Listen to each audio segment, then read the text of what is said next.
海王モントの手によって崩壊したアードラ大陸。戦いの中で力を使い果たしてしまったルシオをはじめ、満身創痍のクリスタルの戦士たちは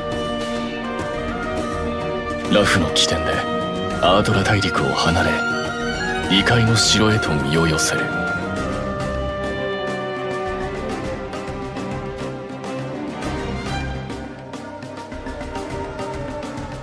その城でモーグリたちと暮らす少女ユリーカに助けを求めた一行は、ようやくしばしの休息を得たのだった。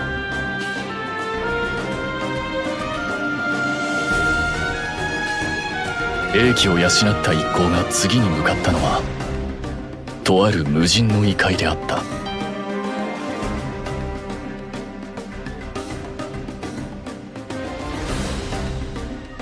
その異界にあるコアクリスタルの一つに匹敵するほどの魔力を秘めた強大なクリスタルをめぐり、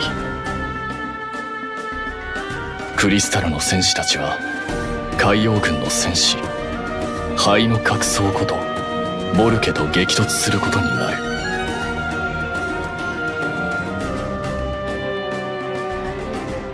その戦いの中でペレーネは、海王モントこそラフの前任者だった闇のクリスタルの戦士カリドラが命を救ったモント王子その人であり、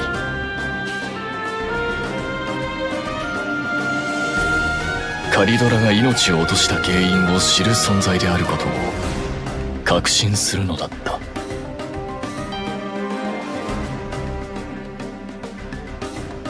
そしてついに明かされたペレーネと海王モントとの因縁。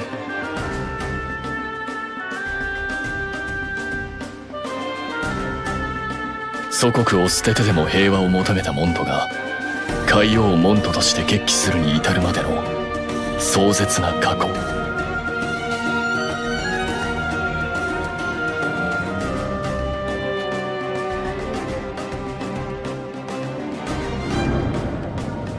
このクリスタルには異界を渡るだけじゃない何かがある。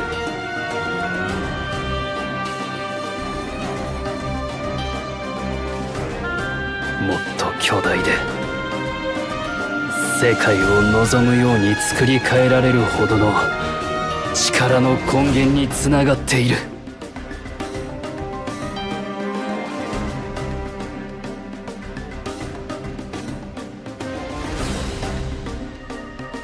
カリドラの命そのものといえるクリスタルを手にしたことが全ての始まりであり、また海王モントがコアクリスタルの力を得た秘密の一端を担っていたことを知ったクリスタルの戦士たち。これ以上の惨劇を防ぐためにも、この異界のクリスタルを死守すべく海王たちの前に立ちふさがる。その一方、己の責務を果たすためにクリスタルの力を求めるダリオは、クリスタルの力をその身に宿すため一瞬の隙をついてクリスタルに触れようとするのだが、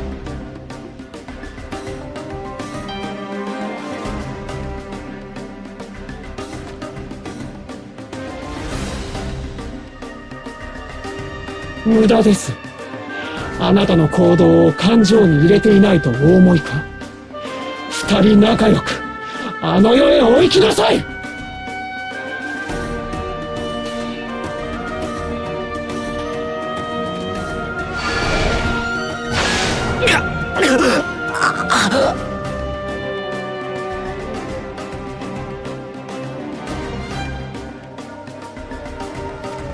深くダリオ様、申し訳ありません。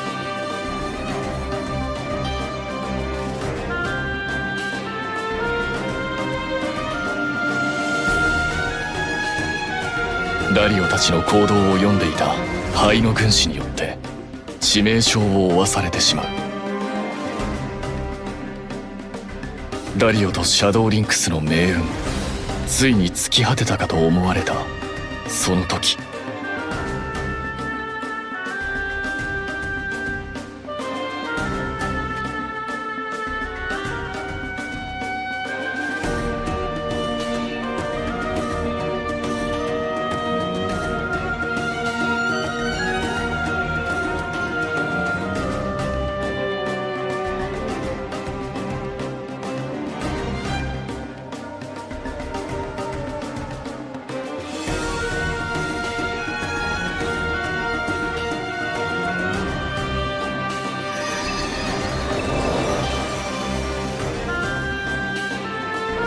異界のクリスタルを通じて接触してきた光の意志によっ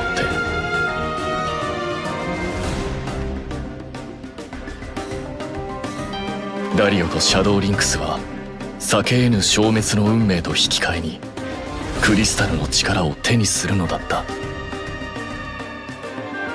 人の身を捨てるという代償を払い得た力は凄まじく、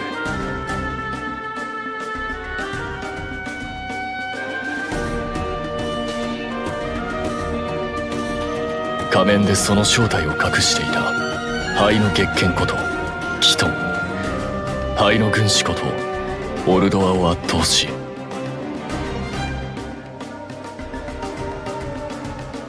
海王モントもまたダリオたちの命を懸けた覚悟を前に撤退を余儀なくされるのだった。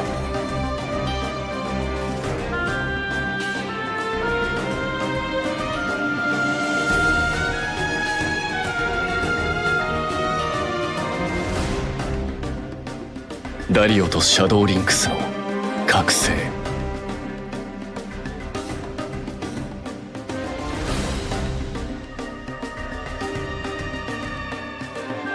それはこの果てしない戦いを終焉に導く福音となるのか。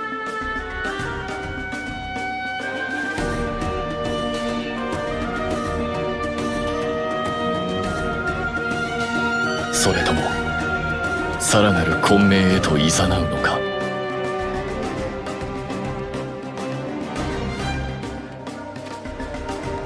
閉ざされた座への道をクリスタルの力によってこじ開ける。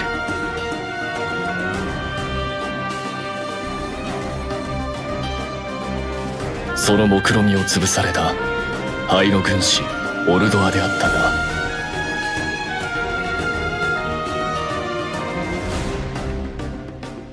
失地を回復する必勝の策を携え、海王モントとの謁見に臨もうとしていた。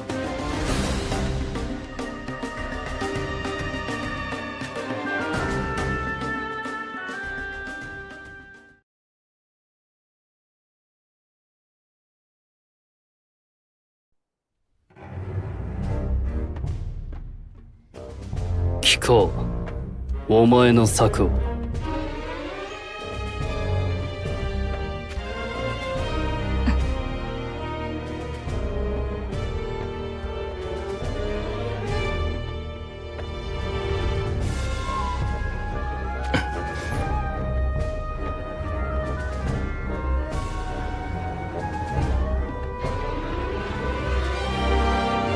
まずはお人払いをお願いしたく、陛下にのみお話しいたしまして、ご判断を仰いだ後、お二方にも。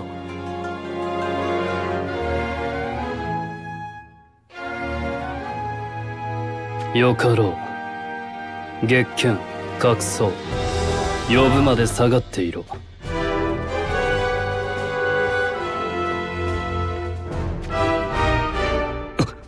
お待ちください陛下。このようなことこれまで一度も。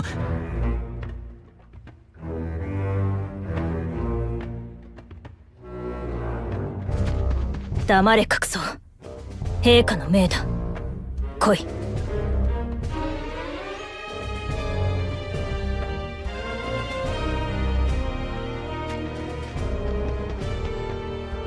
ではしばしお耳をお借りいたします。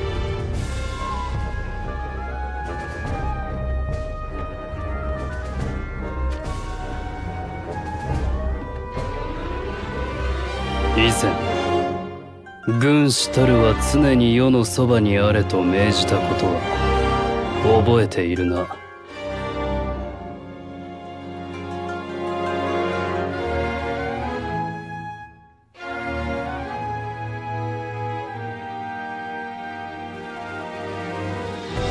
無論にございます。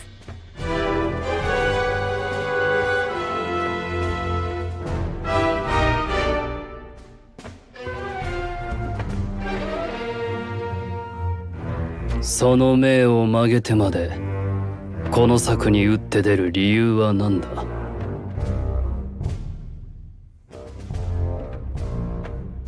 まず一つには兵力のほとんどを陛下が召喚なさるビジョンによって賄っているという。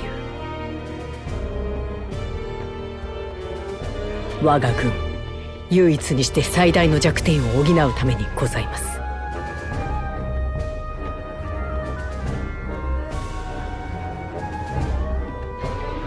今回も並のビジョン兵では奴らに太刀打ちできますまい。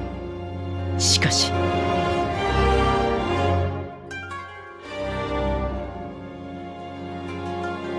敵を一時的に勝たせるにも勝たせ方というものがございます。それこそがこたびの策の要。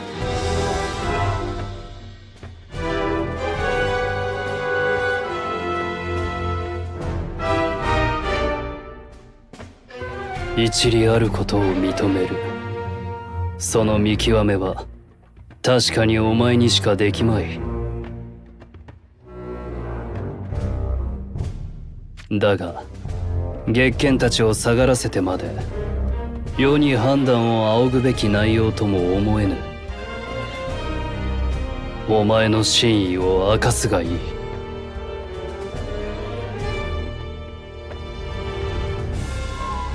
この策がなれば陛下は今度こそコアクリスタルを完全に我がものとされ真に無限の力を手になさいましょう。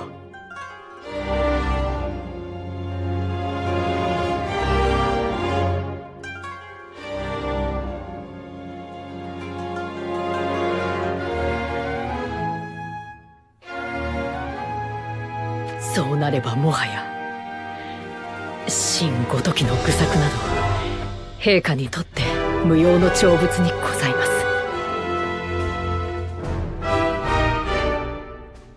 す。ならばこの策を成就させることこそ真にとって最後の働き場と考えたまで。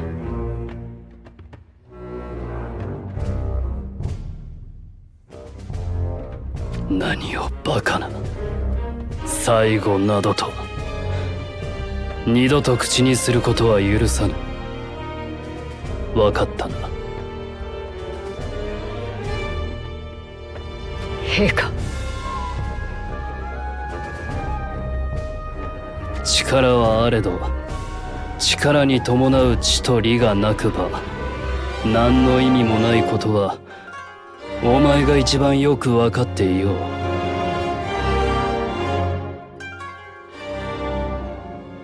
世は真の再生を果たすために地獄の悪魔とて震え上がるであろう大罪を犯すに躊躇はない。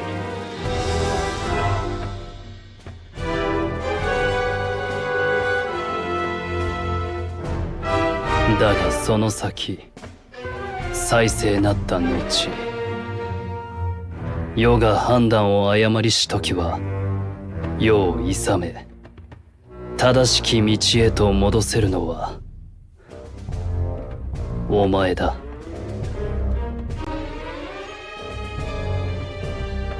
覚えているかオルドは。お前が世の進化となったあの日のことを。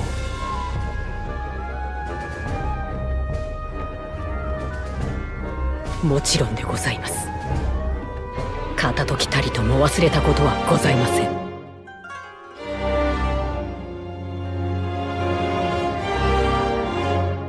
あの日あの時より真は文字通り生まれ変わったのですから。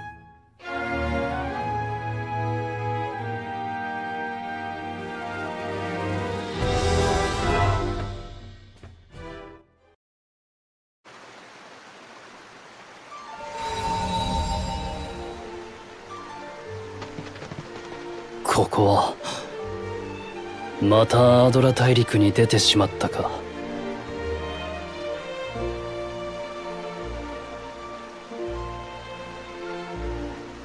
ボルケ、あまり遠くに行くな。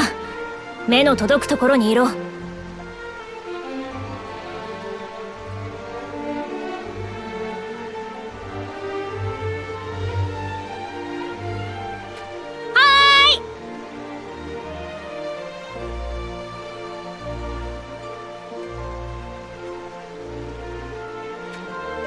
まったく。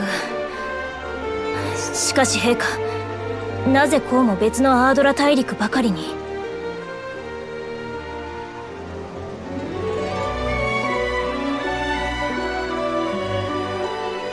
それは分からぬ。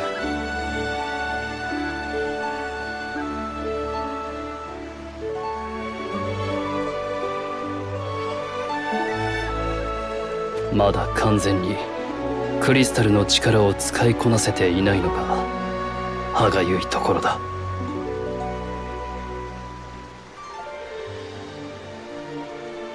無意識のうちに陛下にとってご縁のある場所を選んで転移されているのやも。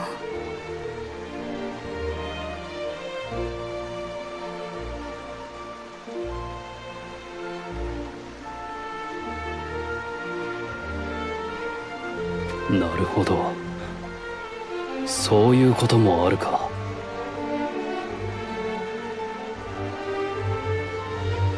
違うアードラとはいえ、陛下のお顔を知っている者に出会うと厄介なことになりかねません。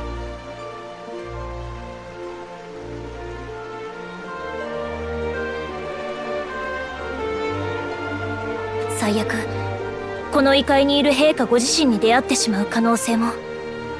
そうなる前に立ち去るのが良いかと。お前の言う通りだ。もう一度転移できるようになるまでどこかに身を隠して。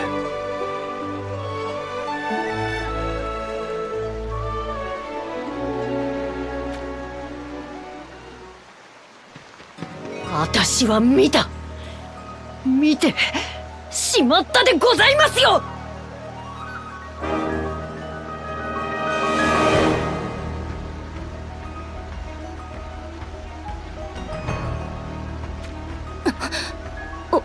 お前はフェネスの。話しているのはこっちです。お前ら今どこから現れやがったですか？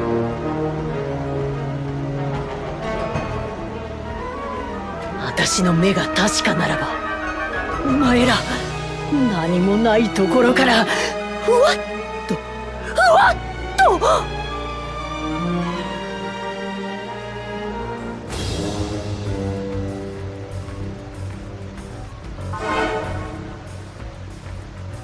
見られていた。かくなる上は他の人間に余計なことを喋られる前に。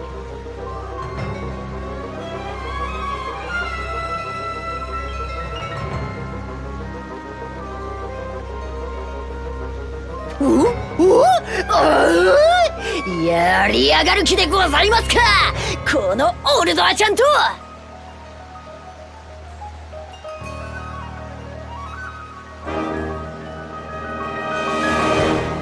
村が様からご褒美にいただいたこのイケてるオルドア領内で人情沙汰たしてやろうともです。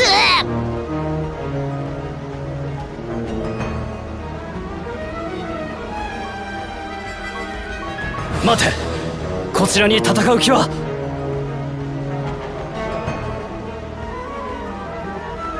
問答無用。成敗。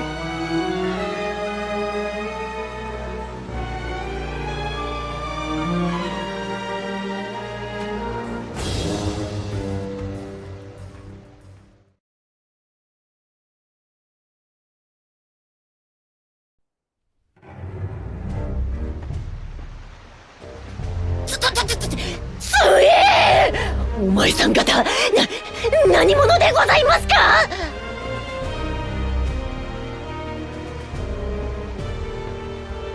陛下、答える必要はありません。今息の根を止めますので。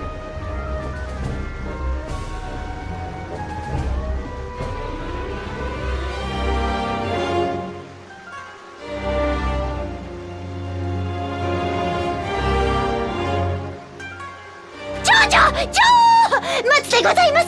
命だけは助けやがれですよ。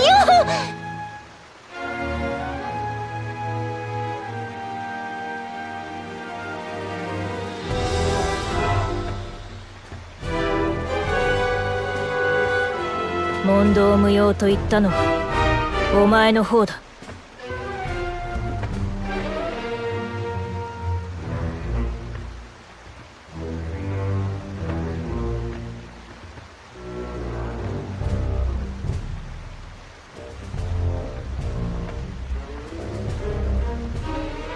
いや、本当によくよく見ればそのお召し物、リオニスの人間がよく着ている。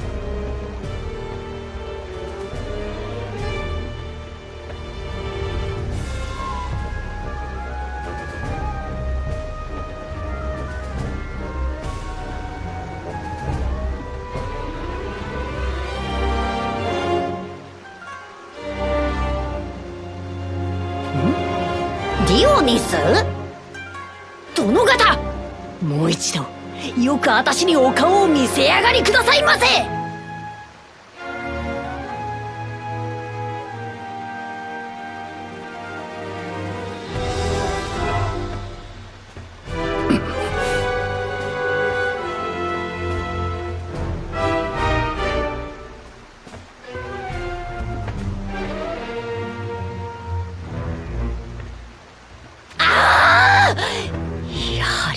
やはりあなた様はリオニスの門と王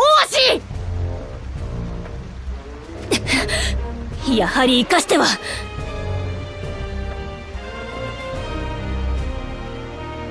お忘れで嫌がりますか。私です、オルドは。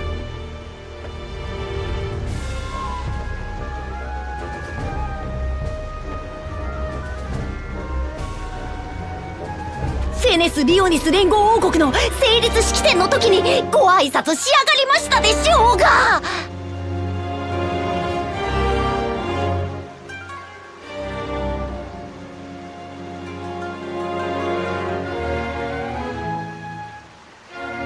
待て、フェネス・リオニス連合王国だと。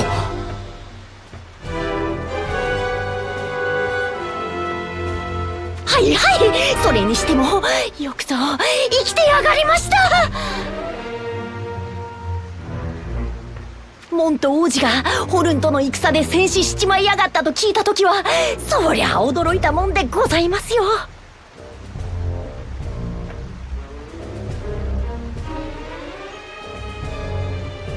モント様が死んだ？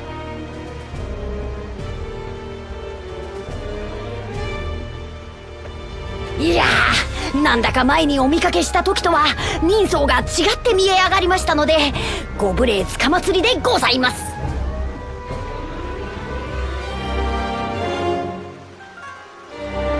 前はもちっとやんわりしたお顔だったような。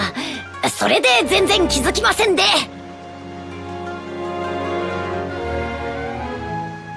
この通り平身低頭、心から謝るでございますので、平にお許しくださりやがりま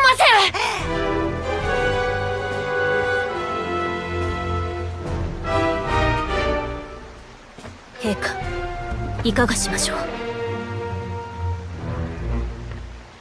う。もう少し様子を見る。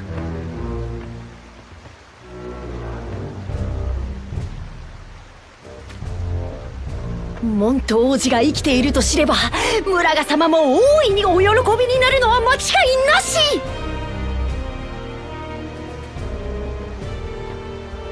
さささ、このような場所で立ち話もよろしくないですので、どうぞ私の館へ。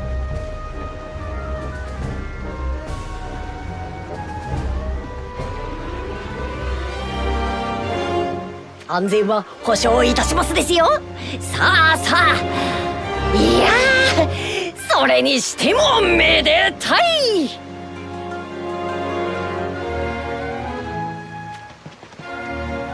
どうやらこの異界ではすでに世はこの世のものではないらしい。どうにも複雑な心境だな。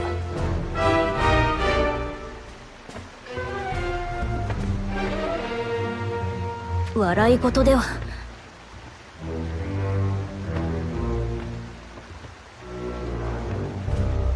大丈夫だ。ボルケを連れてこい。せっかくの招待だ。せいぜいもてなされてみるとしよう。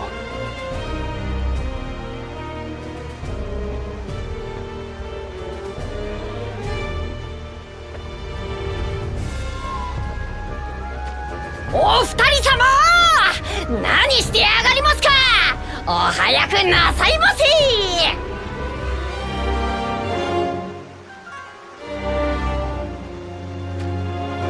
ボルケには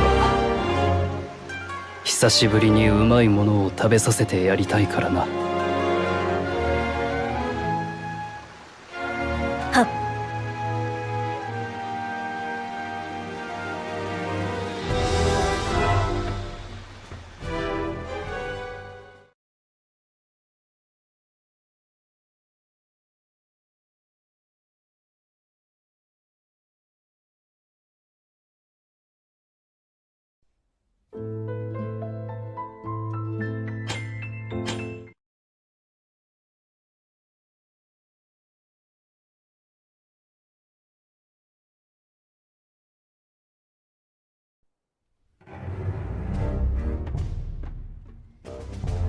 はん、戦の傷が元で記憶が混乱。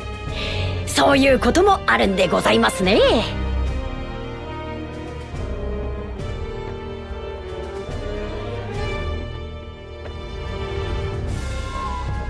ああ、そうだ。いや、そうなんだよ。頭を強く打ってしまったみたいでね。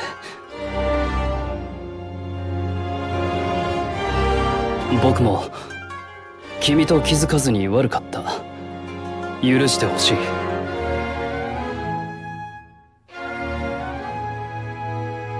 なんのそれでもちゃんと私たちを頼ってここまで戻ってこられた。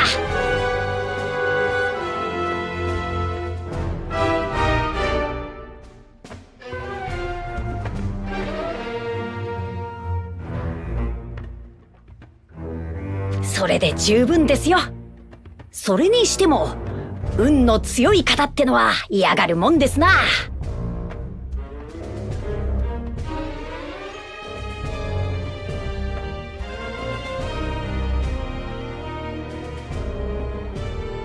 そういう事情なので、少し今のアードラの情勢を教えてもらえると助かる。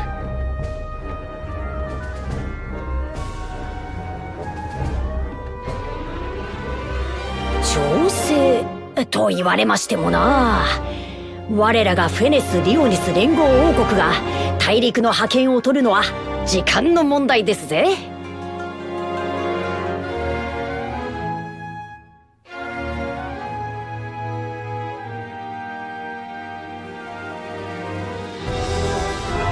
エルデ王亡き後はムラガ様がモント王子とシュテル王子、今はもうシュテル王ですな。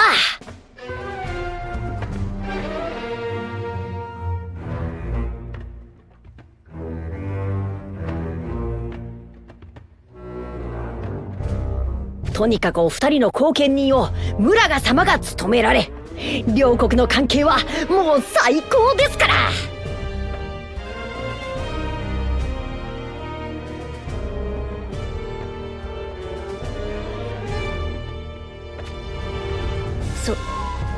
そうか。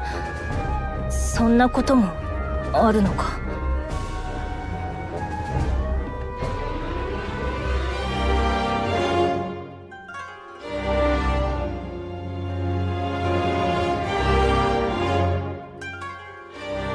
ところ変わればだな。しかしフェネスがこんな形で躍進する歴史があったとは。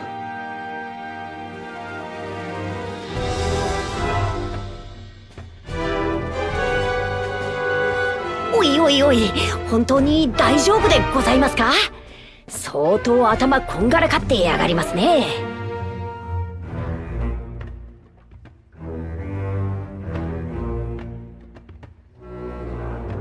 まあでも心配ご無用です。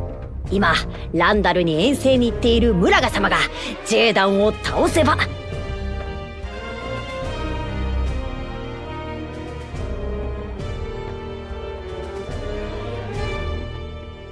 それで戦乱はジ・エンド。ムラガ様がアードラ大陸を統一なされ、平和な時代が来るってもんです。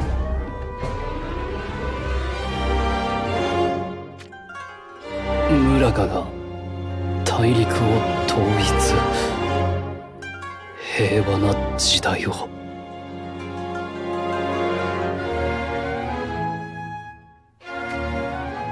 そうです。それでゆくゆくはリオニスを継いだシュテル王とグラセラ妃にお姫様でも生まれれば、フェネスと婚姻してさらに両国は盤石ってものなんですが、肝心のムラガ様にお妃様がね。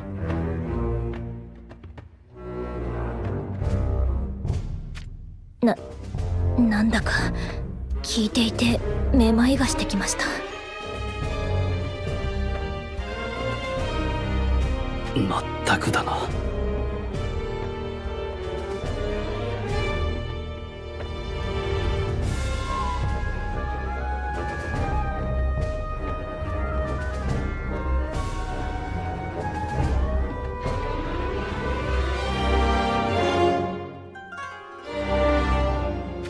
しかしムラガ様のお妃をどなたにするかというのが、これまた頭の痛い問題なんですぜ。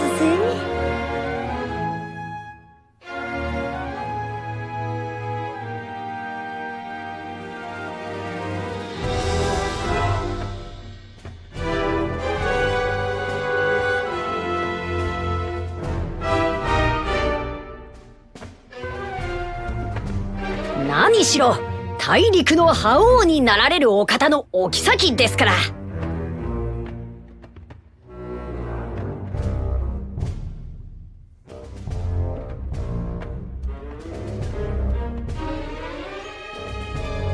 てめえのことしか考えないような腹黒性悪女を近づけさせないよう、私が目を光らせねばです。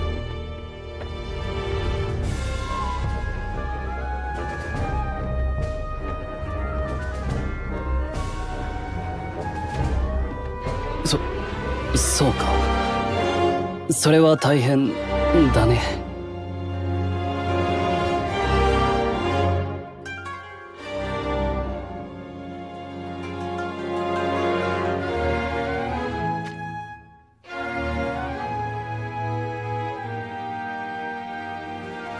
さあ到着でございますよ。ここがオルドアちゃんの領地でございますときたもんだ。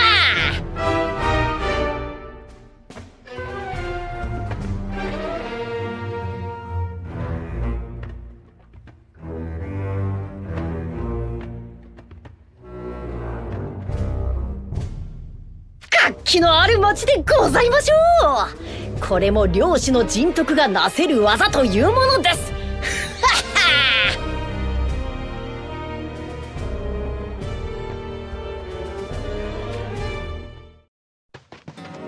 オルダー様、ようやくお戻りになられましたか。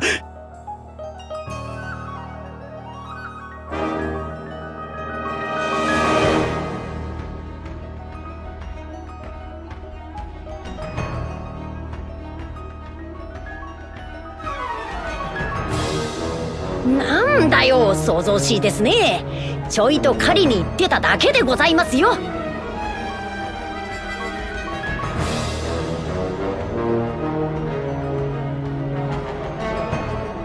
そしたらなんとびっくり、とんでもねえお客人が。そそんなことより緊急事態でございます。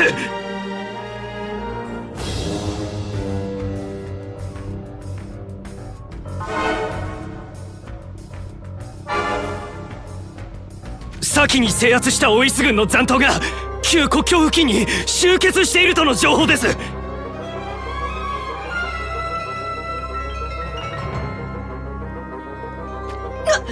なんですと？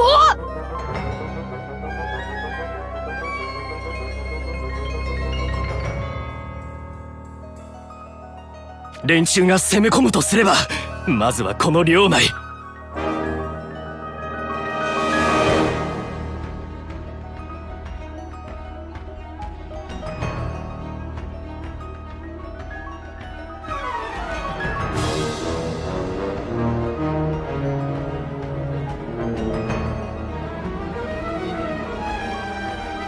領内の兵たちも多くはランダル遠征に従軍しております。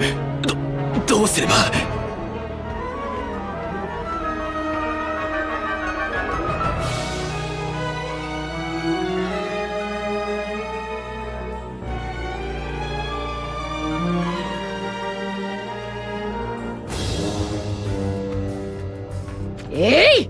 うろたえるなで上がります。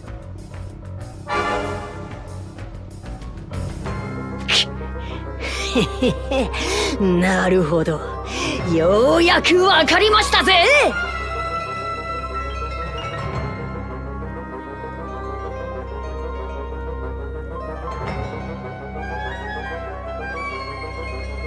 大事なランダルとの最終決戦にどうしてムラガ様がこのオルドアちゃんをお連れになりやがらなかったのか。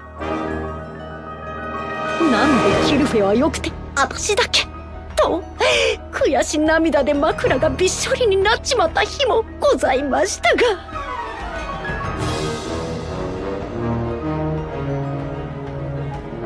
ムラガ様はこの事態を予測されていた。それで私に全ての守りをお任せくださいやがったのですな。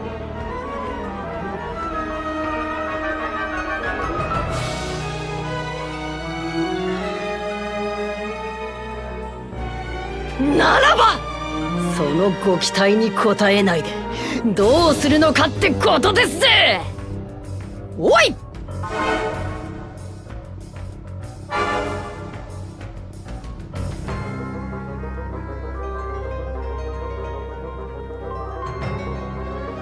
はい。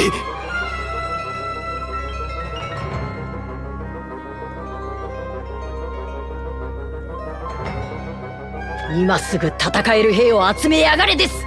私が直接指揮を取るでございますよ。なーに、オウイスのログザはこのオルドアちゃんが直々にギッタンギッタンにしてやったのです。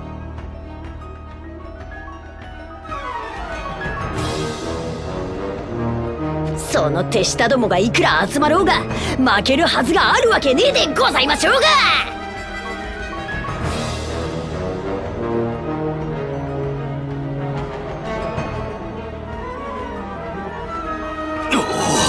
オルドア様、わかりました。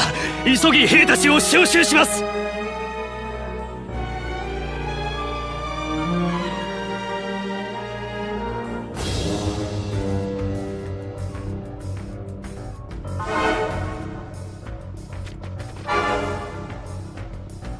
何やらきな臭いことになってきましたね。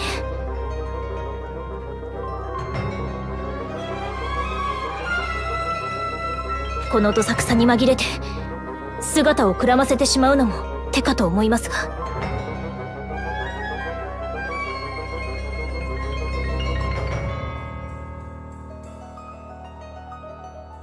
いや、要はこの異界に少し興味が出てきた。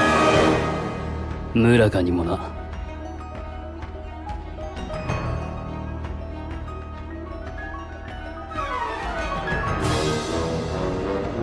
ではムラガに謁見する方法を考える必要がありますね。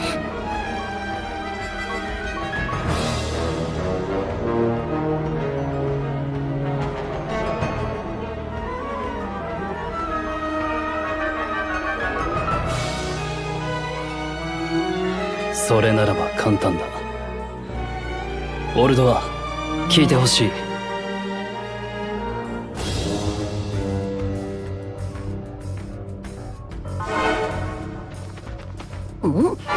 なんです？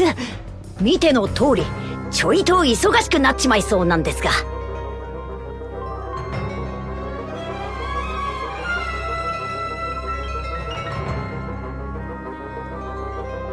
オイス軍の残党との戦、僕にも手伝わせてもらえないか。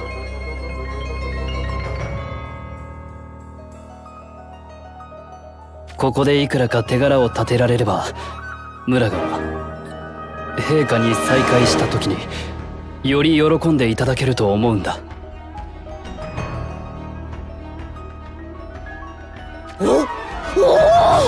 そいつはなんとも頼もしい太っ腹な申し出。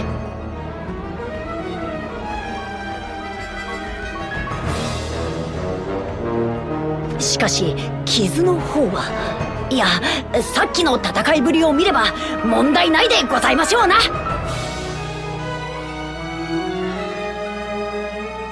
ああ、キトンともども働きには期待してもらっていい。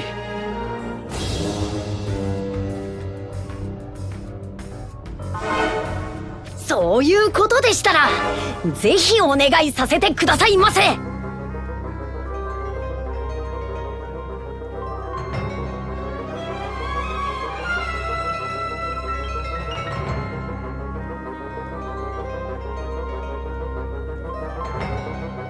お連れの坊ちゃんは私の館で楽しく遊んでお待ちいただきやがればいいでございます。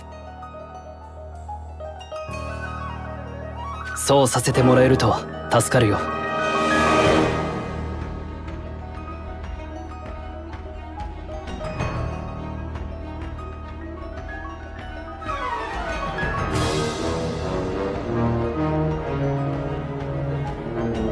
それはこっちのセリフ。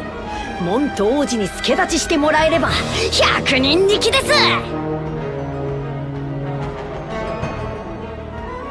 共に敵を蹴散らして村賀様の凱旋に花を添えて差し上げちまいましょうぜ。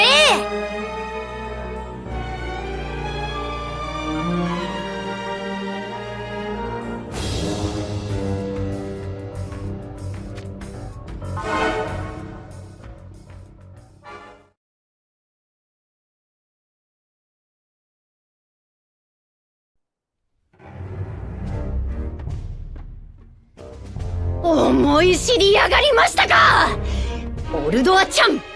大勝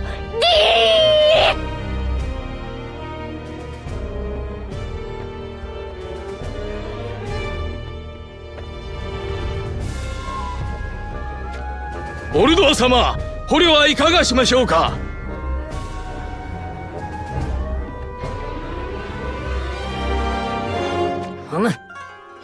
このバカで無駄な戦を企みやがった責任者だけ踏んじばっておけですよ。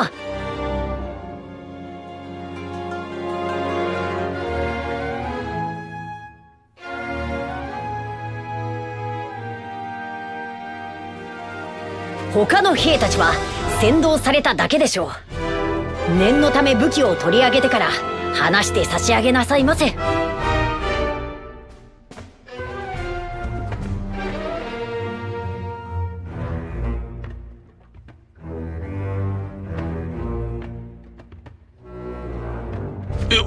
よろしいのですか。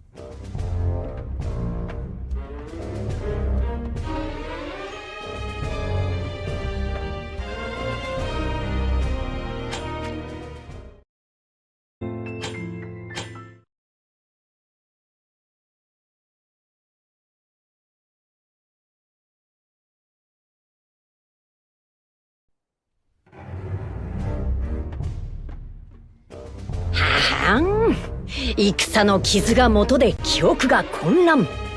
そういうこともあるんでございますね。ああ、そうだ。いや、そうなんだよ。頭を強く打ってしまったみたいでね。僕も君と気づかずに悪かった。許してほしい。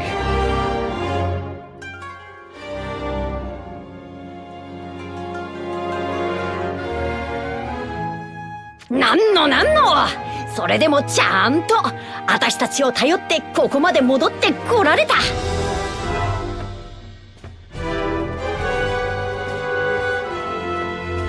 それで十分ですよ。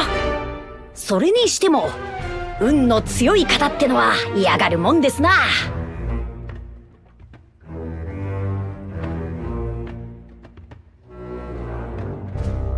そういう事情なので、少し今のアードラの情勢を教えてもらえると助かる。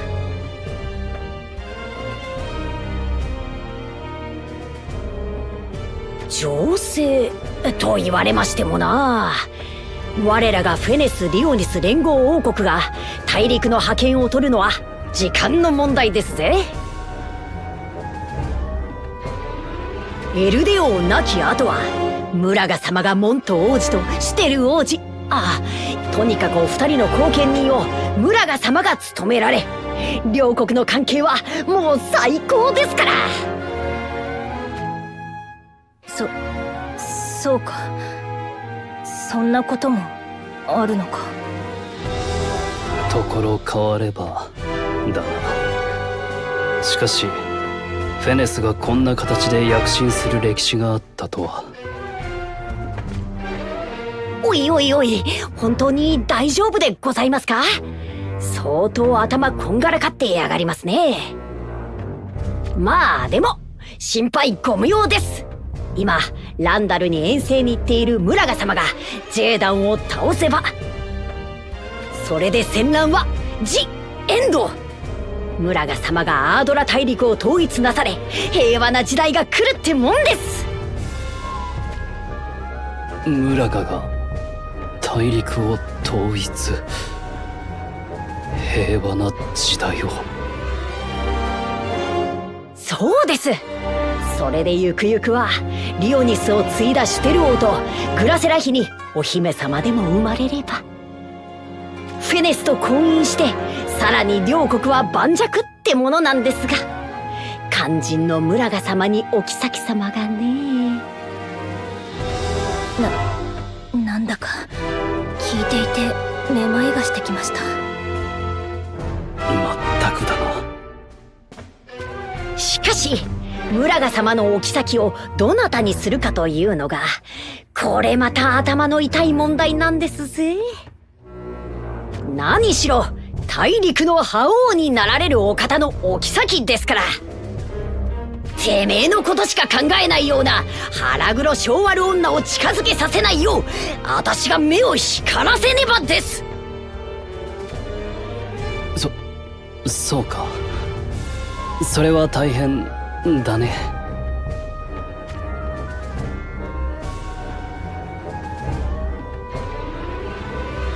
さあ到着でございますよ。ここがオルドアちゃんの領地でございますときたもんだ。活気のある町でございましょう。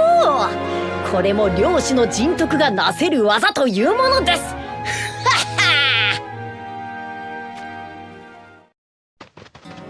オルダー様、ようやくお戻りになられましたか。なんだよ、騒々しいですね。ちょいと狩りに行ってただけでございますよ。そしたらなんとびっくり、とんでもねえお客人が。そんなことより緊急事態でございます。先に制圧したオイス軍の残党が旧国境付近に集結しているとの情報です。なんですと？連中が攻め込むとすれば、まずはこの領内の兵たちも多くはランダル遠征に従軍しております。どうすれば。うろたえるなで上がります。なるほど、ようやくわかりましたぜ。大事なランダルとの最終決戦にどうしてムラガ様がこのオルドアちゃんをお連れになりやがらなかったのか。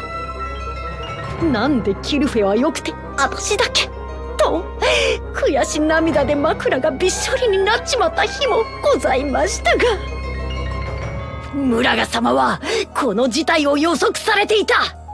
それで私に全ての守りをお任せくださいやがったのですな。ならばそのご期待に応えないでどうするのかってことですぜ。おい、はい。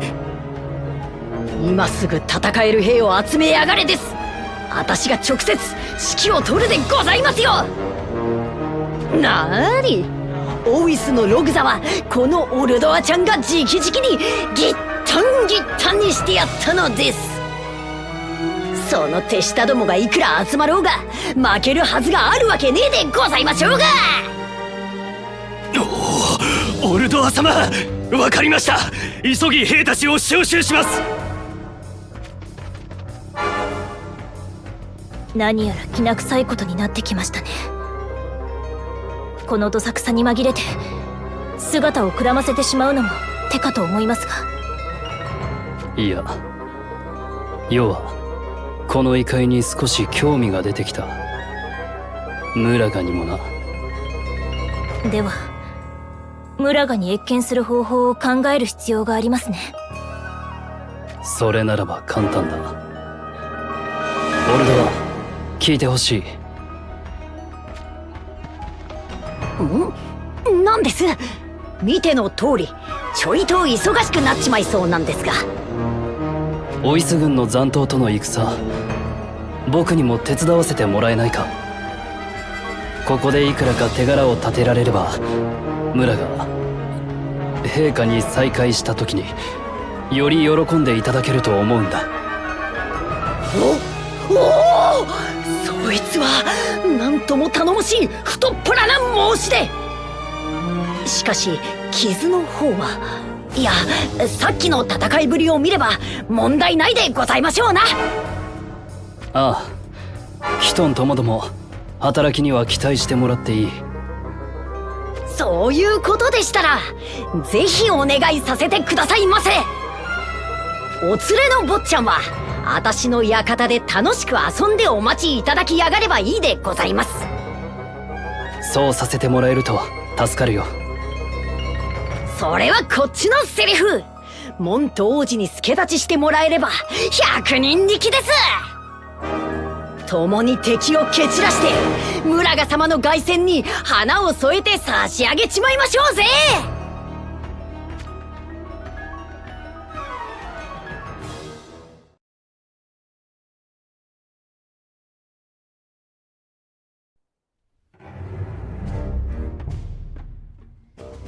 思い知りやがりましたか。オルドアちゃん大勝利。オルドア様、捕虜はいかがしましょうか。このバカで無駄な戦を企みやがった責任者だけ踏んじばっておけですよ。他の兵たちは先導されただけでしょう。念のため武器を取り上げてから話して差し上げなさいませ。よろしいのですか。よろしいに決まってやがりましょう。もう戦争は終わりです。これ以上誰も死ぬ必要はないんですよ。これからは彼らだって同じ国の民、いずれは共に平和を築く大事な仲間になってもらわなきゃいかんでしょうが、たとえ時間はかかっても。オルドア様、了解いたしました。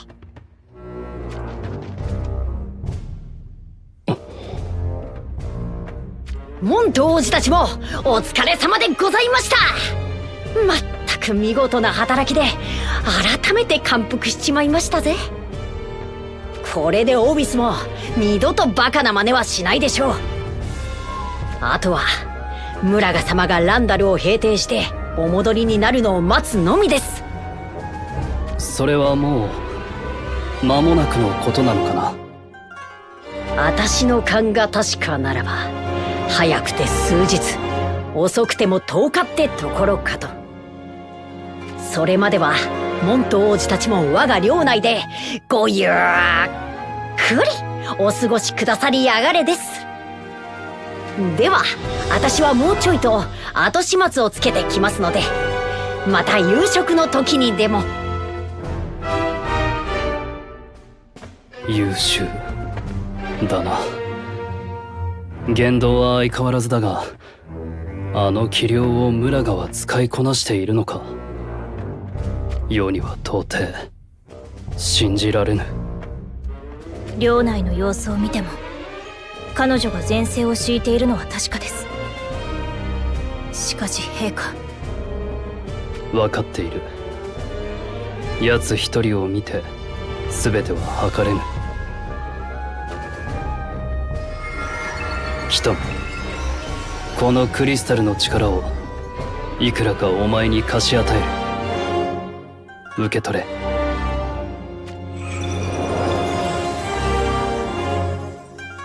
それがあればフェネスだけでなく大陸全土を短期間で見て回ることが可能であろう。よい。村が戻ってくるまでにくまなく調べをつけてまいります。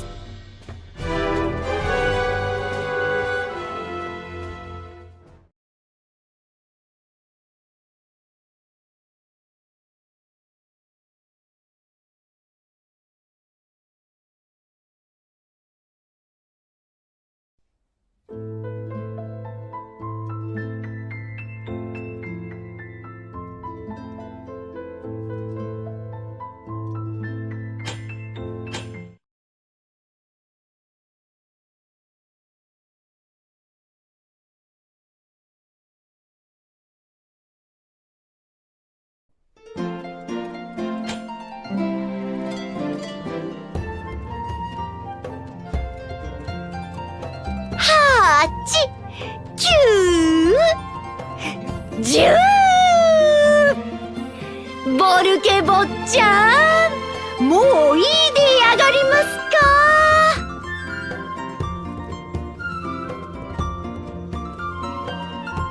もういいよ。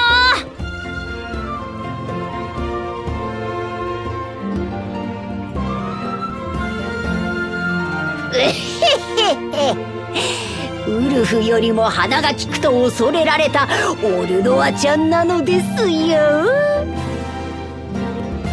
坊ちゃんがどこに隠れようともすぐに見つけ出しておやつの時間の刑に処してやりますぜ。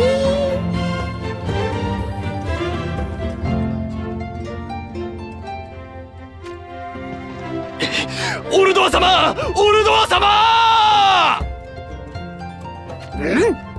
何の用です？私は今坊ちゃんとかくれんぼ、いや、敵地からの脱出訓練で忙しいのが見てわからねえですか。早馬にて伝令。ランダル全面降伏。村賀様勝利の方にございます。なんですと。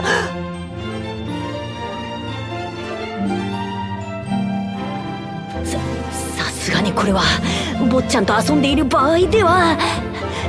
ボルケ坊ちゃん、返事がねえ。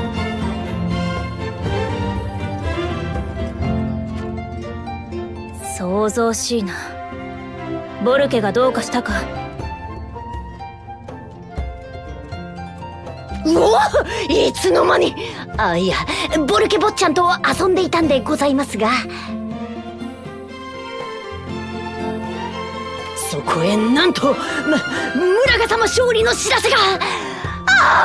私はどうすれば。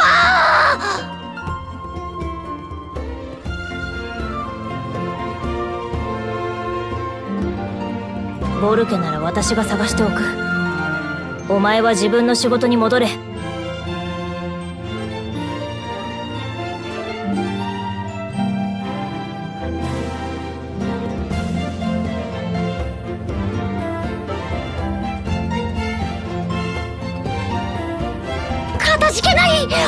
日記るです。ああ、そうだ。ついでにモント王子にもこのことをお伝えくださりやがりませ。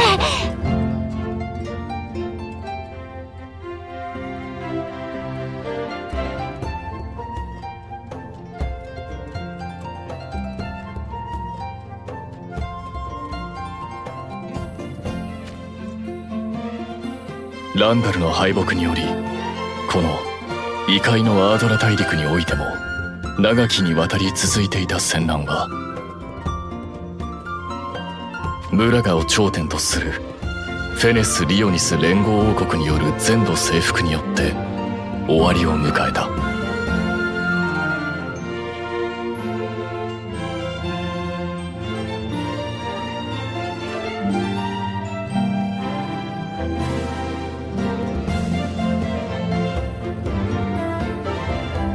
そしてムラが勝利の報告がフェネスにもたらされてからさらに一月後、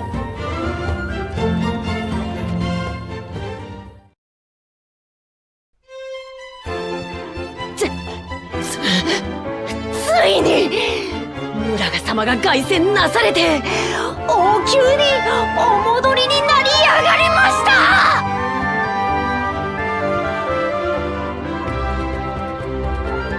領民の皆々様、長い間くっそご苦労をおかけしやがりました。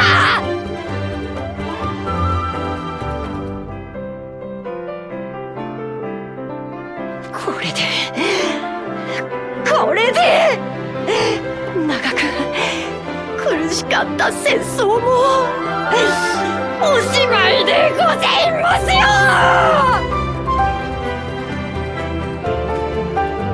ムラガ様万歳！フェネス万歳！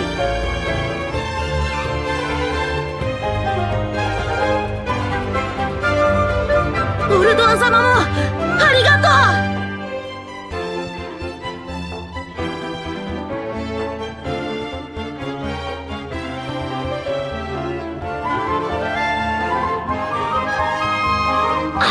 私のことはいいんですよ。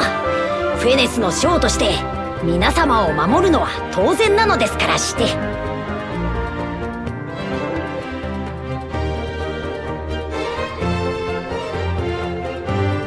しかしこれで将軍の仕事もお役御免ですかね。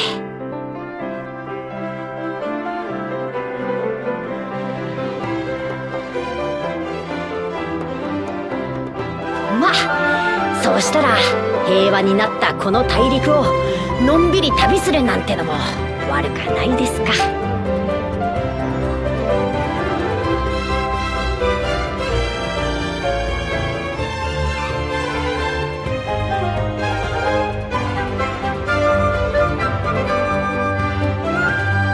そんな寂しいことを言わないでくださいよ、オルドア様。そうそう、本当にオルドア様の力が必要になるのは今日ここからじゃないですか。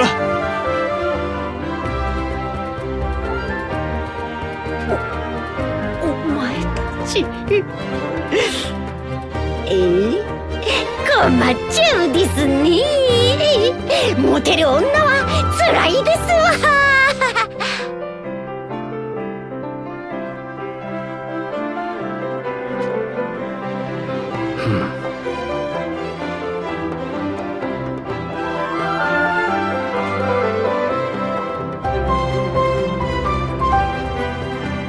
さてさて、モント王子、早速ムラガ様より王宮に参拝なさいませとのお言葉です。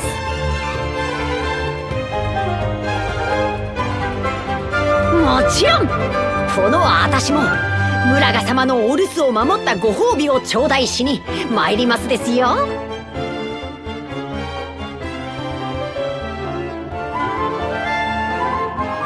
こちらの準備はいつでもいいよ。すぐに伺おうか。キトン、あとは頼む。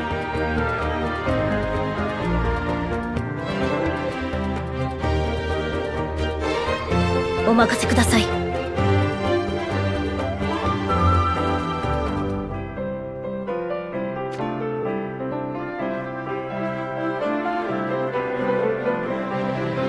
よくぞ無事に生きて戻られたモント王子。再会できて嬉しく思うぞ。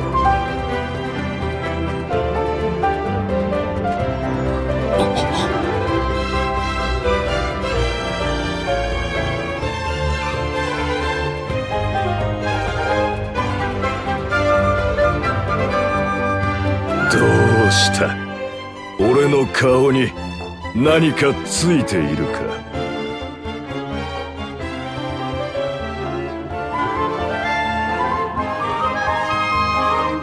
いえ、お久しぶりにお目にかかります、陛下。以前よりもさらに若々しくなられたご様子。それとすでにオルドア殿よりお聞き及びかと思いますが、戦の傷が元にて記憶が少々。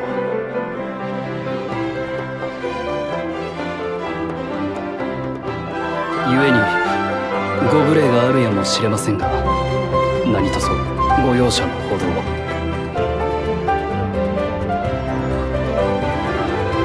記憶がそうだったな。まあよい。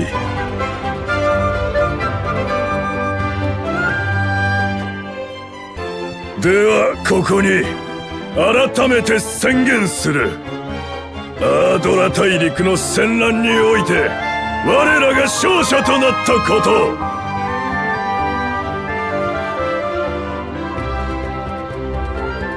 フェネス・リオニス連合王国がアードラ全土の統一を成し遂げたこと。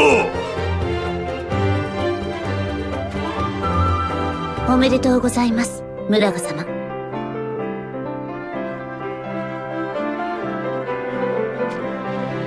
とうとうやり遂げちまったな。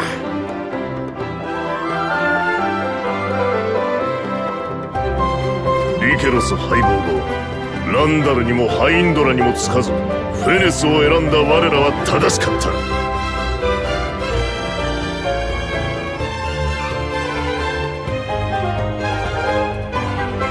まったくです。しかしそれもこれも俺たちの力量を高く買ってくださったムラガ陛下の慧眼があったればこそ。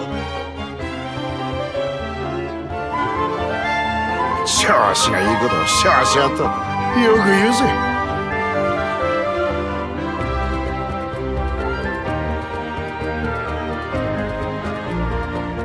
ザーザン、よさねえですか。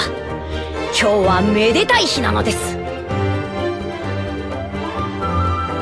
ともかく本当に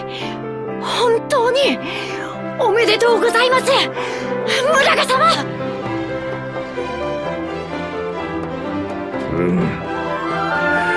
しかしこれで終わりではない。ええ、そうですね。これからは戦で傷ついた国を立て直しまして。ランダルが落ち着き次第すぐに次の戦の支度にかかるぞ。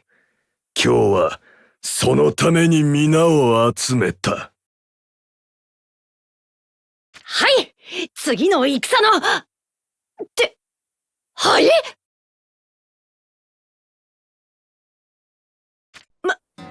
ムラガス様、何を言って嫌がるのですか。聞こえなかったのかよ。次の戦争相手をどこにすっかって話だろうが。まあどこを相手にしようが今の我らならば負ける気はせぬがな。お前らは黙ってろでございます。ムラガ様、戦はもう終わりなのでは。アードラにおいてはそうだ。もはや俺の前に立ちふさがる者は誰もおらぬ。だったら海の向こうだオルドアよ。次なる敵はアードラの外に求める。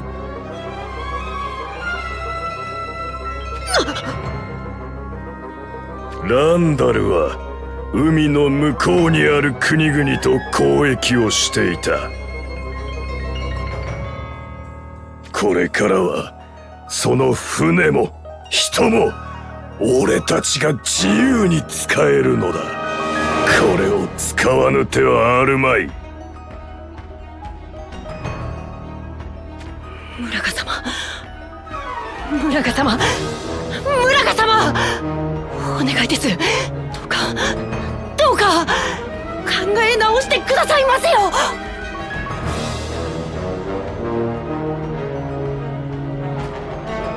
何を言い出すかと思えば、今や俺たちはアードラ大陸中の人間を自由に兵として使えるんだぜ。それに金もな。特にランダルはしこたま溜め込んでいたようだからな。オルドアはランダルを自分の目で見ていない。見れば考えも変わる。様々な文化、莫大な富、あれらは全て外国からもたらされたもの。ケルフェ、お前までそんなことを。オルドアよ、これを見ろ。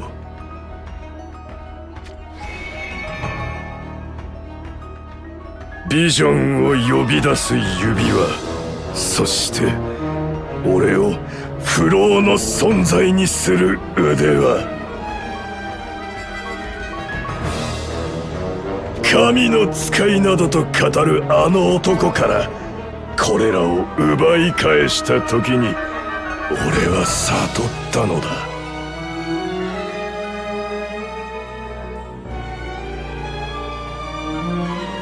この神より授けられた力はアードラのみを滑るのに使うにあらずとな。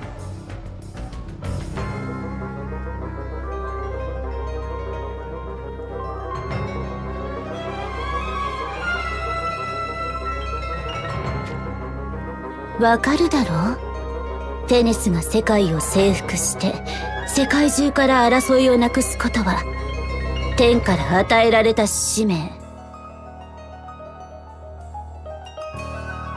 そんな。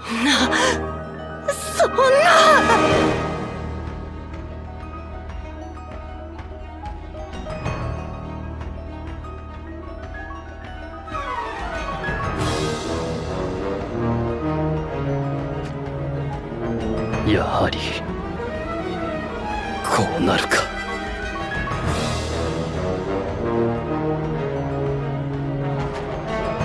しかしそのためにはフェネス・リオニス連合王国の体制を盤石にしなければならない。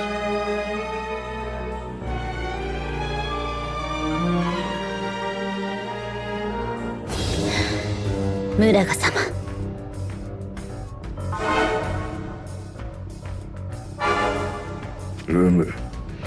モント王子よ、父より舞い戻ってきたところ悪いが、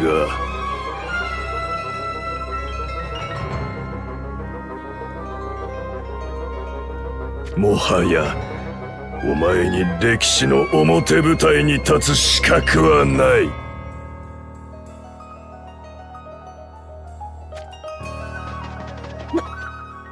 何ですかお前らは。まさかモント王子を捕らえようってんですか？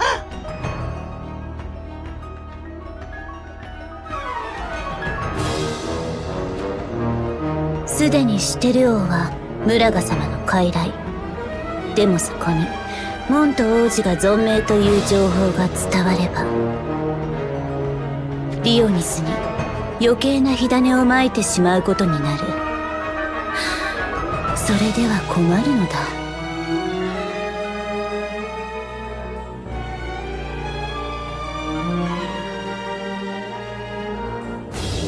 ギルフェ、お前、村賀様、もう一度申し上げます。どうかお考え直しを。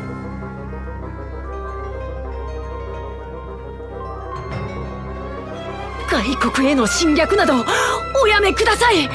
その上、何の罪もない門と王子を捕らえようなんて。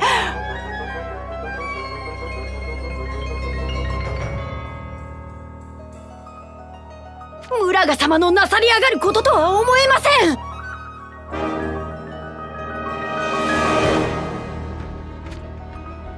ん。まだ言うのかよ、オルドは。まさかお前、裏でモントと通じ合っているんじゃねえのか？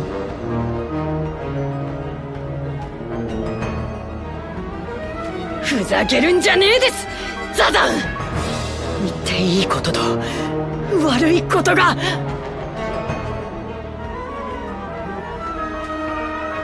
モントを捕らえ、牢に入れろ。オルドアも一緒に少し頭を冷やしてこい。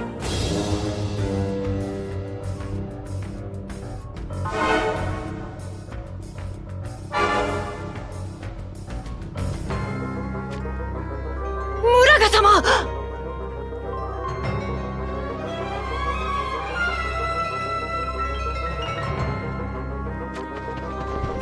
やめろ。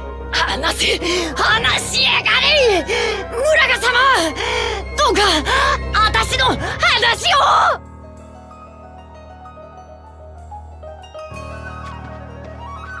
村賀様。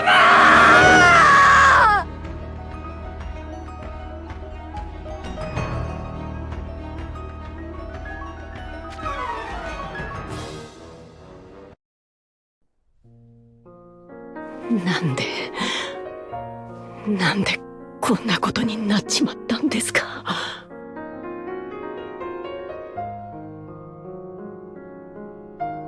力を手にした人間が己を律しきれずにおかしくなっていく。よくある話だ。世は何度も見てきた。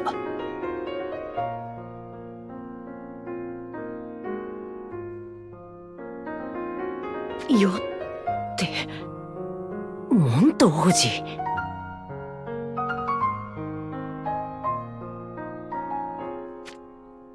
申し訳ありません、陛下。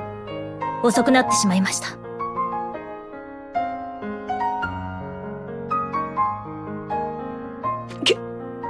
キトン、どうやってここに。それに陛下とは。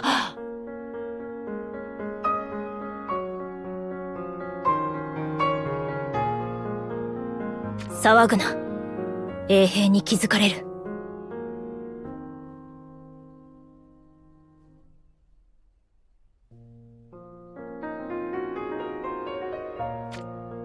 ちょうどいい、キトン。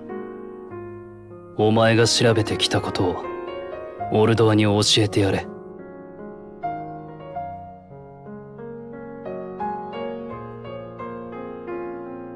よろしいのですか。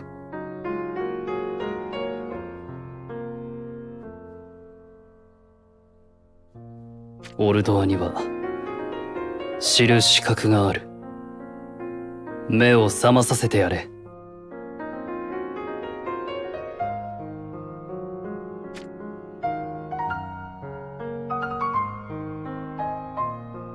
そんなバカな。村賀様が併合した他国にそんな圧政を敷いていたなんて。村賀様はいつだって公明正大、正々堂々を絵に描いたようなお方なのですよ。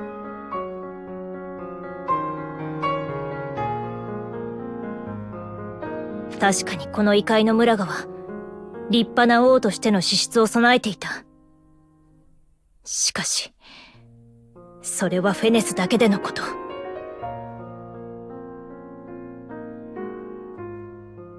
嘘を言うな。私は知らないぞ、そんな話は。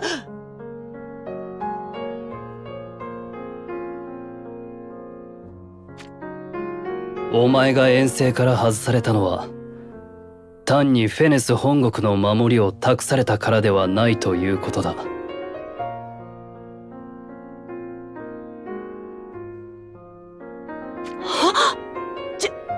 じゃあ村賀様は私に真実を隠すために。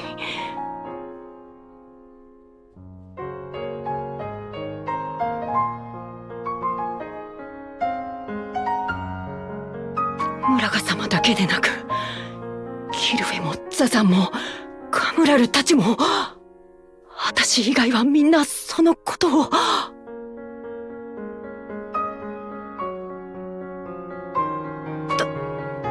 どうして私だって仲間だったはず。どうして私だけが何も。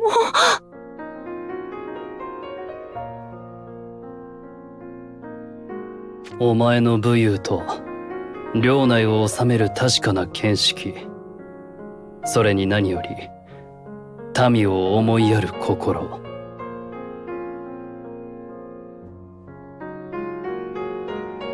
村賀にとってはそれが危険なものに移っていたのだ。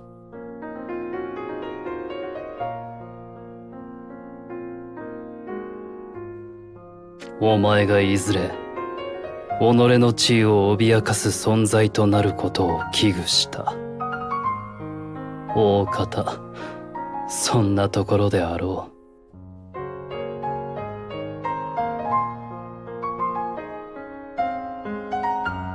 う。モント、村賀様を侮辱することはいくらあなた様でも許さないですよ。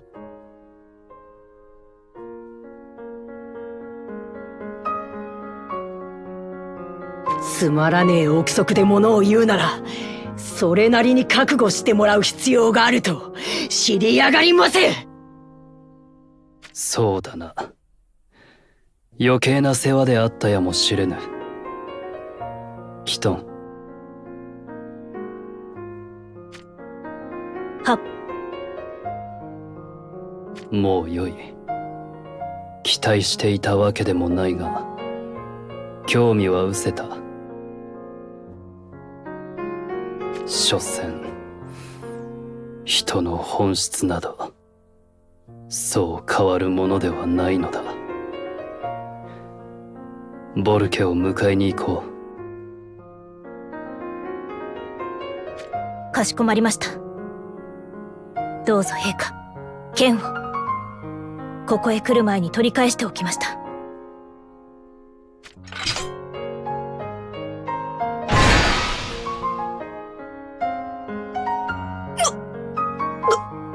牢の扉を糸もあっさり。出口は開けてやった。あとはお前の好きにするがいい。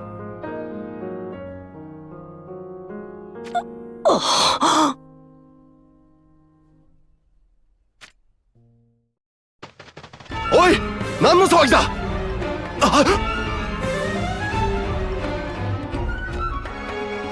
さすがに裁きを聞きつけて兵どもが集まってきましたが。構わぬ。いずれ全て滅ぼす者らだ。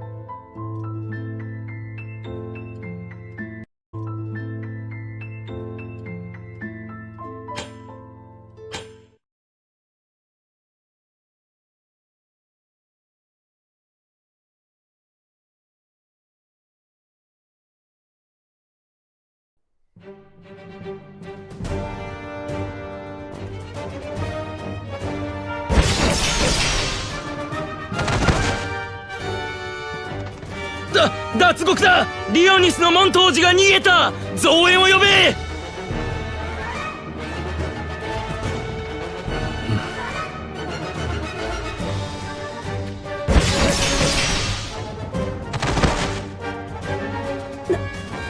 なんて目をして剣を振り上がるんですか。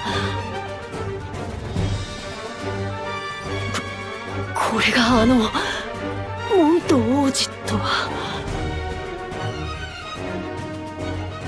世はお前の知るモントではない。この異界のモントはおそらく本当に死んでいよう。はあ。陛下、もうそろそろよろしいかと。いつでも転移はできましょう。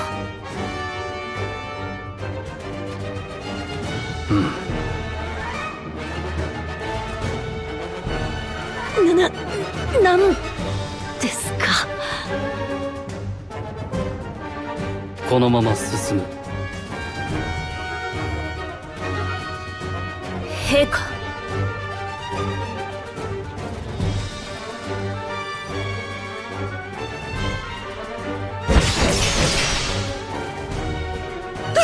ダメだ。とてもかなわない。逃げろ。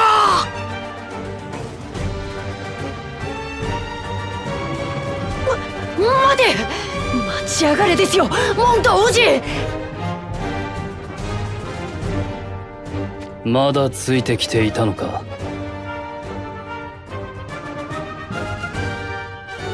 だから何なのですか、その目は。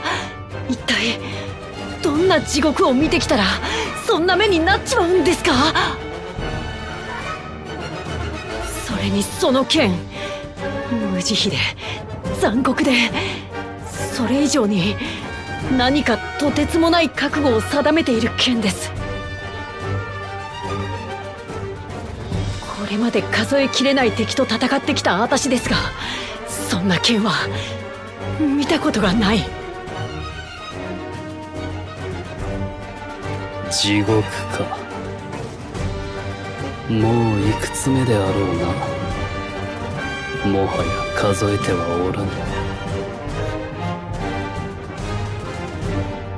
だがお前には関係のないことだ。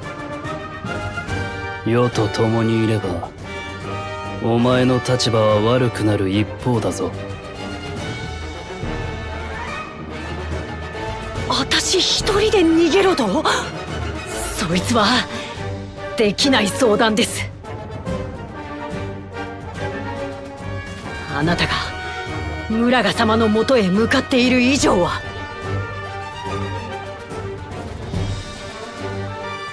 なぜだ。すでに村賀はお前を見限った。村賀様を見くびるのはやめろと警告したはずです。私は村賀様を信じます。村賀様はこれまで罪も罰も全てご自分でお引き受けになる覚悟で戦をしてこられた。戦うことしか知らぬ、戦でしか前に進めぬと嘘吹いておられたのは事実。でもその果てにはいつか武器を置ける日が来ると信じておられたですよ。だが人は変わる。変わってしまうんだ。良きにつけ悪しきにつけ。今の村賀様はあまりにも大きな勝利を手にされて高揚されているだけなのですって。いずれ冷静になられて平和な国づくりに全力を傾けてくださるに決まってやがります。他にやることは山ほどあるんです。兵たちを家に帰して荒れた田畑をよみがえらせて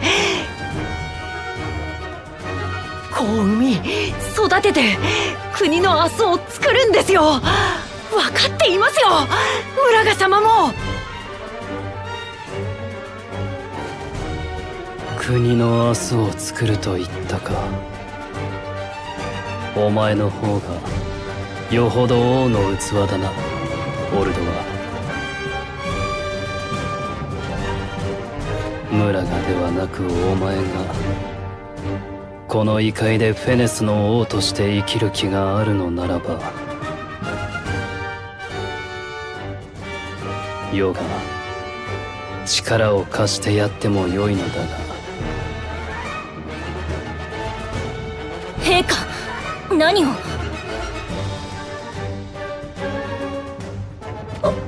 私がフェネスの王を。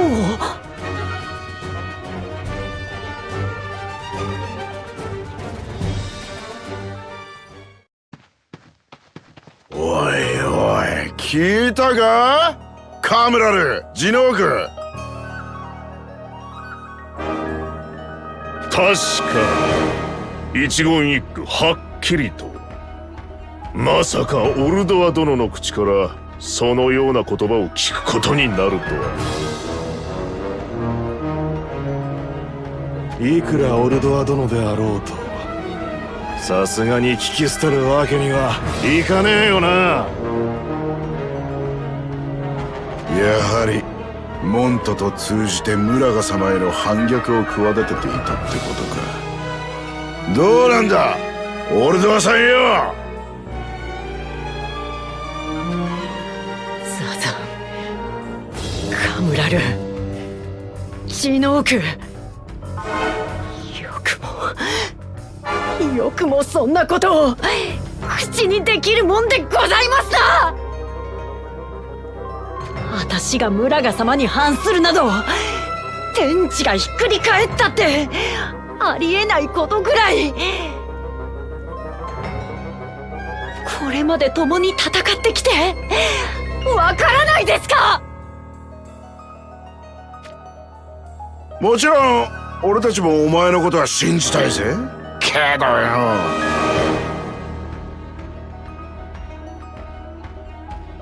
そこまで言うからには見せてもらえるのだろうな。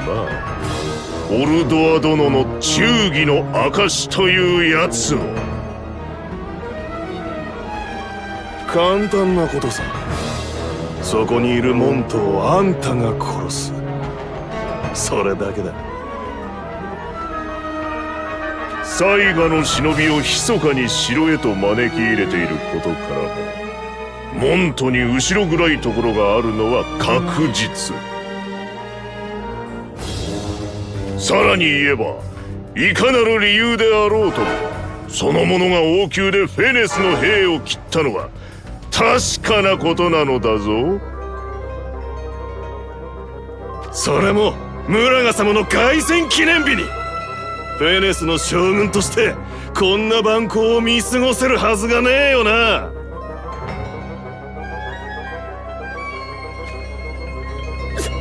それは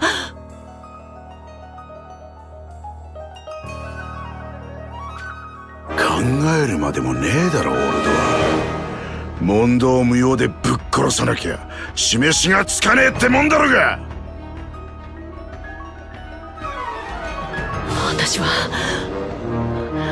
私は村賀様に、このフェネスに忠誠を誓った女。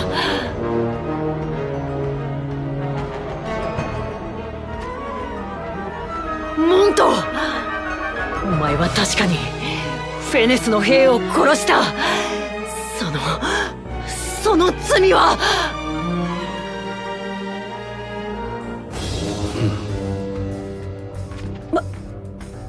またその目。消えないです。私にはできない。ザザン、カカムラル、ジノーク、モント王子の罪は私が代わりに償って差し上げますよ。その代わりもう一度だけムラガ様と二人で話をする機会をおよこしくださいやがれませ。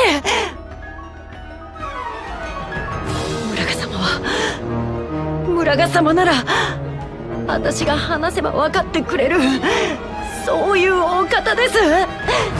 だからやれやれ、フェネスが誇る優勝オルドアもこうなってはしまいだな。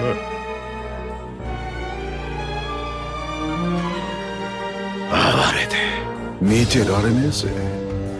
未だに自分がムラガ様にとって一番の腹心だと信じていやがる。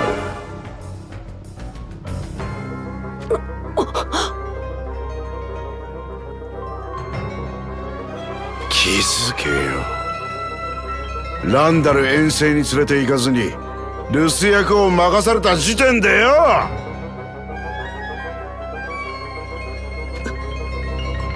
嘘だ、嘘です。ムラガ様は私のことを信頼して国の守りを任せて。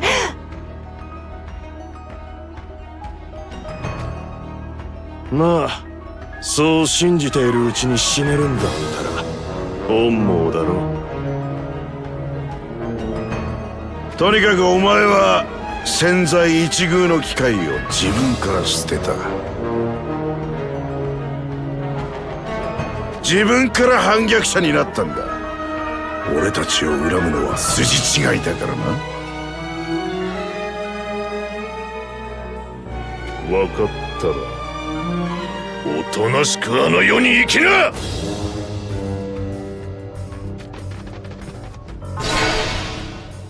面白いか貴様ら。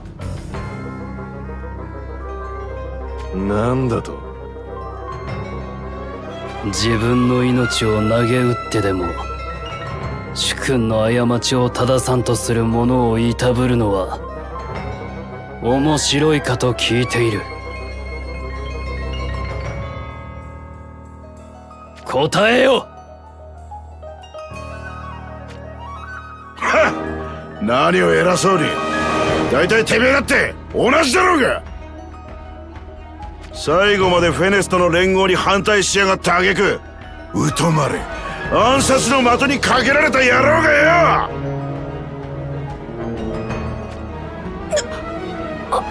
暗殺だと。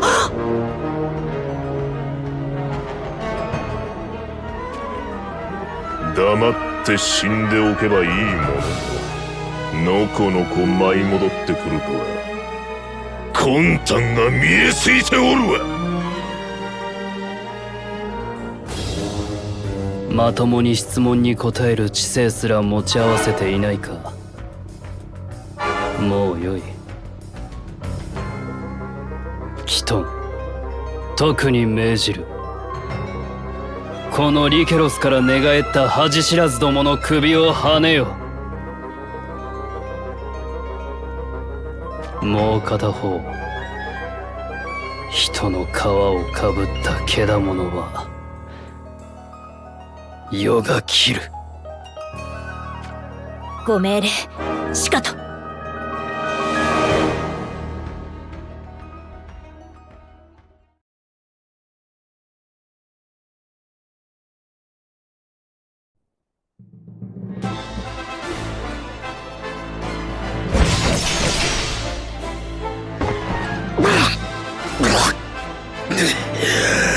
なんだこいつ、本当に人間かよ。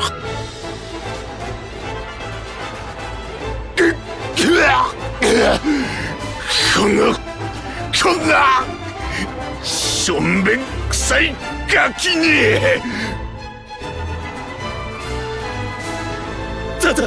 助けて、命だけはどうか。ウジ虫が人の言葉を話すな。黙って死ね。待ってくださいませ。殺すなでやがります。もう勝負はつきました。十分ですよ。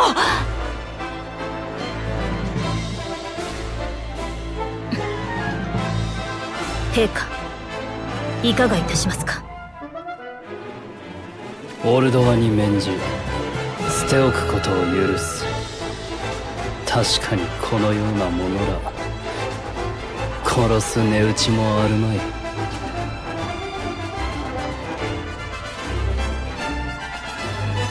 お前たち、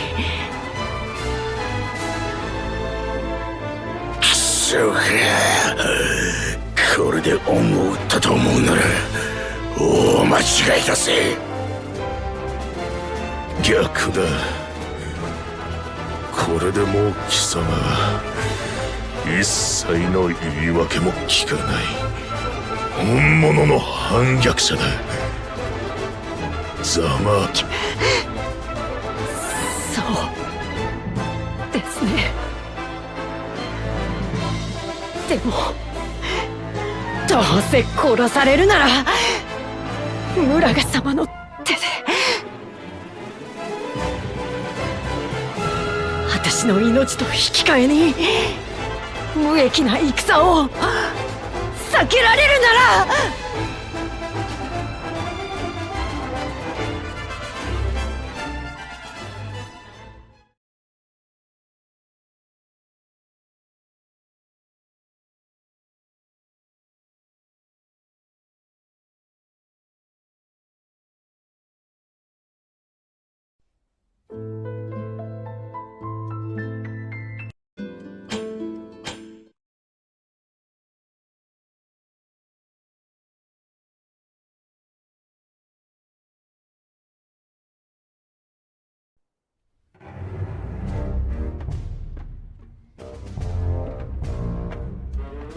モント王子、何のつもりだ。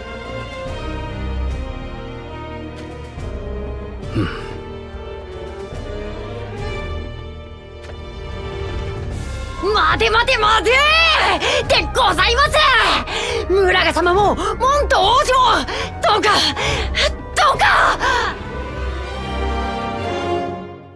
オルドワ、お前まで。この通り剣は捨てます。私は丸腰、一切の危害を加えるつもりはございませんです。ただ私は村賀様にもう一度お話を聞いていただきたいだけ。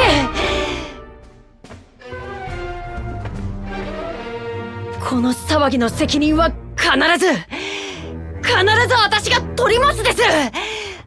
だからどうか。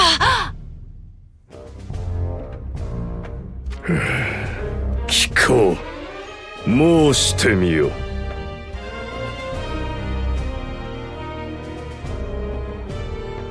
ありがたき幸せ。では改めて申し上げます。海の向こうへの侵略はおやめください。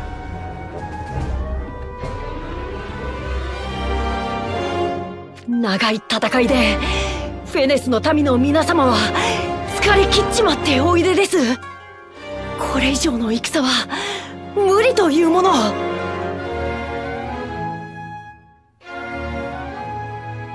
5年、いえ、せめて3年。まずは国力を回復し、民の疲れを癒すべきです。その間に軍を再編し、攻めるのではなく守るためのものに作り変えるのです。そして堂々と海の向こうの国々にアードラを統一した大フェネスの建国を宣言しちまいやがれませ。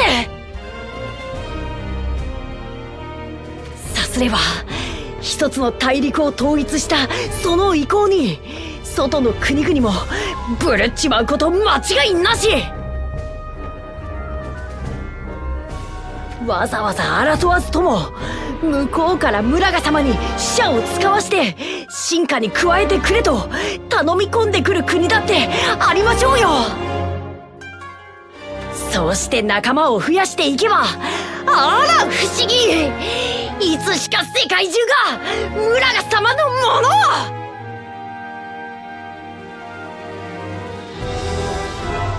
時間なんて気にしなくていいんですぜ。何しろ村賀様は不老のお体、のんびりやったらいいでございます。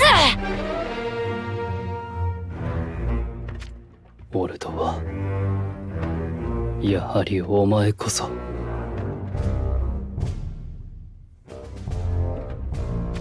なるほど。お前の見識はよくわかった。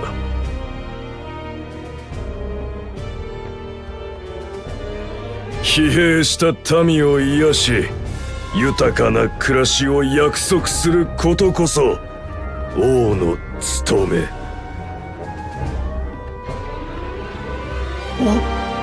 おお、さすが村賀様。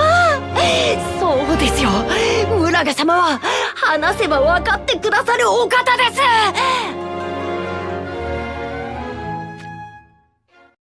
だが手ぬるい、その甘さが、優しさがお前という将の限界なのだ。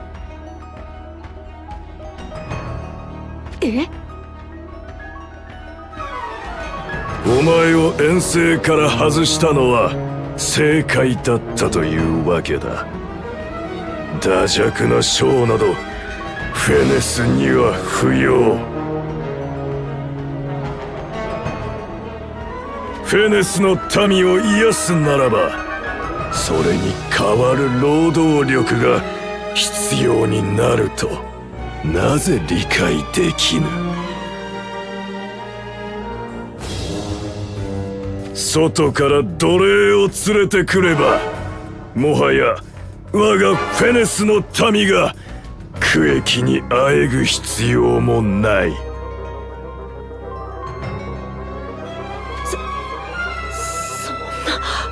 そんなキルフェ、お前なら私の言うことが分かりやがるでしょう。なんとか言ってくれですよ。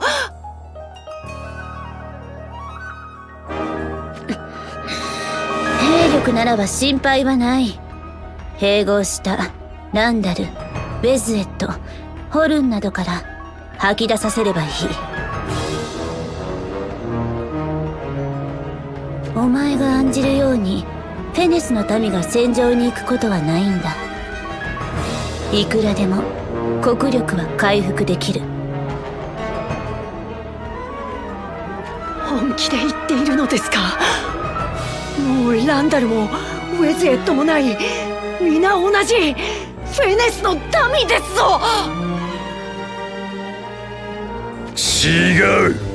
奴らは皆俺たちを蛮族だと蔑んできた連中。同じではない。今度は俺たちが連中を手足として扱うことに何の不都合があろうか。そう。ツケをまず支払って初めてフェネスの民として生きることを許される。それが道理。どうかしてやがりません。それはダメですよ。間違ってますよ。民は一つの家族だと、そう教えてくれた村賀様はどこへ行っちまいやがったんですか。どうかしているのはお前だ。私は村賀様にマリウスともども命を救われた身。その村賀様をお支えするのは軍師としての務めだ。将軍であるお前だって同じはず。同じですよ。言われるまでもなく。ただそのやり方が間違っているならお諌めするのも臣下の役目。村賀様、どうか何とぞお考え直しを。考え直すのはお前だ、オルドは。今ここで考えを改め、今一度俺に忠誠を誓うならば、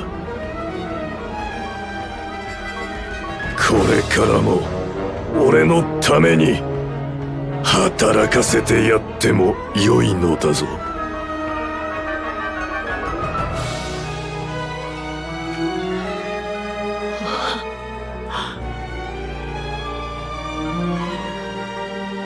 そうできたら楽でしょうね。そうしちまいたいと思う気持ちもちっとはあるんですぜ。でもできねえです。これほどまでに申し上げても聞き入れてくださらないなら、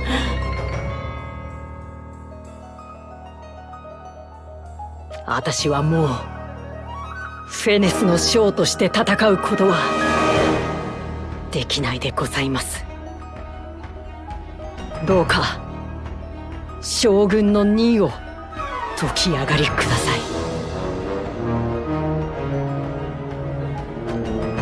わかった。長きにわたる献身ご苦労。騒ぎの責任を取ると言ったな。ならばせめて俺の手で楽にしてやろう。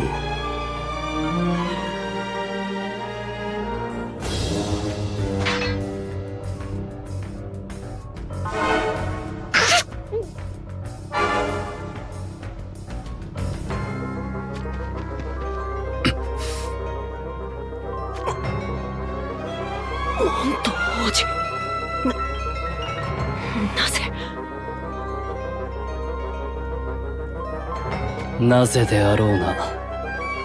体が勝手に動いた。いずれ全ては世の手で灰の中に返すと決めているのに。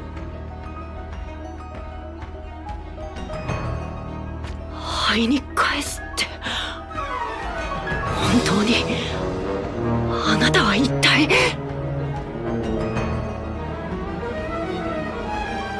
先ほどもそうだ。キトンの言う通り、お前を捨て置いて去ることもできた。しかしそうしなかった。できなかった。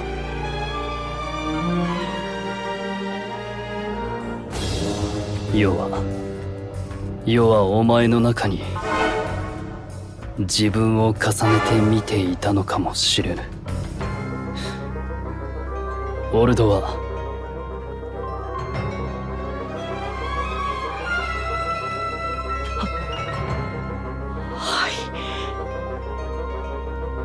世はお前の命を守るために村賀を切る。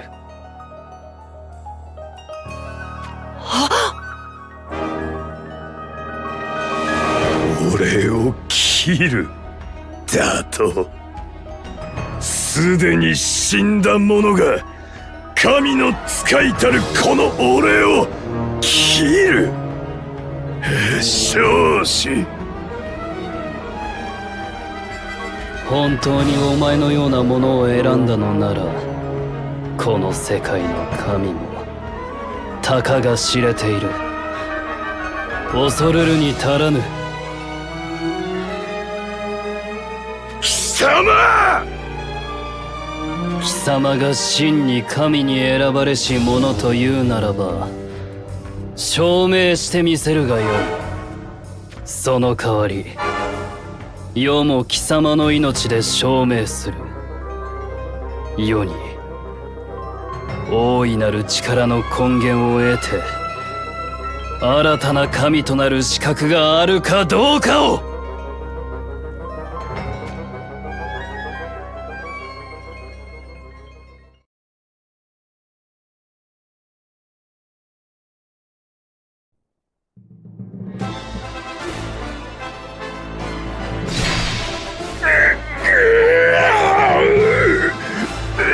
腕が、俺の腕が、不老の腕は、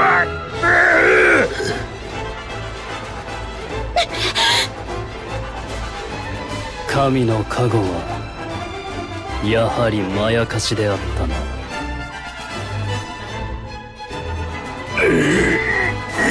嫌だ、追いたくない。俺は永遠に最強なのだ。戦って全てを手にするのだ。もう蛮族などと呼ばせない。俺こそが頂点なのだ。ムラガ様、ゴールドは今すぐモントを殺せ。そうすればお前の罪もなかったことにしてやる。もうおやめくださいませ。ムラガ様、そのようなあなたを私は見たくないですよ。キルフェ、お前でもいい。殺せ、モントを殺せ。フェネスを、俺を救うのだ。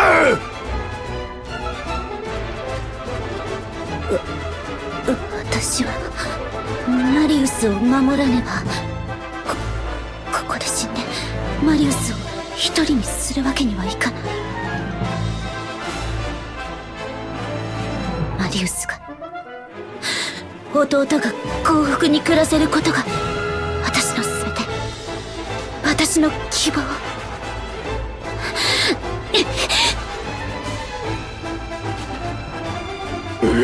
キルフ、貴様！スザザンはどこだ？カムラルとジノークはなぜ来ない？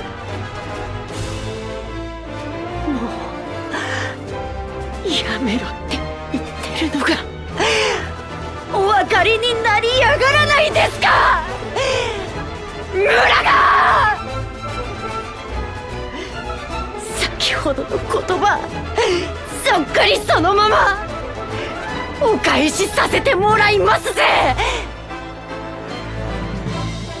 あなたはいつだって威風堂々フェネスの民のため先頭に立って戦ってきた。あなたは私の憧れだった。あなたにお仕えすることは私の全てだった。これ以上あなたを嫌いになりたくないですよ。だったらせめて私の手で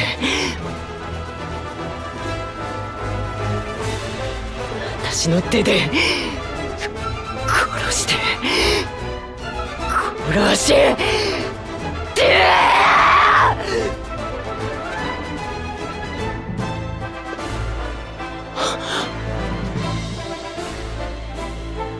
きないできるわけがないです。私はどうしたら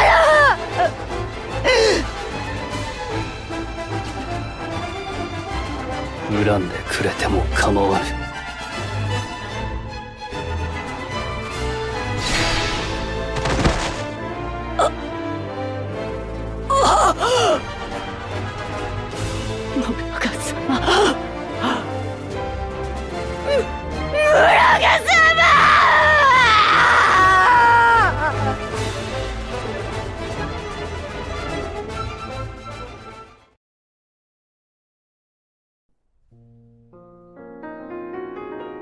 陛下、さすがにもうよろしいかと。差し出口とは承知しておりますが。そうだな。待て！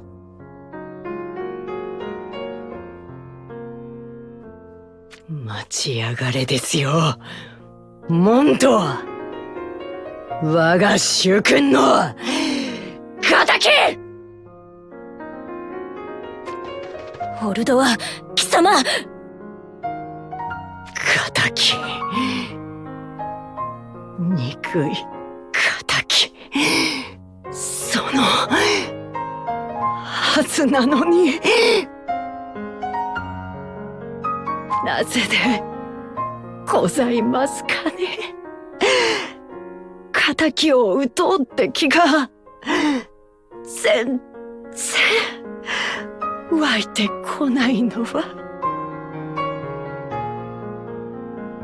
私はひどい進化ですよ。もうこの国にとって何の値打ちもない女です。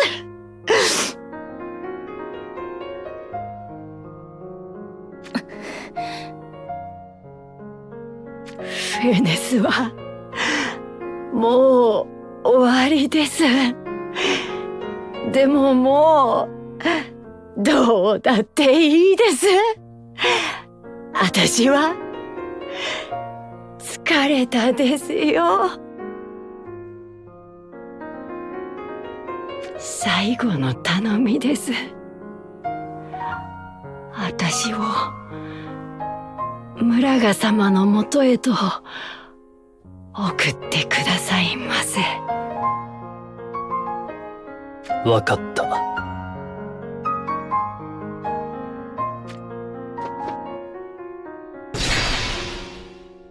今これまでのお前は死んだ。死者のまま滅びまでのわずかな時をながらえるのも良いだろう。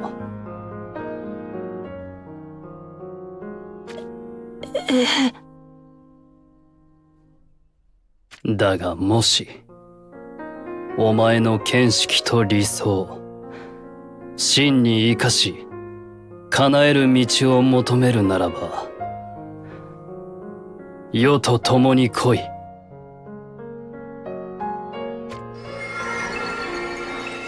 世と僕と君は同じだ。オルドはこのクリスタルに触れてほしい。君なら分かってくれるかもしれない。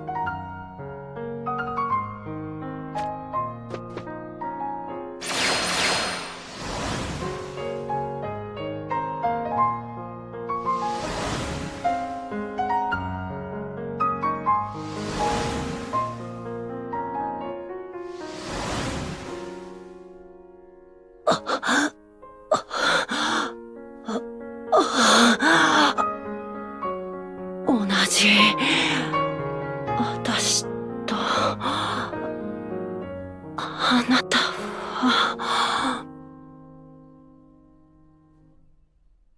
そんな、どうしたらこれほど辛く苦しい旅を続けていられるのですか。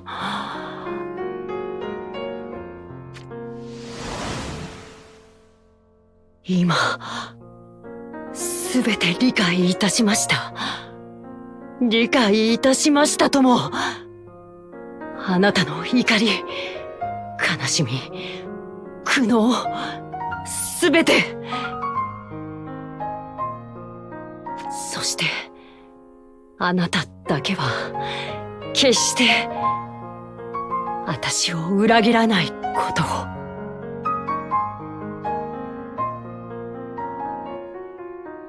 共に来てくれるか、オルドは。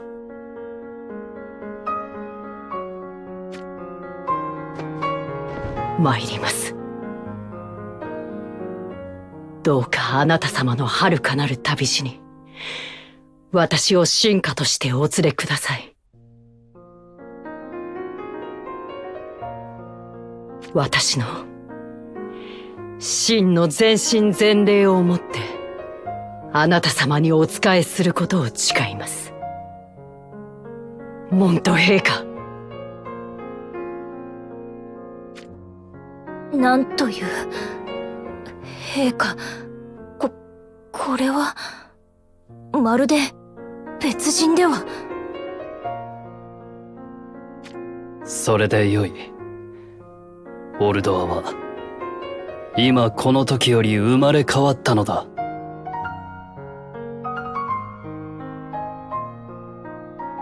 オルドアよ、今よりお前は世の軍師、そして世の新たな家族だ。はい。はい、陛下。ありがとうございます。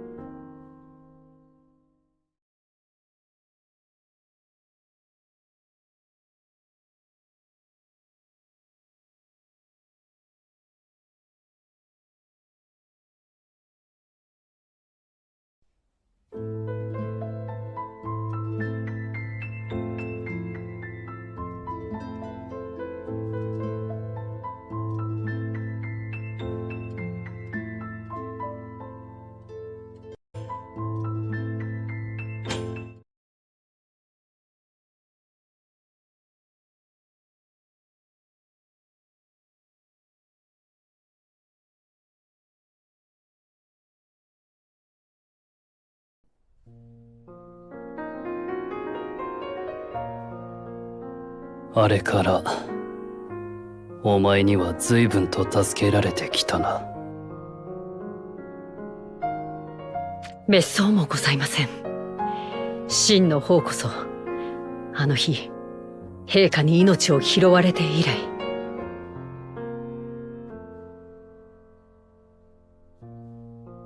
良き夢を見させていただいたと感謝しておりますよ。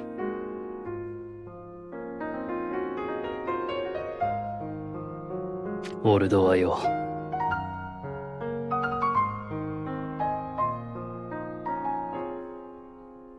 母。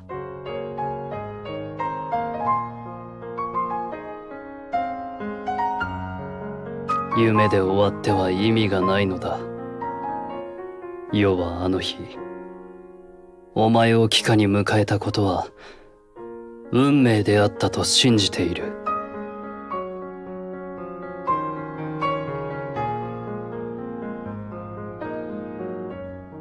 そのお前が立てた策、世は信じる。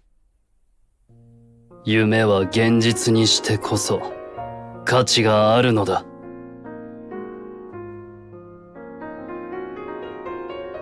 永劫の時の中で忘れ去られた座へ至るための扉、そのいくつかはすでに発見しております。どうぞお任せあれ。真の前例を傾け、必ずや陛下のために開いてご覧に入れましょう。よくぞ申した。すべては軍師の采配に任せる。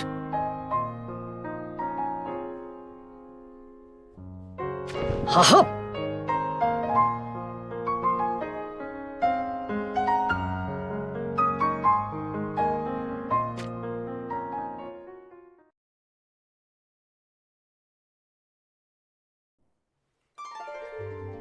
おかえりなさい。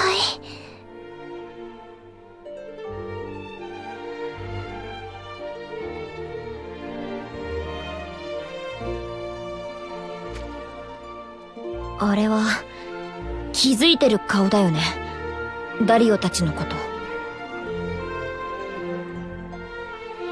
心配するな。ああ見えてユリイカは芯が強い。ちゃんと受け入れるさ。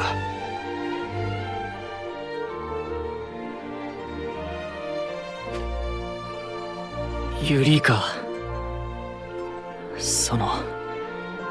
君には何と言っていいか。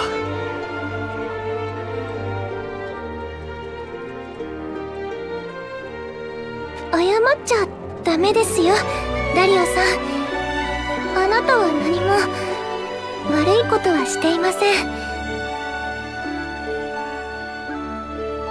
自分がするべきだと思ったこと、いえ、そうしたいと思った心に従っただけ。そうですよね。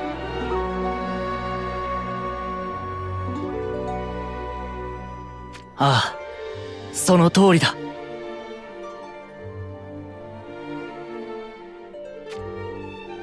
ベリスさんの言う通りだ。ちゃんとダリオさんたちの覚悟をユリイカは受け入れたんだ。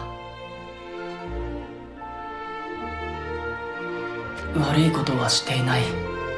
そうしたいと思った心に従ったか。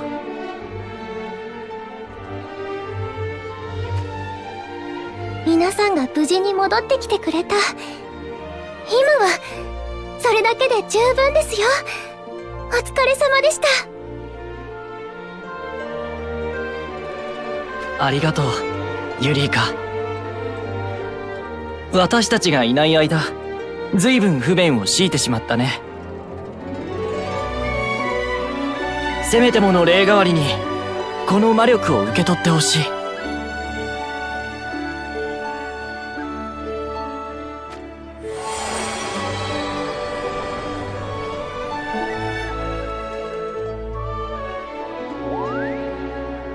おー、すごい魔力クッポー。あっという間にお城が明るくなったクッポー。これで台所も火が使えるし、祭壇の守護も安定するクッポー。よかったクッポーね。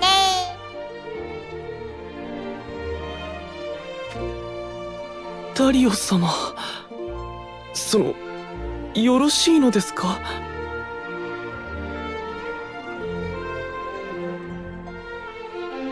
心配しないでください。今のは試しも兼ねてのこと。これまではこんな細やかに魔力の放出を制御することなど到底できなかった。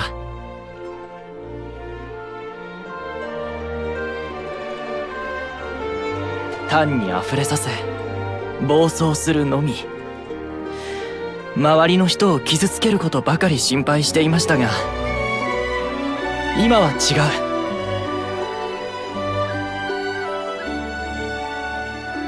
う。これなら皆さんに迷惑をかける心配をせず存分に戦います。そうか。ダリオ殿がそう言うのなら、我々が気を回すのも逆に失礼だろう。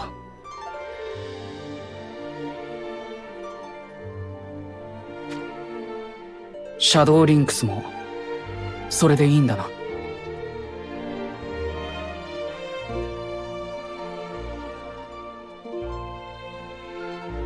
無論だ。余計な気遣いは無用とはっきり言っておく。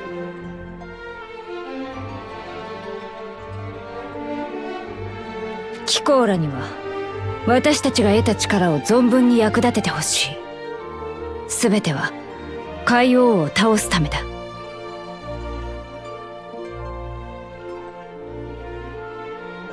差し当たってこの城の魔力が戻ったことで例の異界を観測する装置がまた使えるのではないか。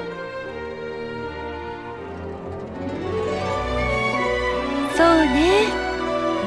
私が言えたことじゃないかもしれないけど、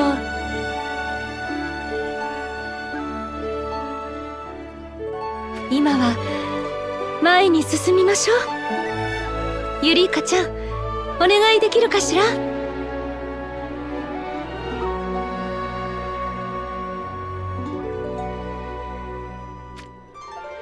任せてください。皆さんがお城を出た後、少し改良を加えたんです。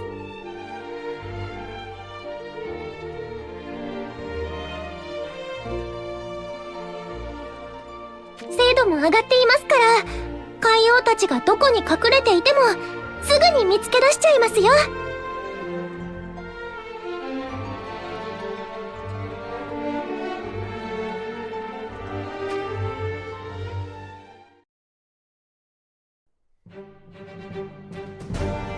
またここもやられてる。これでいくつ目？5つ目です。この短い間にもう5つもの異界を滅ぼしたのか。海王は今のところ比較的小さな異界ばかり。まるで小手調べでもしているかのよう。アードラ大陸を沈めて調子に乗るかと思ったら、意外と慎重派ってこと？しかし小さくともそこに生きていた人間たちが無慈悲に殺戮されたのは事実。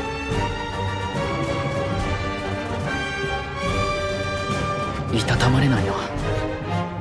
どこの異界に生きる人々にだって叶えたい夢も希望もあったはずだ。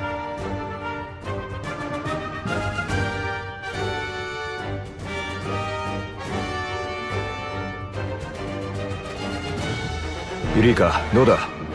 海王たちはまだ見つからないのか？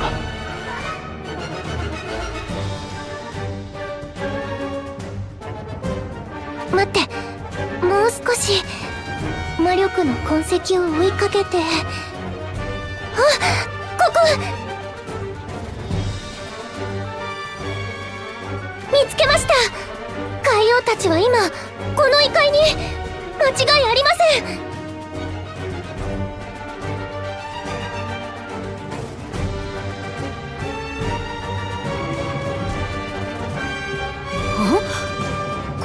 この異界はセティアちゃん？どうしたの？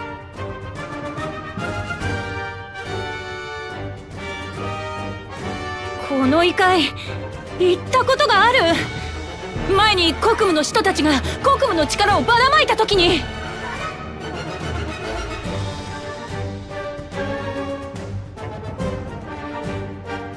なんだって？間違いないのだな。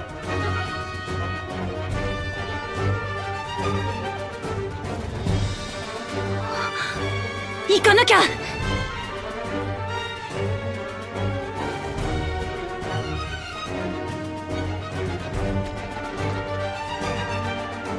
おいセティア、ちょっと待て！友達がいるのよ。助けないと。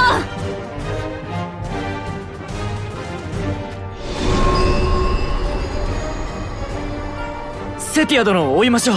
すぐに。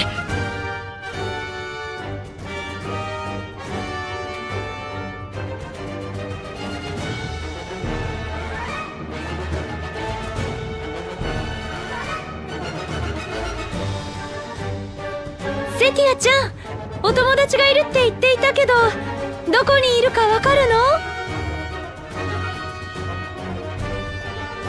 この異界に集落は2つしかないの。山の上にある神殿みたいなところと、麓にある森と。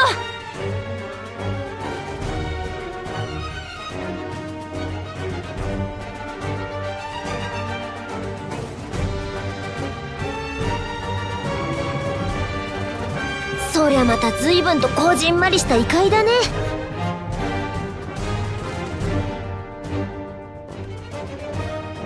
山の上よりは麓の森の方が近いですよね。行きましょう。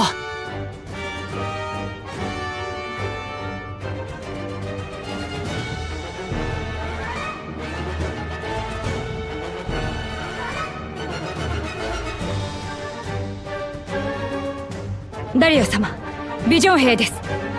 どうやら当たりのようですね。待つんだ、リンクス。他にもいるみたいだ。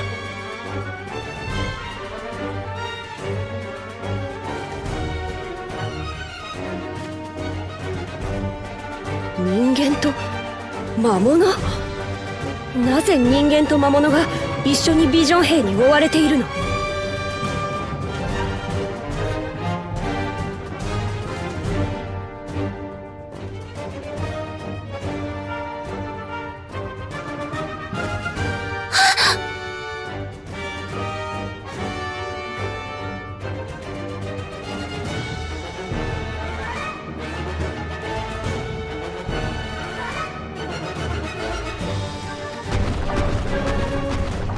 向こうも私たちに気がついたようですが。おいおい、こっち来るぞ。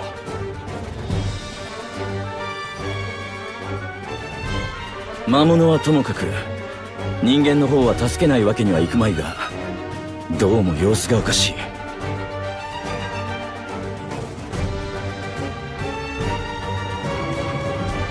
みんな十分注意して。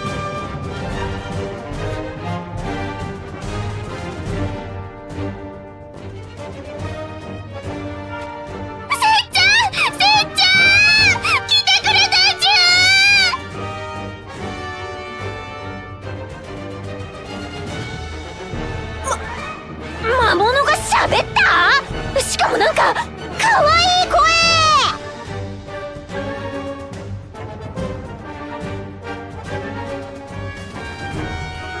せっちゃんとは。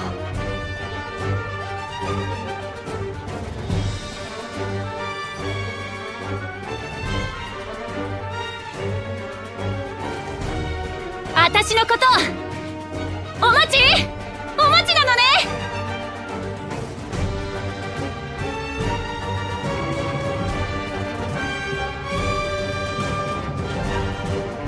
やっぱりせっちゃんだっちゅ！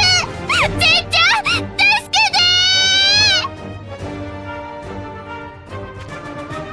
て！まさかセティアの友人というのは。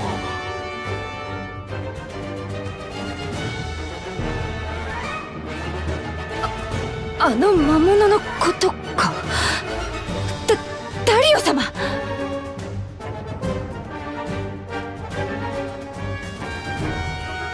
行こう、リンクス。あの魔物を助けるんだ。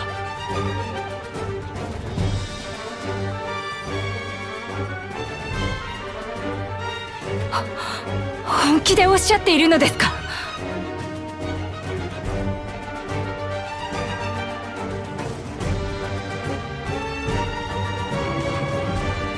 頑張ってお待ち。今助ける。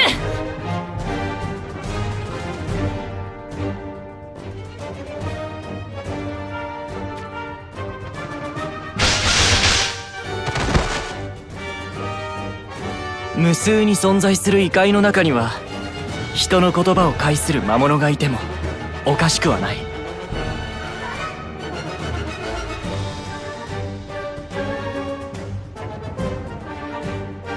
つまらない偏見は自分の世界を狭くするだけだ。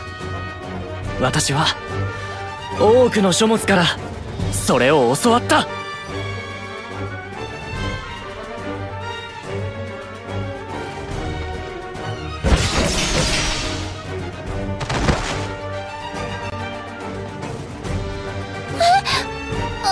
あなたは。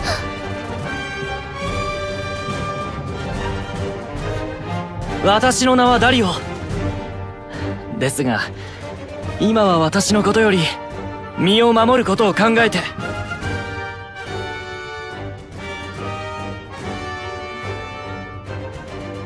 さあ、今のうちに早く私たちの後ろへ。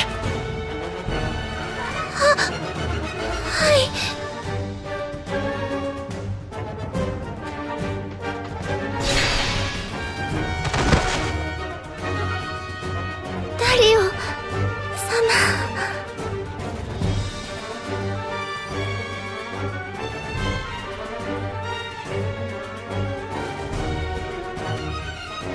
ありがとうダリオ。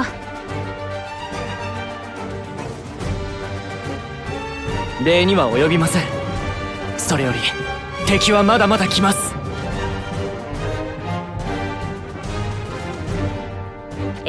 分かってる。ここから先は一歩も通さないよ。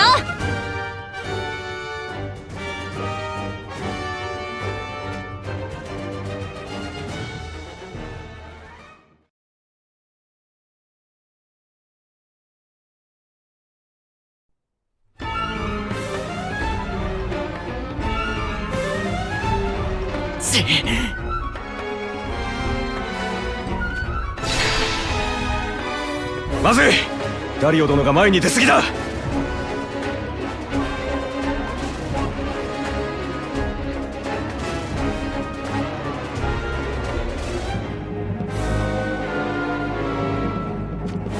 私が行く。援護を頼む。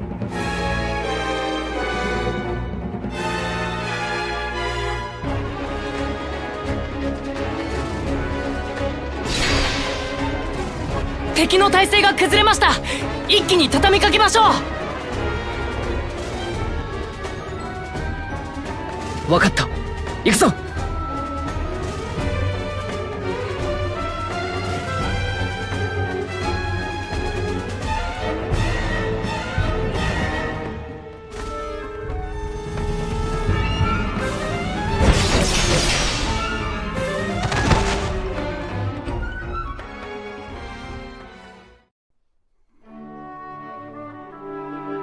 無事ね。よかった。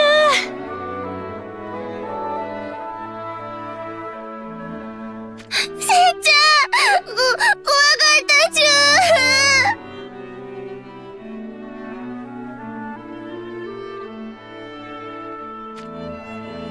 姉さん、よく来てくださいやした。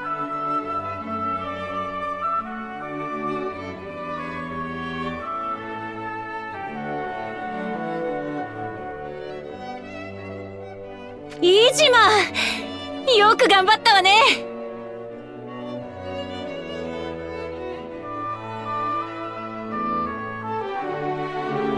セティアさんが来てくれたらもう安心だね。よかった。サダも。そうよ。私だけじゃない。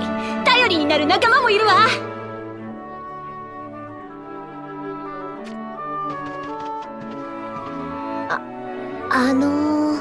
セティアさん、感動の再会を邪魔して悪いんだけど、そろそろちゃんと説明を。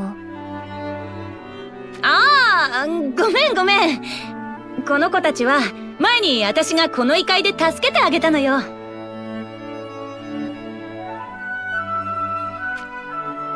宇宙のお町にウルフのイジマ、それからエレメントのサダ。大丈夫。みんな優しくていい子たちだから。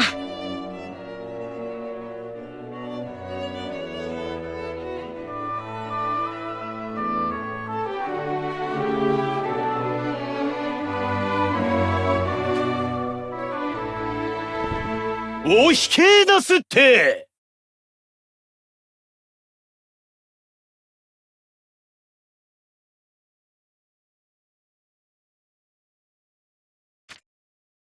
これは控えさせていただきやす。早速のお控えありがとう存じます。手前賊王ウルフ名を飯島、ご覧の通りケチな魔物にてござんす。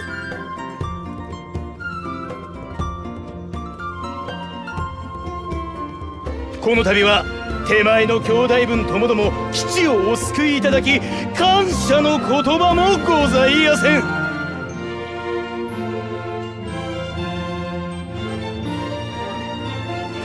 お控えなすって。ご丁寧な仁義を頂戴し、まっこと痛み入ります。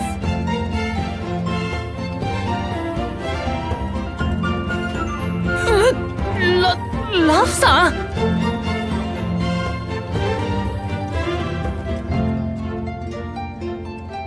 手前、生まれはクリスタルの座。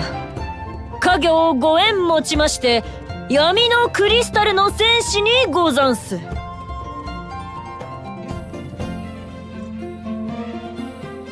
なお、ラフと発します。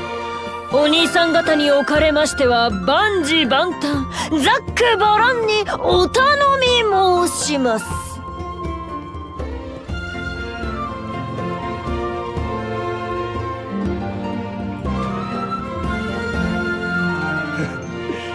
さすが姉さんとご縁のお方だ。気持ちのいい口上と切符で。確かに悪いやつじゃないわね。大丈夫、信用できるよこの子たちは。そうなの？ラフちゃんがそう言うなら安心ね。よかったわ。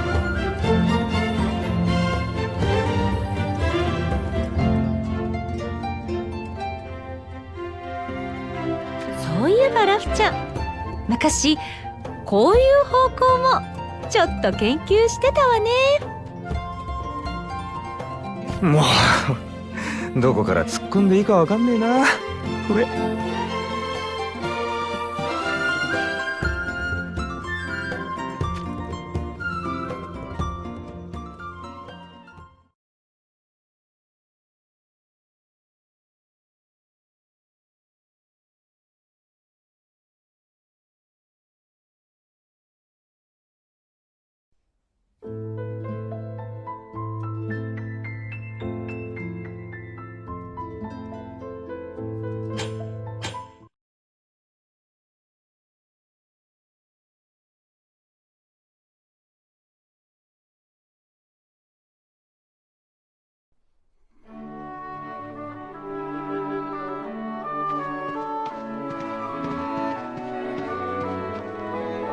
本当に魔物と人間が共存している。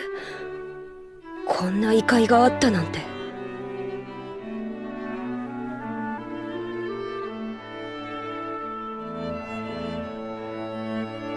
私も初めて来た時は驚いたよ。最初はてっきり人間たちが魔物に襲われてるものと思っちゃって。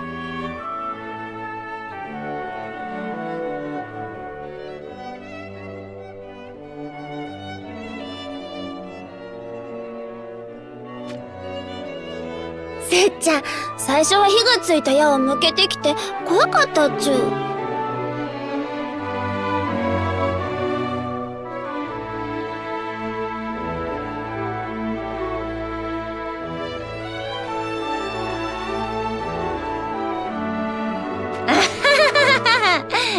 ごめんごめん。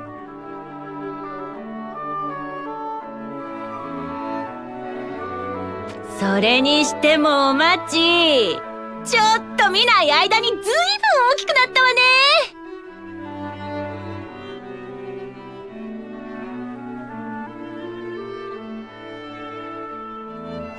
前はこんなちっちゃな種だったのに。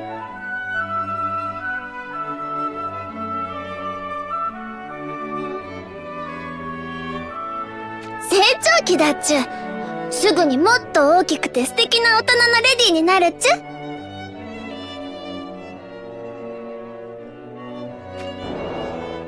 とりあえず話は後にしてこっちへ傷の手当てをしましょう。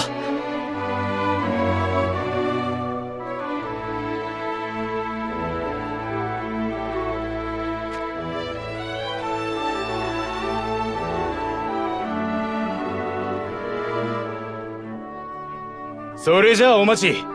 俺は助けた人間さんの様子を見てくる。ダリオさんの手当ては任せるぜ。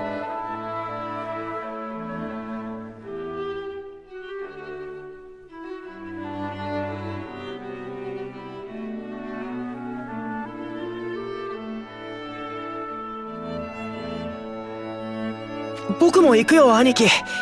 逃げてきた人たちに水と食べ物を用意してあげなきゃ。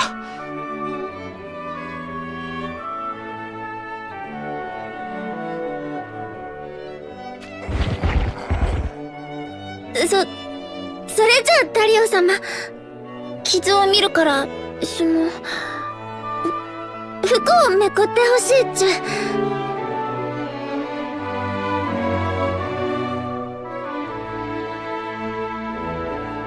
いや、大した傷では。それより君も他の人たちを。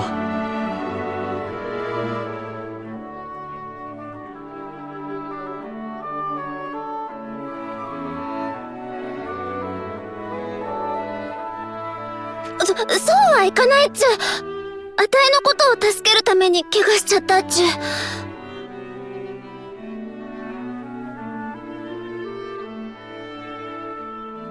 お礼をしないとあたいの気が済まないんだっちゅ。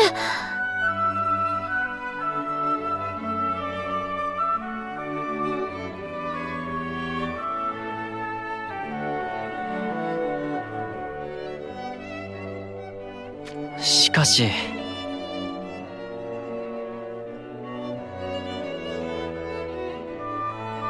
あたいの葉っぱは傷によく効く薬草なんだっちゅ。手当てさせてほしいっちゅ。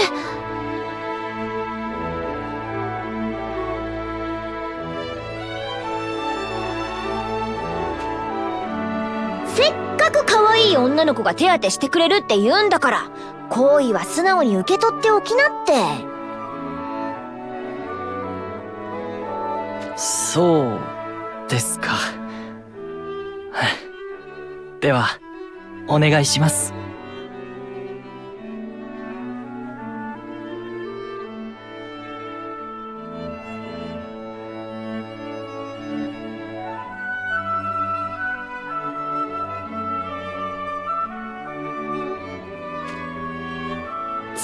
失礼するっちゅ。この葉っぱを取ってと。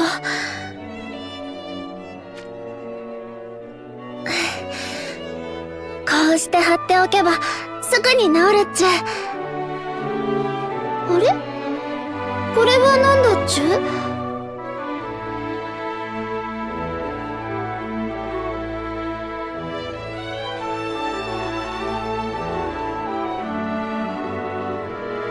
ダリオ様の体、あちこちピカピカ光る石みたいに。こんな人間の体は初めてだっちゅ。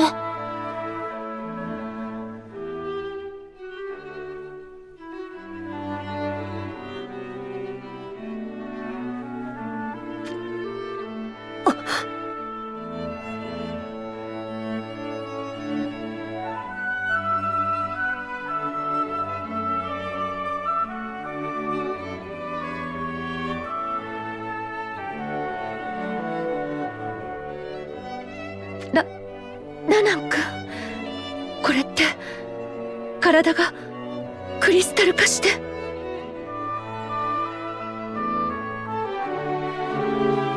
言うな。避けようのない運命なのだ。ダリオ殿はとっくに覚悟している。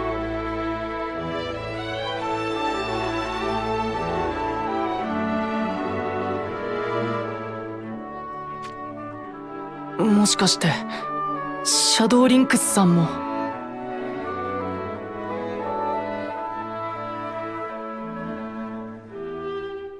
余計な気遣いは無用と言ったはずだ。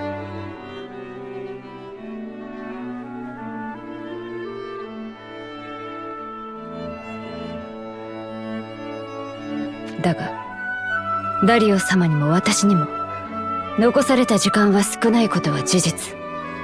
その点にだけは留意してもらいたい。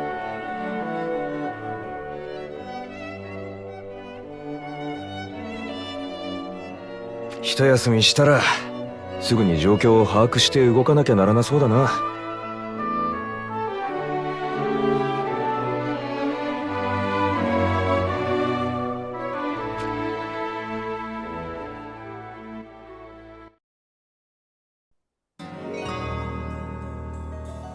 ではこの異界に住む人間たちはすでにほとんど海王軍の手にかかってしまったと。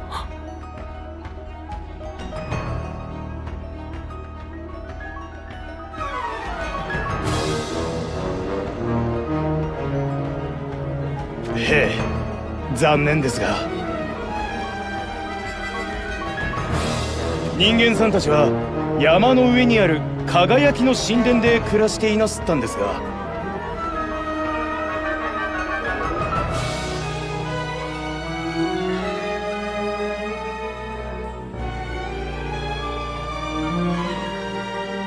それで僕たちも気づくのが遅くなっちゃって、もっと早く気づいていれば。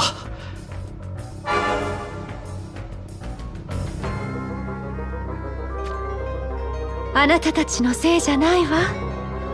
自分を責めないで。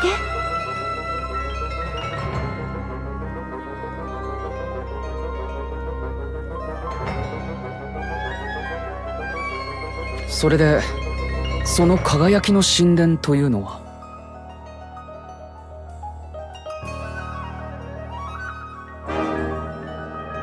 そのあたりはセティアが詳しいんじゃないのか？この異界を救ったことがあるんだろ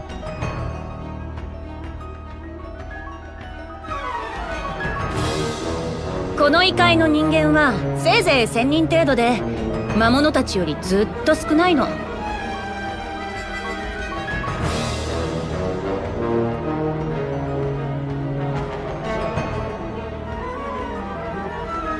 彼らは自給自足の生活をしていて、信仰の対象としてその神殿を守ることを使命と考えていたわ。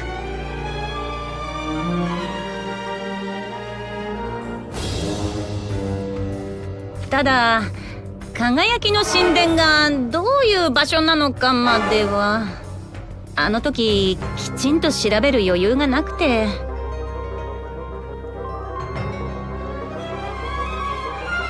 人間と魔物の皆さんとは確かに良好な関係だったのですね。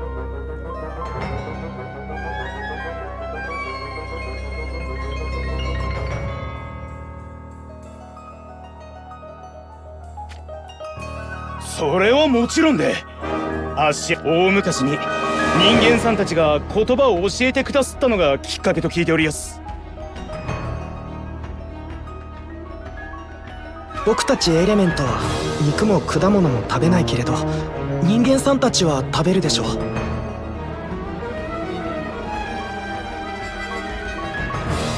だからそういうものを届ける代わりに、山で採れる質のいい鉱石なんかをもらったりしてたんだ。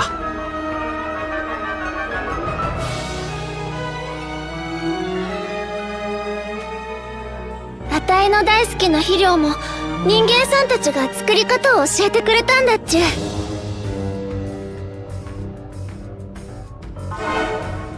それがこんなことになっちまって、血の気の多い若え連中が仇を討つんだと吠えて聞きやせん。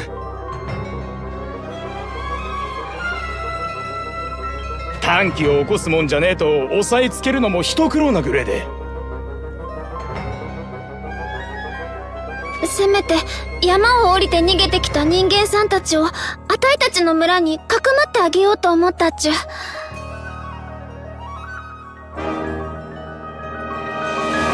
そうしたらおっかない奴らに見つかっちゃって。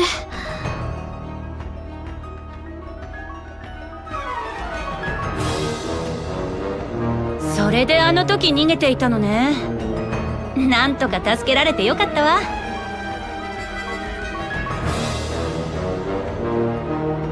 せっちゃんを見つけた時、あたい本当に嬉しかったっちゅ。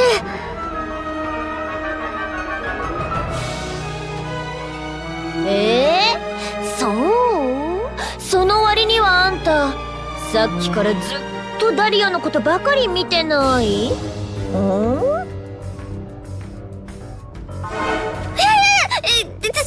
なことないっちゅ。気のせいだっちゅ。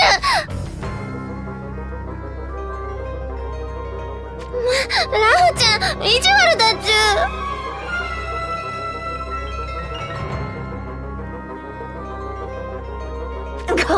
ごめんって、もう可愛いな。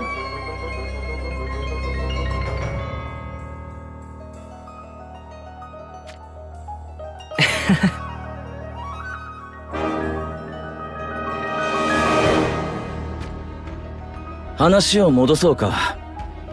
ともかく海王軍は人間たちを輝きの神殿から排除した後、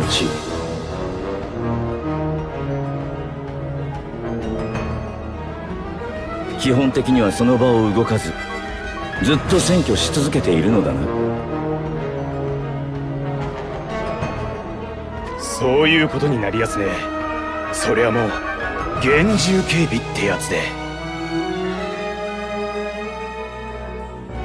何かあるな。さすがに別のクリスタルが隠されているとも思えんが。何にせよ自分たちの目的を果たすために罪もない人々を殺すなんて許せません。特にこの異界は争いのない本当に平和な場所だったようです。これでは。そうですよ、口では平和な世界を作るなんて言っておきながら。皆さん、僕たちのためにそんな風に怒ってくれるんですね。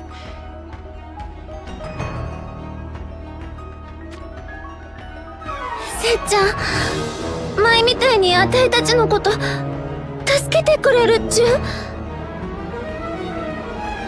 当たり前じゃない。私たち友達でしょ。心配しないで。私もみんなもそのためにここへ来たのよ。せっちゃん、ありがとうっちゅう。情けねえ話。喧嘩に自信のある魔物はそう大した数もおりやせん。このままよくしてくださった人間さんたちの敵も取れず、はがみするしかねえところでした。僕たちも協力します。輝きの神殿までの道案内は任せてください。だからお願いします。どうか皆さんの力でこの世界を。分かった。クリスタルの戦士の名にかけて必ずこの異界は救ってみせる。時間がありません。すぐに出発しましょう。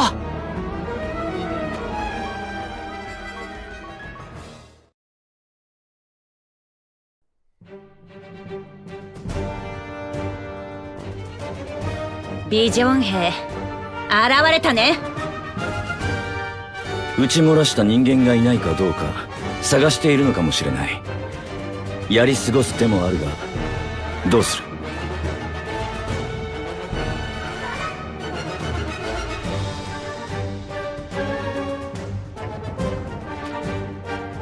少しでも数を減らしておけば、生き残った人間があの村にたどり着ける可能性も高まります。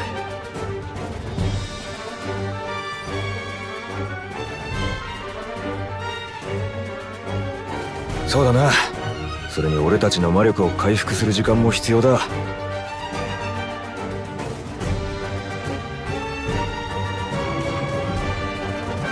さっと片付けて今夜はここらで野営としようぜ。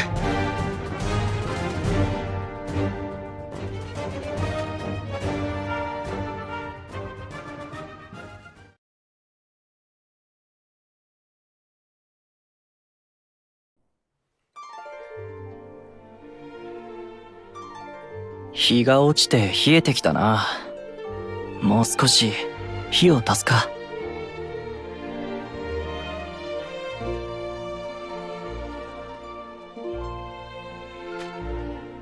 ダリオ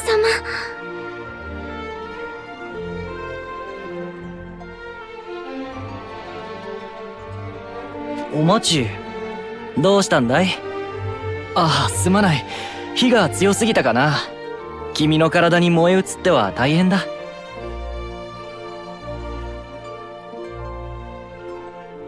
大丈夫だっちゅ。ダリオ様は優しいっちゅね。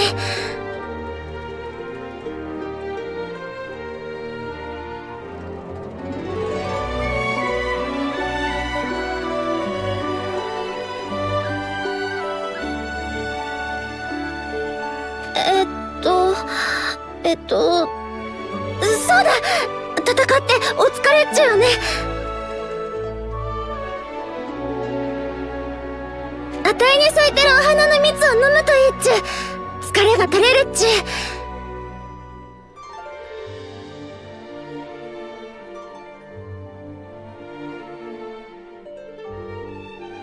どうぞっちゅ。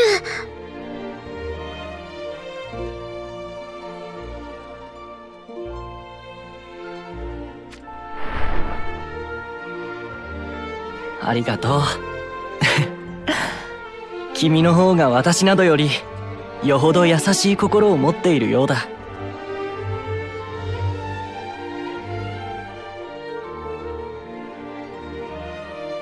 葉は薬草で蜜も疲れを癒す。私が知っている魔物とは全く違うんだね。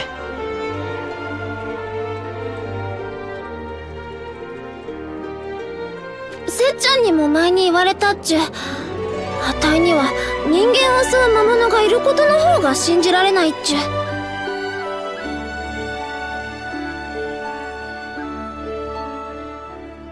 そうか。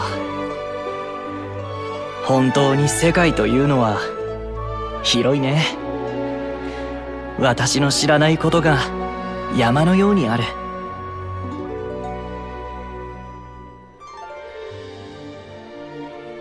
もし許されるのならば、もっと多くの異界を見て回ってみたかったな。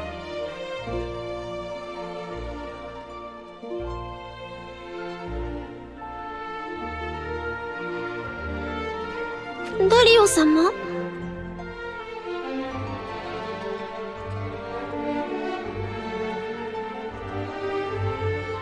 ああ、いや、すまない。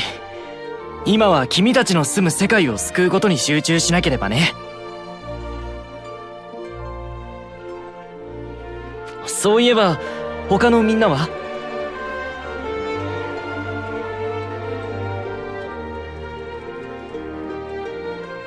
向こうでお話ししてるっちゅ。あたいあんまり難しいお話はわからないから。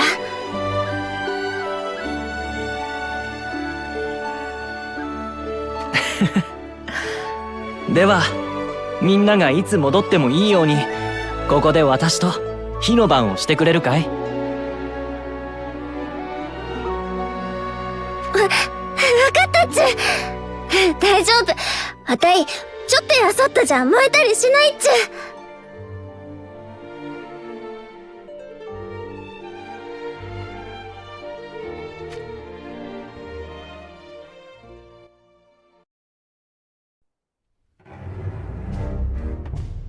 神殿にいる海王軍を倒すにしても、さすがにもう少し情報が欲しいところだな。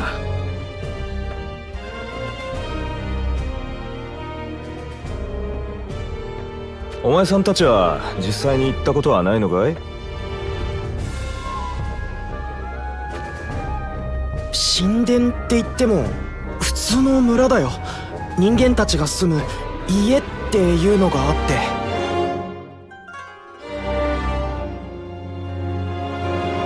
ただ全体がこうぐるりと石の壁で取り囲まれちゃおりやすだね。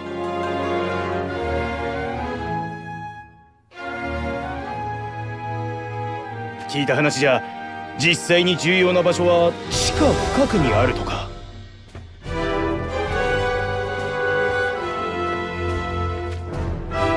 石の壁、砦か何かのようになっているということでしょうか。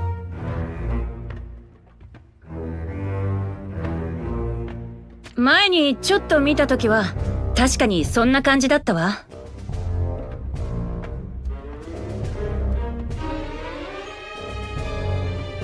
兵隊を配置して守りを固めるならいくらでも厚くできそうな感じ。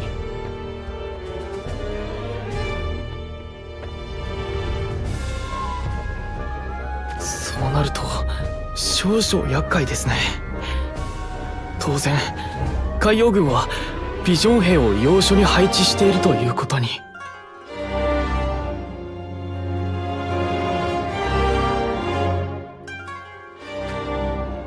せめて敵の配置が分かれば戦いを有利に進められるのだが、密かに偵察を行うというのは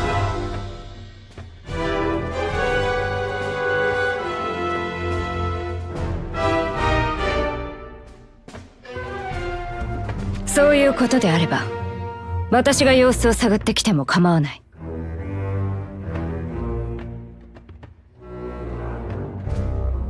そうだな。ここはシャドウリンクス殿の手腕に期待して。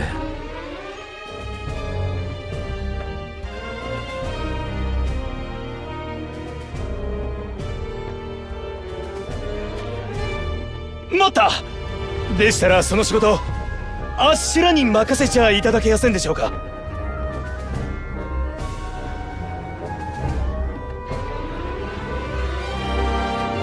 危険な仕事よ。心配だわ。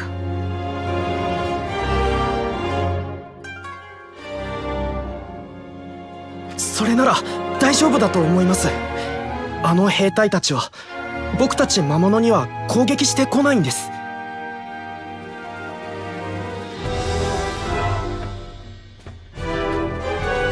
人間だけを攻撃するってこと？でも前はあんたたちも追われてなかった？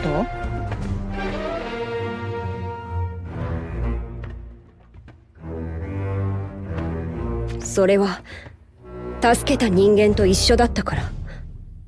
そういうこと？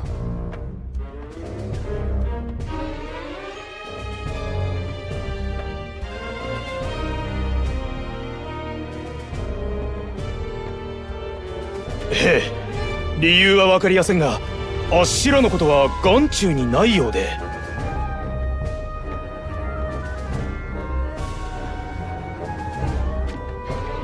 奴らを束ねる海洋の怒りと憎しみは人間にのみ向いている。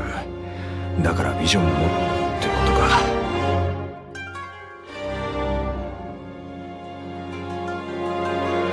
か。であれば確かに利用しない手はないな。頼めるかな。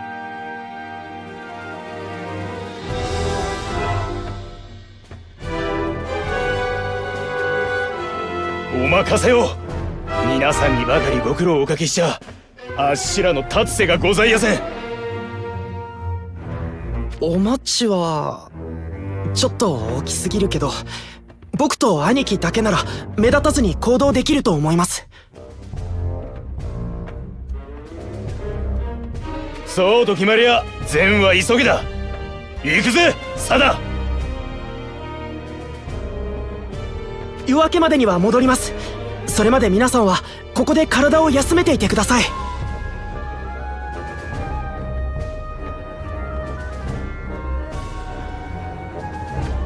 くれぐれも気をつけてね。少しでも危ないと思ったらすぐに引き返して。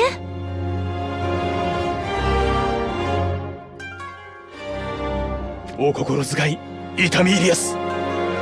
では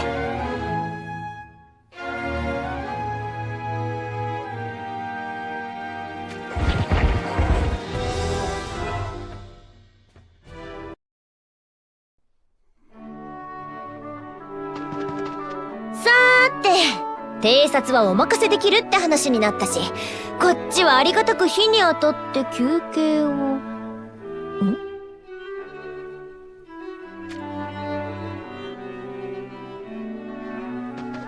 どうしたのラフ？そんなところで立ち止まって。な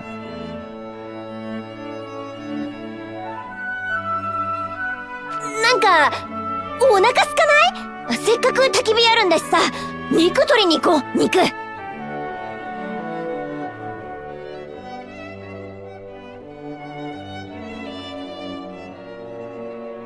え？今から？なんでそんな急に？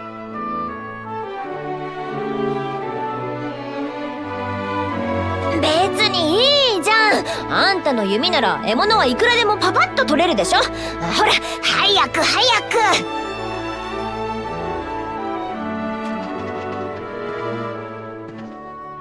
わかったわよ。だから押さないで。なんだ二人とも。今からどこか行くのか。ラフがお腹空いたんだって。だからちょっと狩りに。もうほんともうわがままなんだから。アルストリア君も一緒に行こう。ここ不思議な異界だよ。見たことない花とかあるかもよ。異界での狩りにフィールドワークか。確かに興味深いな。わかった、付き合おう。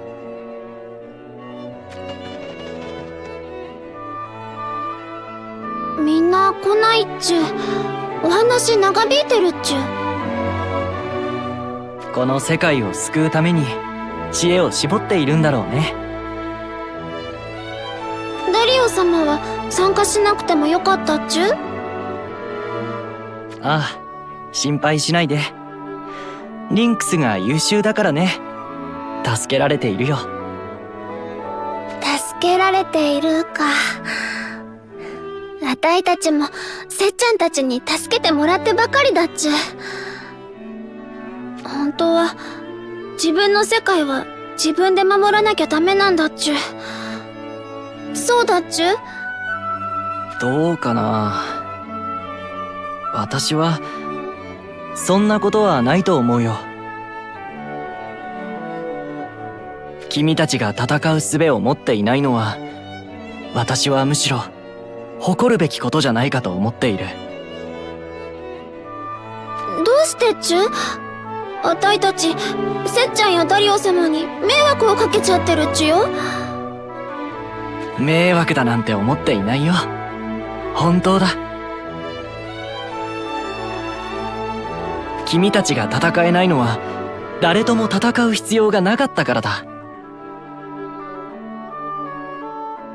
生きていれば意見の対立やお互いに相入れないことだって出てくることもあるだろう。でも君たちは長い間ずっとそういう問題に対して武力での解決を図らなかった。なんて素晴らしいことだろう。魔物と人間、種族の垣根すら越えて君たちはそうして生きてきたんだ。みんな仲良くした方がいいのは当たり前のことだっちゅう。またい喧嘩は嫌いだっちゅう。そうだね。私も心からそう思う。でも私が生きてきた世界ではそう思えない人間が多すぎた。私もこの異界に生まれていたら君たちと仲良く穏やかな一生を送れたのかもしれないな。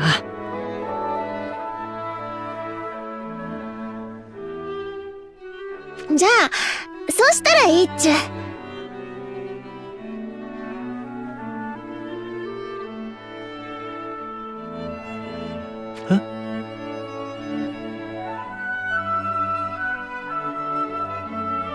今すぐは無理かもしれないけど、落ち着いたらお引っ越ししてきたらいいっちゅう。ダ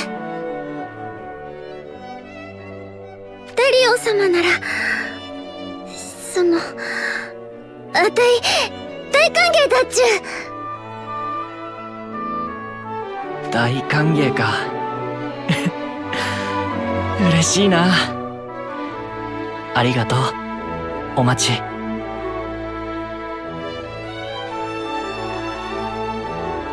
あたい待ってるっちゅ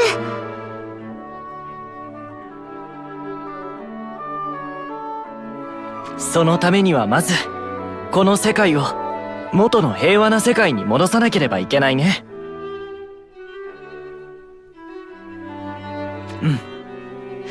なんだかとてもやる気が出てきたな。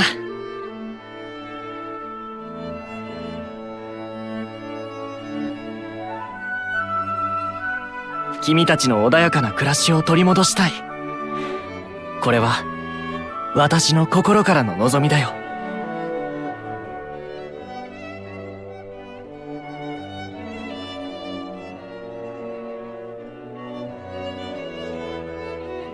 だから迷惑をかけているなんて思わずに私たちの勝利を祈ってほしいな。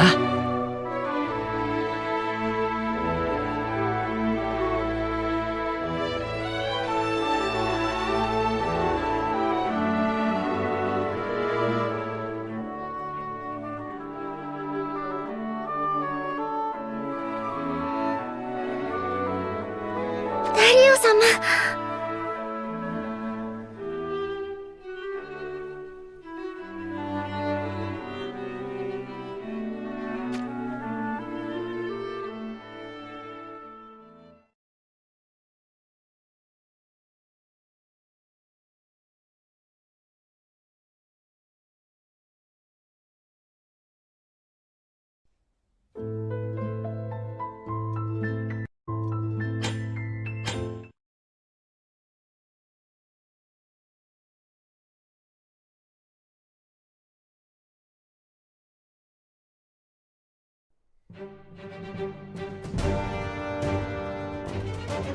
連中の配置はこんな感じでさ。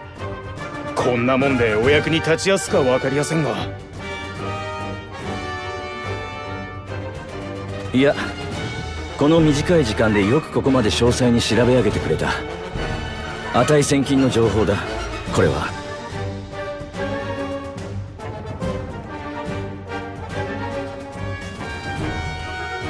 そう言っていただけりゃ骨を折った甲斐もあるってもんで。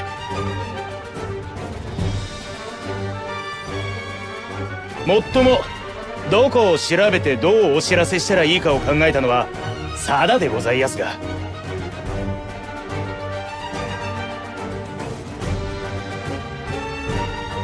その目立たず行動できる体といい、目の付けどころといい、密偵の才能があるな。頭も切れるようだ。そんな。兄貴、褒められちゃいました。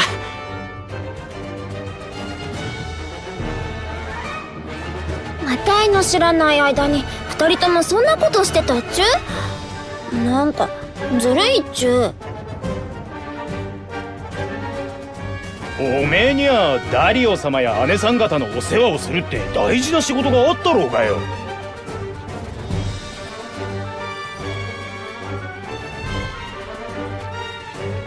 さて、それでどうするよ、レンジ軍師殿。やっぱりここは一点突破か？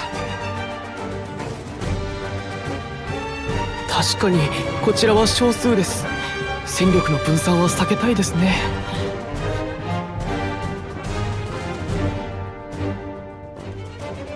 ああ、いや、何もこれは私が皆様を盾にさせていただきたいとか。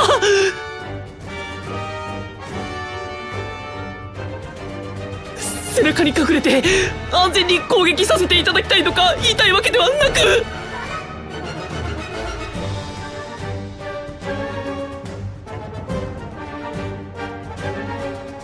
言ってる言ってる。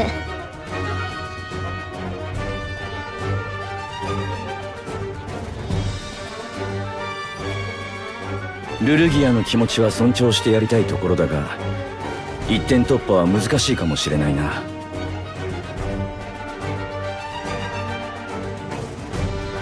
見る限り隙のない布陣だ。兵力の配置とその感覚が絶妙なのだよ。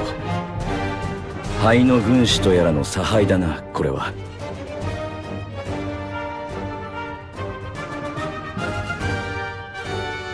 どこか一点に集中攻撃をかけても他からすぐに援軍が駆けつけてきて開けた穴を塞がれてしまいますね。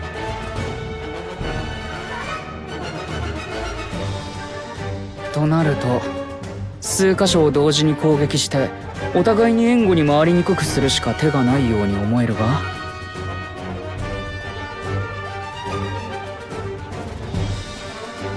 その通りだ。3カ所程度を同時に攻撃突破し壁の中で合流する。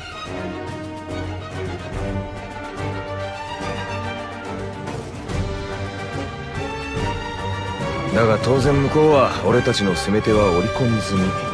対策もしているだろうな。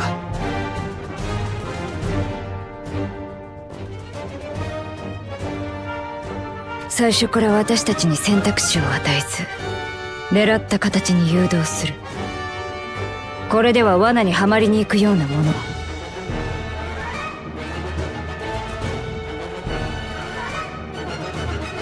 あのオルドアにこれほどの策を練る頭があったのは少々驚きだな。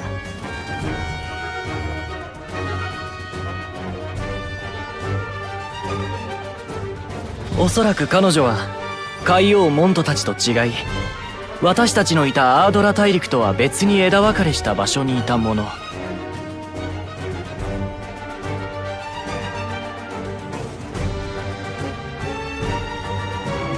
とはいえ、もともと軍師としての才覚はあったのだろうね。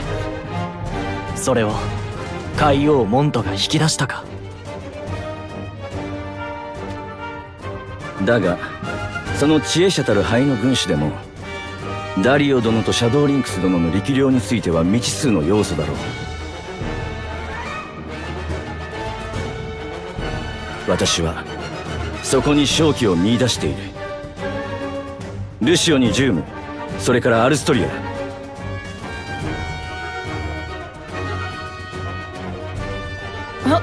はい。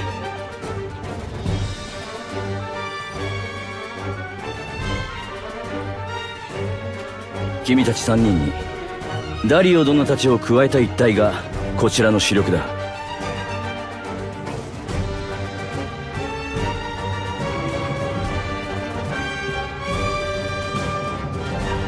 一番防御の厚い南側の攻略を受け持ってもらいたい。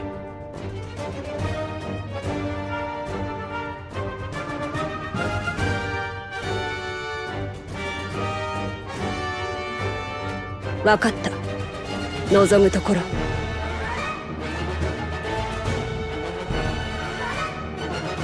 俺の力もダリオたちと同様に未知数の要素が大きいというわけか。責任重大だな。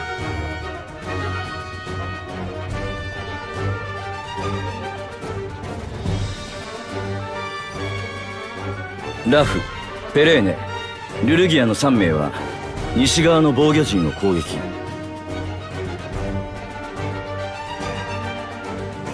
ベリス、セティア、そして私が東側を担当する。これでどうだろうか。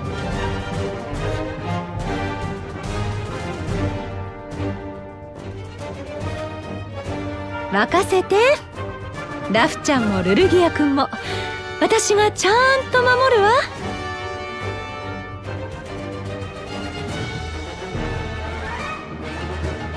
ペレーネ様が本調子に戻られた今なら前のようなことにはならずに済みそうですね。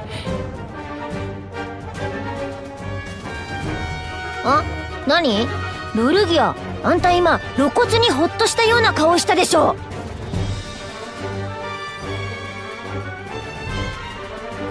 この編成だったら俺たちは遠くから攻撃してりゃいいな。今回は一番楽ができそうだ。そんなわけないでしょ。ベリスの援護にかかってるんだからしっかりやってよね。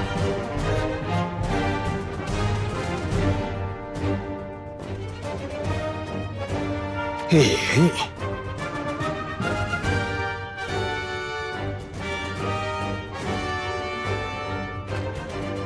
あたいたちは何をしたらいいっちゅ？お手伝いするっちゅ？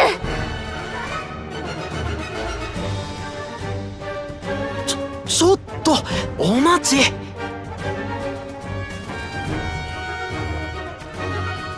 道案内してくれただけでもう十分だよ。この先は私たちに任せて。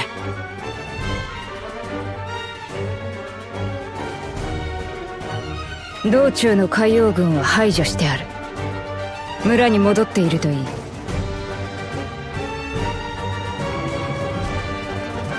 では行こうか。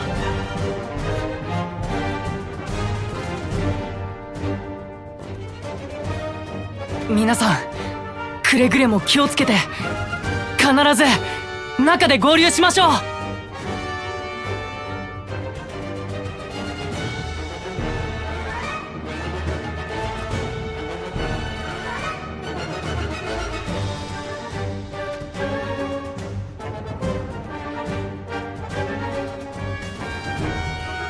みんな行っちゃったっちゅ。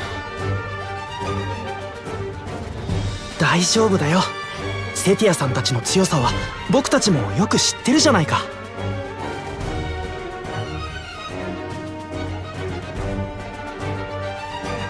あとは皆さんにお任せしよう。いいな、お待ち。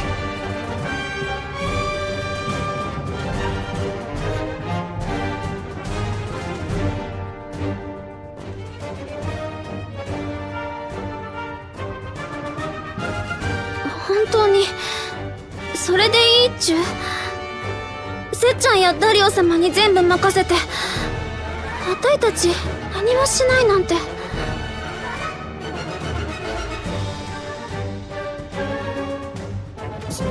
そんなこと言われても、僕たちじゃ皆さんの足手まといになっちゃうだけだよ。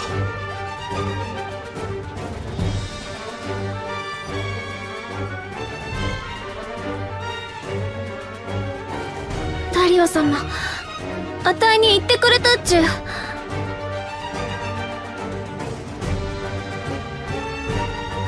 たいたちがこれまで誰とも戦わずに生きてきたのは素晴らしいことだって。でもなんだか素直に喜べなかったっちゅ。お待ち。おめえ。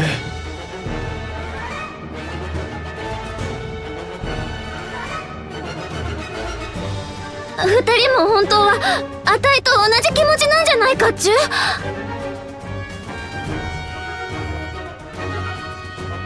あたいたちの世界をよその世界の人たちに助けてもらうのはやっぱり違うと思うっちゅ。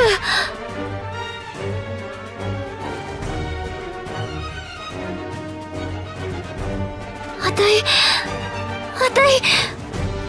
ダリオ様を助けてあげたいっちゅ。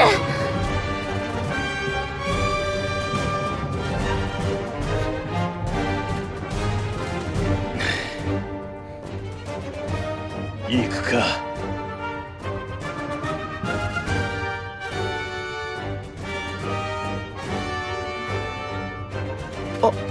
兄貴？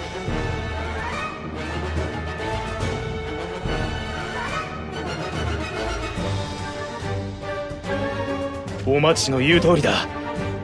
ここは俺たちの世界だ。人任せにしちゃ筋が通らねえ。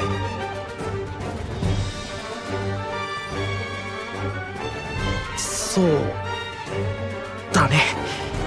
幸い奴らは僕たち魔物には積極的に攻撃してこない。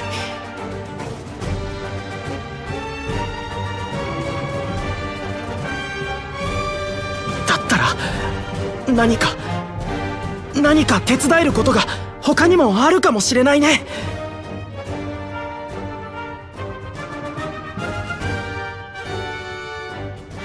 よく言った。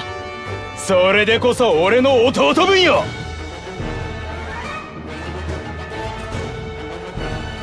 決まりだっちゅ。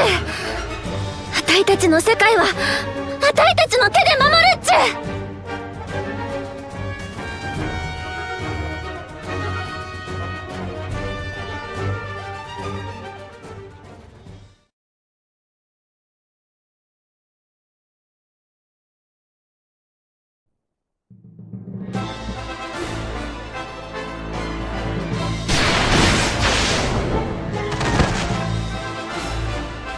今だ、突入するぞ。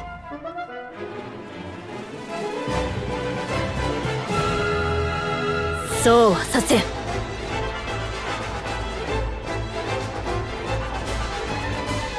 トンちゃん、いつぞやは世話になったな。私に斧が肉体を武器とする技を教えてくれたことは感謝しておこう。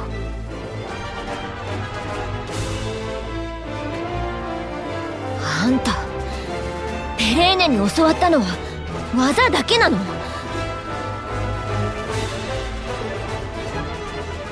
ペレーネはもっと大事なことを教えてくれたと思うんだけど。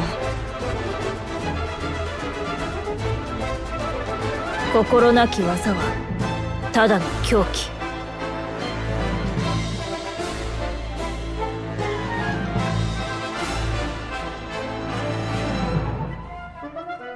なるほど、分かっててこういうことをしてるってわけね。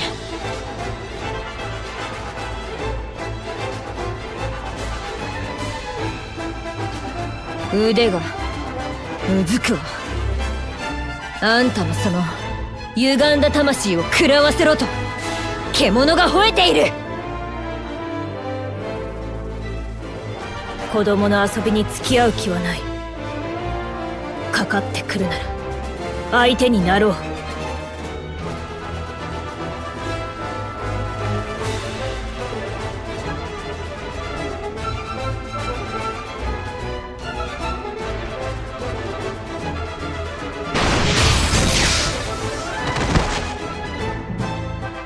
よし、一気に駆け抜けるよ。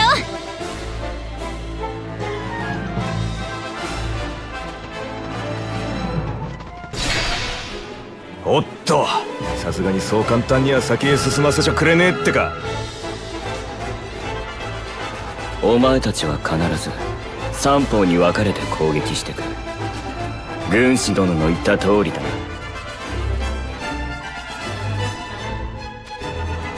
こちらとて君たちが姿を現すことは想定済み。そっちの思惑がどうだろうと私たちは前に進むだけよ。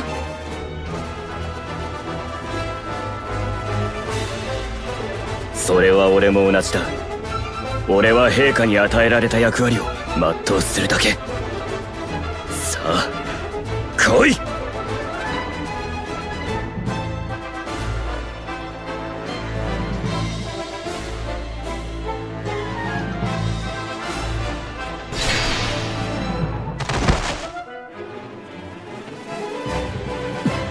灰の軍師。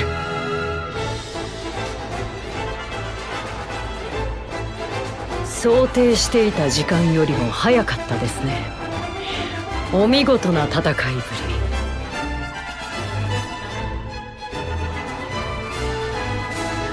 くだらない話をする気はない。海王はどこだ。それは残念。あなたのことは高く評価しているのですが、光のクリスタルの戦士ルシオ殿、そう、最も警戒すべきはまぐれなりとも陛下に人たちを浴びせたこの男だからこそあなたに用があるのですよ。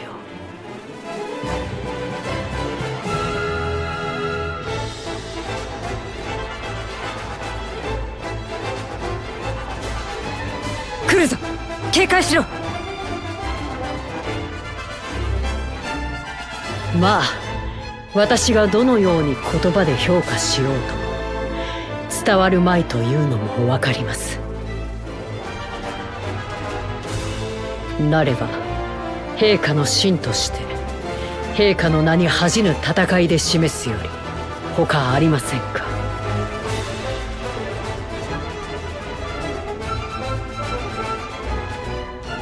戦うというならここでお前を倒し海王の元へ向かうまでだ。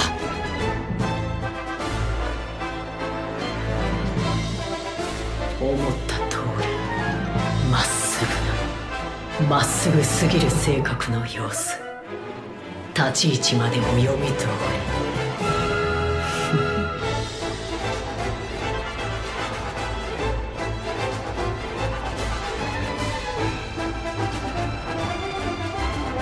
よろしい。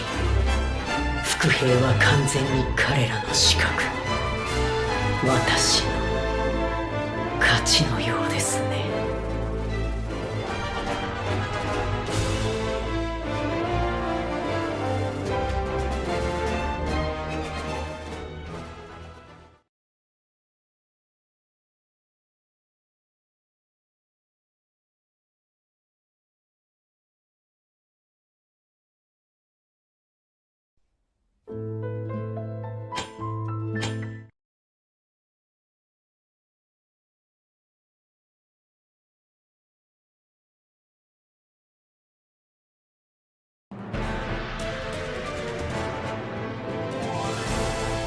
どうなさいました？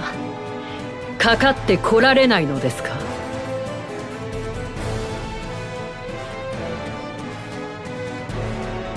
言われなくても。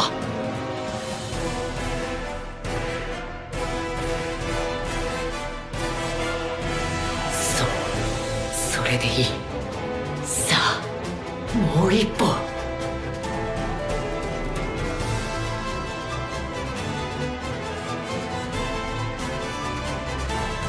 ダリオ様、ルシオさん、危ないっちゅ後ろから来てるっちゅ。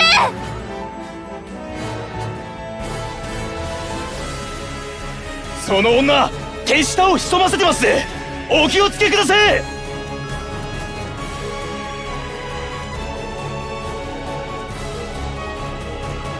伏兵か。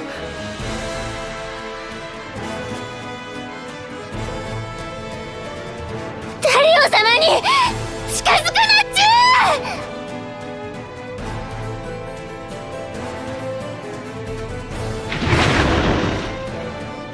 ゅ。行くぜサダ、手はず通りにな。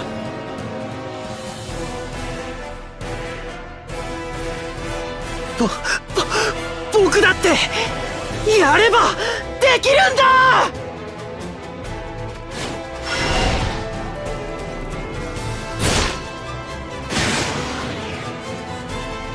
背後からとは。だが残念だったな。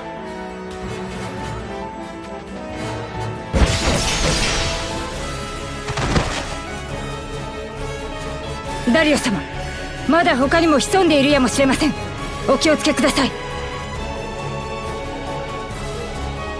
やってくれやがりますね。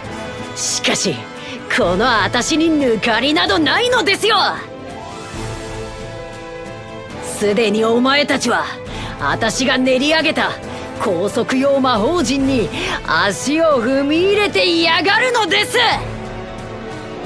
発動！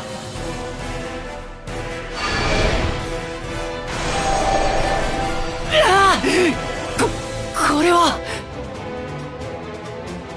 体が動かない。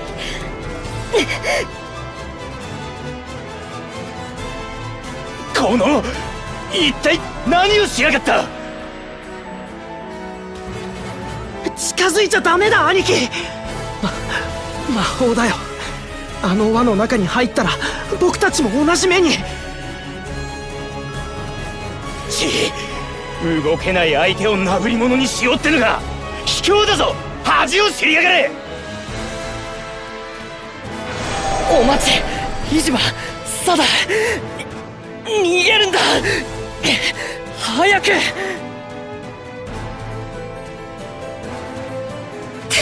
オ様、ダリオ様。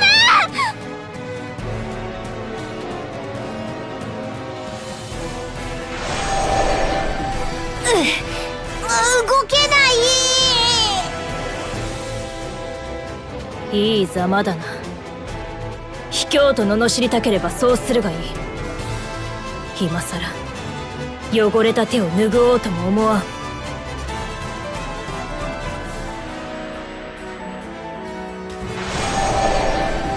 悪く思うなというのはさすがに無理な話か。せめて苦しまずに行かせてやる。なめるな。お前の喉笛に噛みついてだって。ど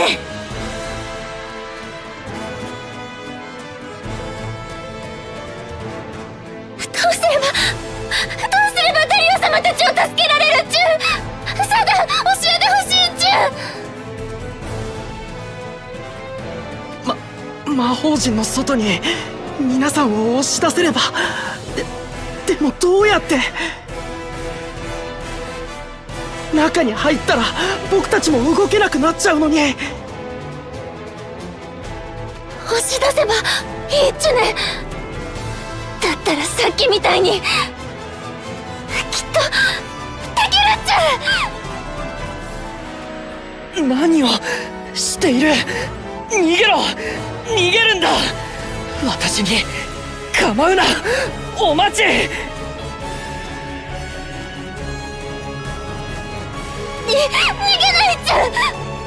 あたいがダリア様を助けてあげるんだっ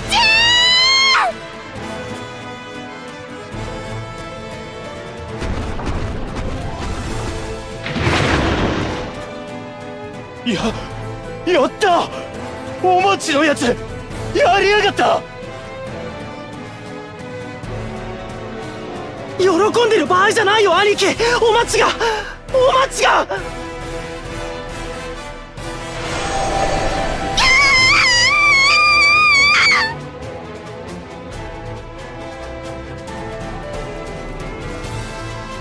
この魔物、なんて図体をしていやがるです。大きすぎなんですよ。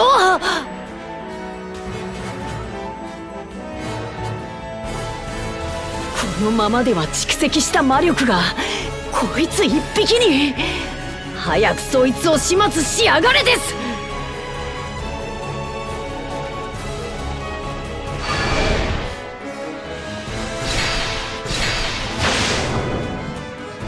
お待ち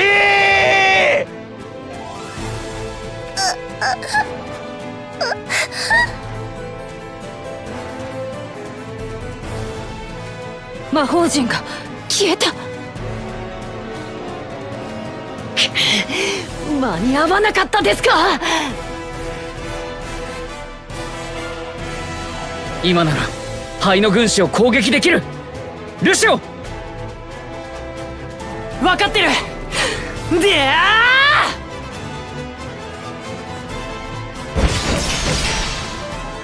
ちょっと計算が狂いましたですかね。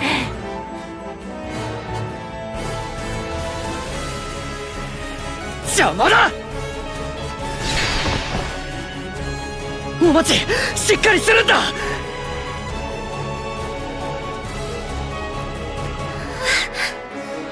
リオ様、よかったっちゃ。あたい役に立てたっちゃ。ああ、もちろん君のおかげで私もみんなも助かったんだ。あ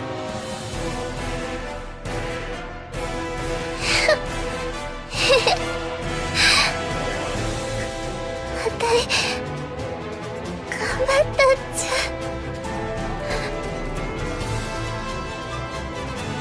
だからご褒美にダリオ様のかっこいいところ見せて。悪いやつやっつけ。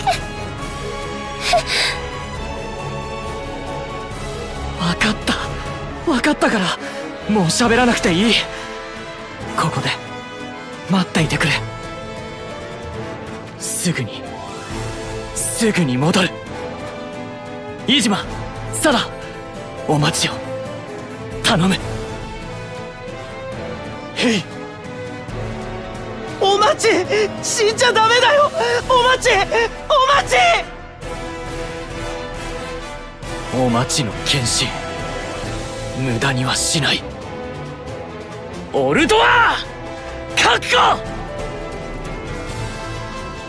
おっと、これはフォルケ、キトーン。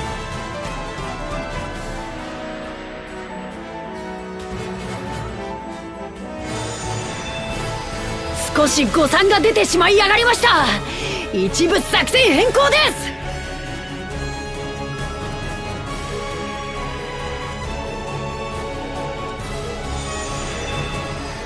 雑魚どもには構うなでやがります。いいから超特急で陛下のお供をするですよ。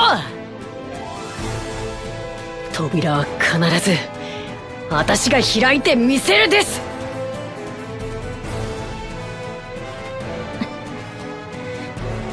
わかった。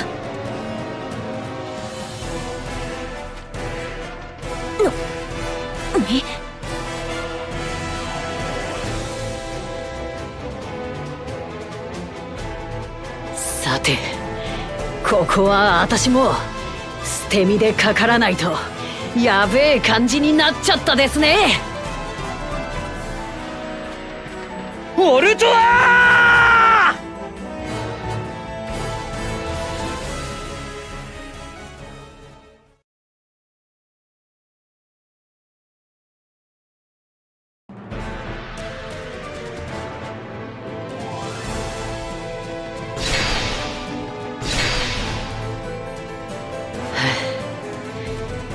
ー！やはり皆様お強い。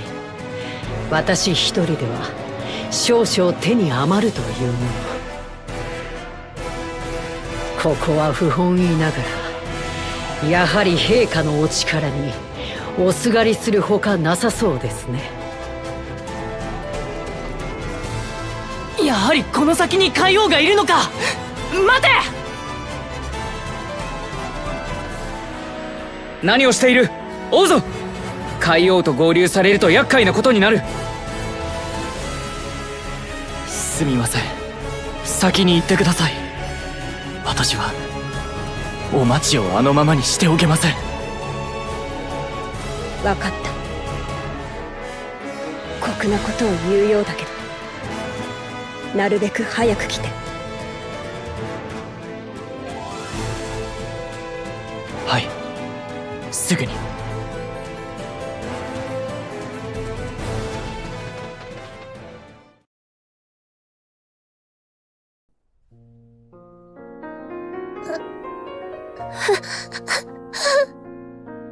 お待ち、お待ち、目を開けてよ。死んじゃ嫌だよ。よせ、サダ。お待ちは頑張ったんだ。もう楽に。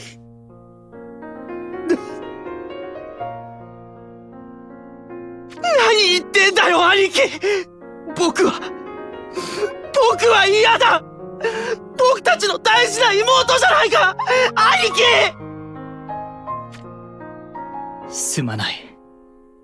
私たちのせいで彼女は。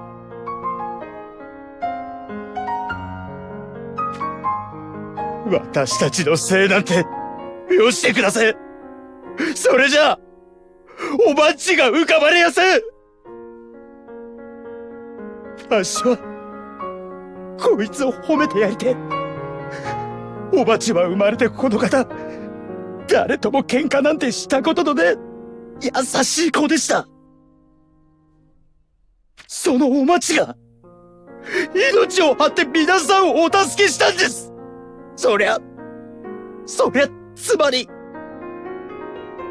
こいつがこの世界を救ったっていうことになりやすいでしょうが。そうでしょう。ダリオ様、残念ですが彼女はもう。お待ち。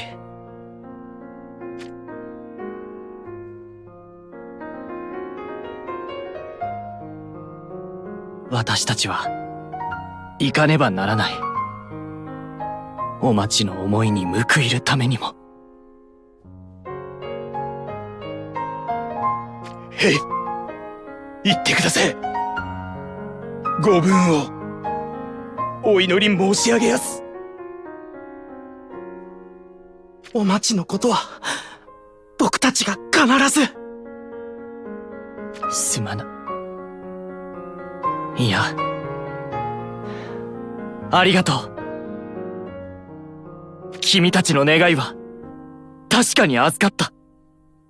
決して無駄にはしないと誓おう。行くよ、リンクス。はっ。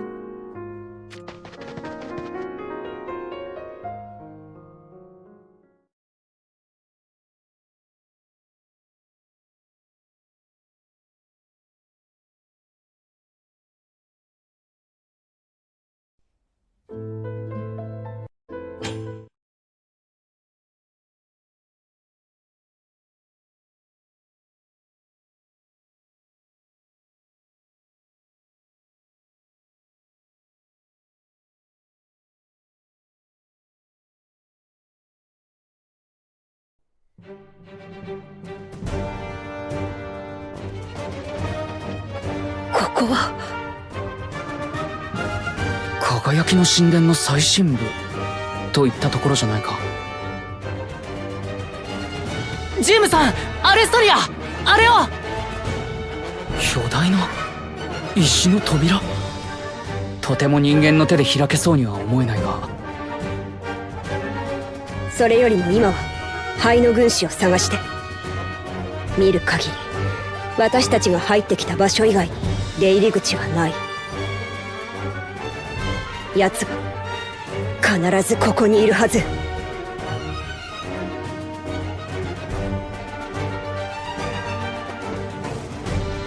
そう血眼にならずとも、私ならばここにおりますよ。今さら逃げも隠れもいたしません。逃げ場はないと悟って潔く姿を現したというわけ。さてどうでしょうか。一つ言わせていただければ、私往生際の悪さについては少々自信がございます。この後に及んで何を。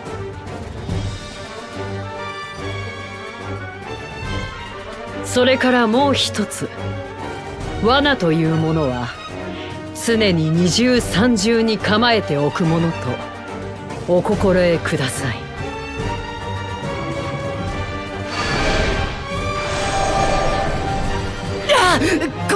これはさっきと同じ魔法陣。ルシオ。一つ目の罠はいわゆるステイシー。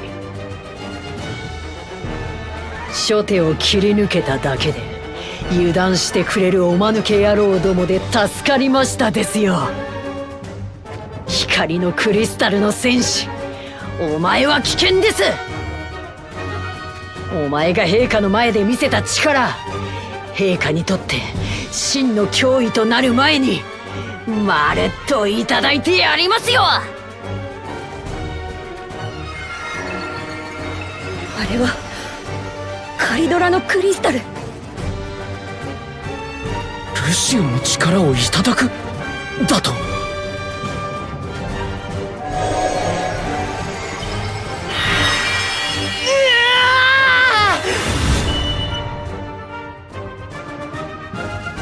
そう、ダリオに奪われたクリスタルの帳尻、ここで合わさせてもらうです。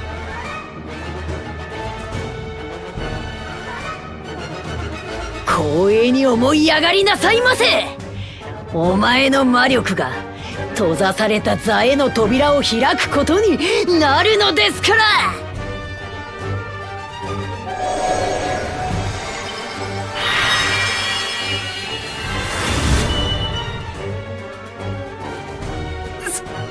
最初から僕の魔力が狙いだったのか。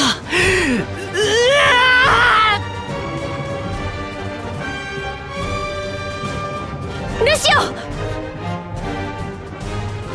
来ちゃダメだ、ジェームさん。近づけばジェームさんまで。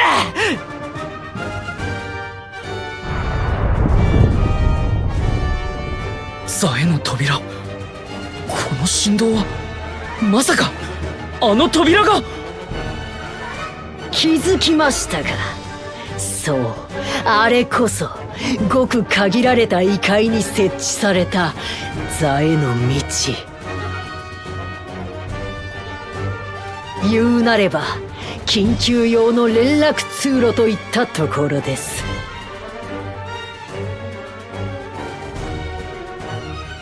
そのほとんどは無限に等しい時の流れの中にあって風化し、役目を終えて崩壊していやがりました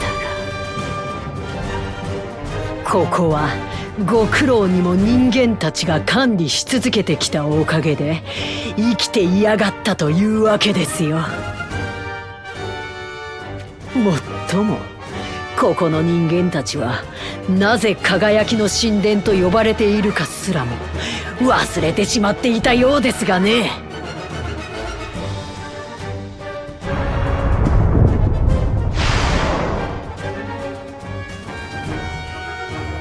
しまった、座への道が。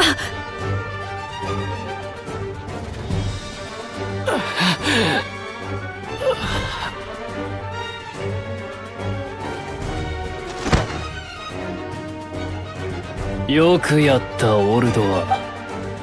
世との約束見事に果たしてくれたな。かよ、おいでなさりやがれ。失礼。お待ち申し上げておりました、陛下。少々回り道をさせられましたが、あの先にコアクリスタルの座があるのは間違いないかと。どうぞお進みくださいませ。後の始末についても真にお任せを。よかろう。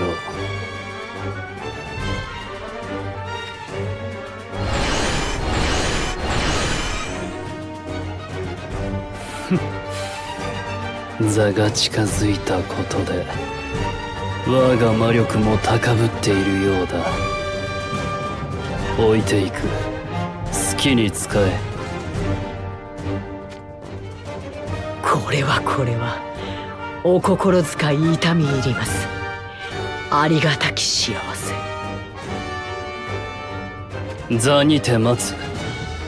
始末をつけたらすぐに合流せよ。はは。ですが今はお急ぎを。この扉もそう長くは持ちますまい。良いな。確かに命じたぞ。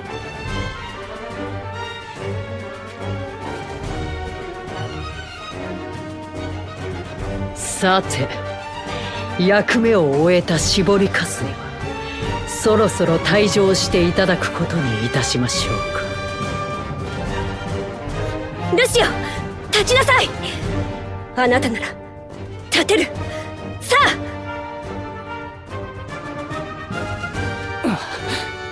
分かっています。僕はこんなところで。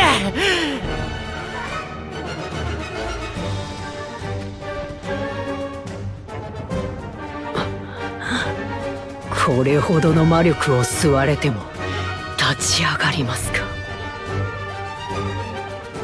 やはり危険ですね。必ずここで始末させてもらいます。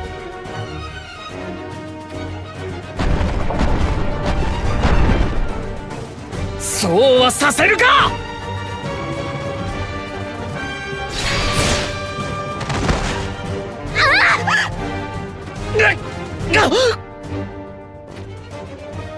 ジェームさん、アレストリア。うわー！灰の軍師オルドア。僕の魔力を奪い座への道を開くだって。そんなことのために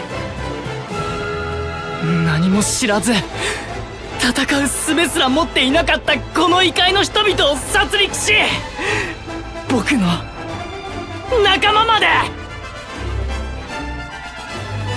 許さないぞオルドア。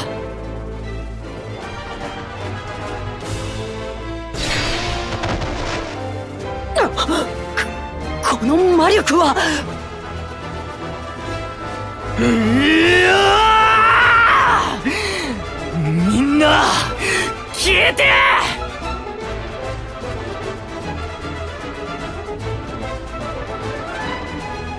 ルシオ、それはダメ。憎しみで戦っても前と同じそんなものに頼らなくてもあなたは強い。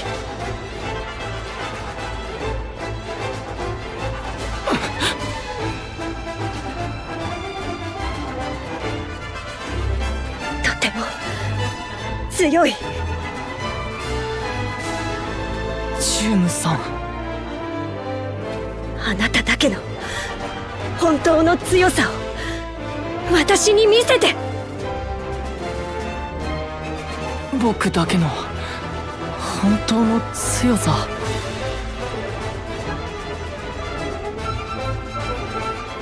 もっとわがままに自分の心に従って。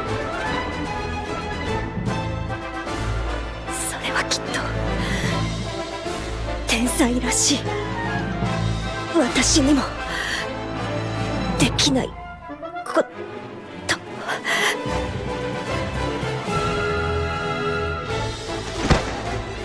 ジュームさん、アレストリア、ジュームさんを頼む。分かった。だがお前は。やってみるさ。ジュームさんに言われた通りに。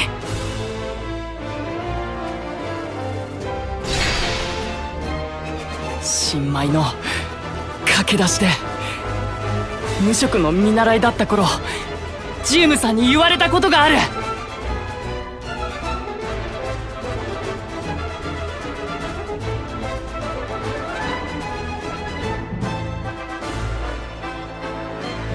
できるできないじゃない。やらないと負ける。私たちの使命はクリスタルを守護すること。そのためにはまずこいつを倒さないとならない。そのために必要な壁ぐらい軽く越えてみせて。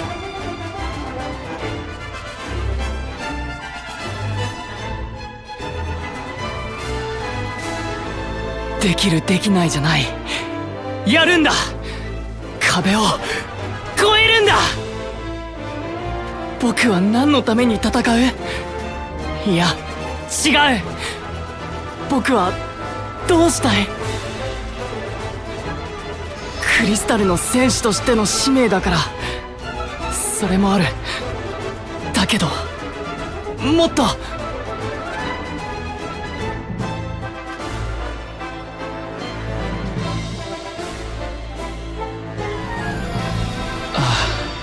バルディア。そうだ、バルディアよ。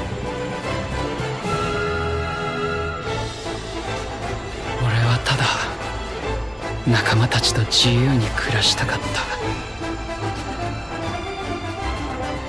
こんな状態になってもなお、俺には世界を守りたいという強い意志があったんだ。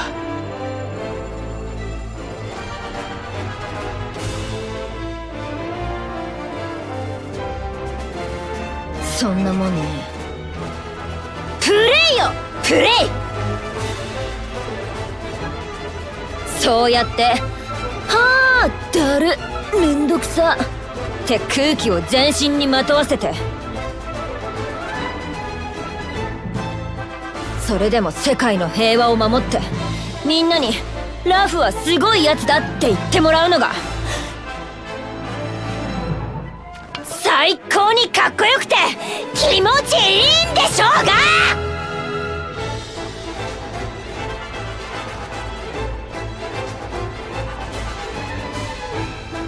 そうだ、僕だって同じだ。使命だからだけじゃない。やらなきゃいけないことじゃない。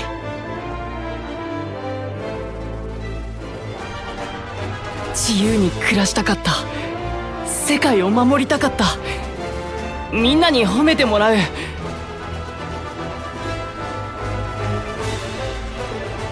いんだ、それで。行こう。僕が知っている強い人たちと同じように、僕だけの道を。僕は世界をつなぎたい。命を守りたい。それが僕の希望、僕の望み。僕はそのために戦うんだ。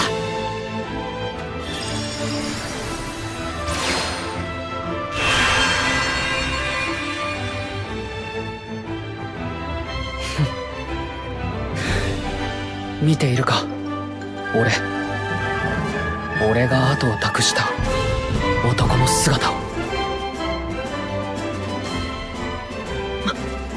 またあの姿に。それはダメなんですよ。それだけは。その姿で私の陛下の前に行かせることだけは。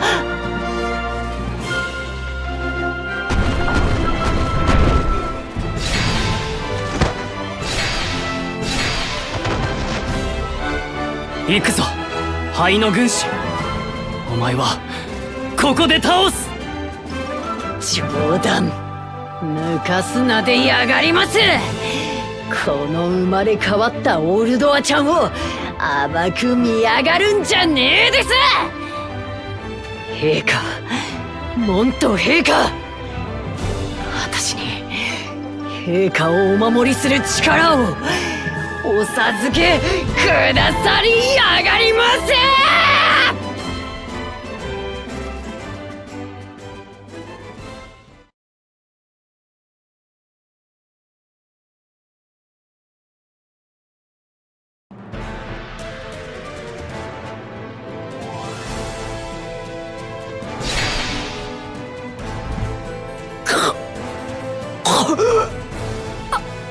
モント陛下。勝負はついたよ。これ以上の戦いは無意味だ。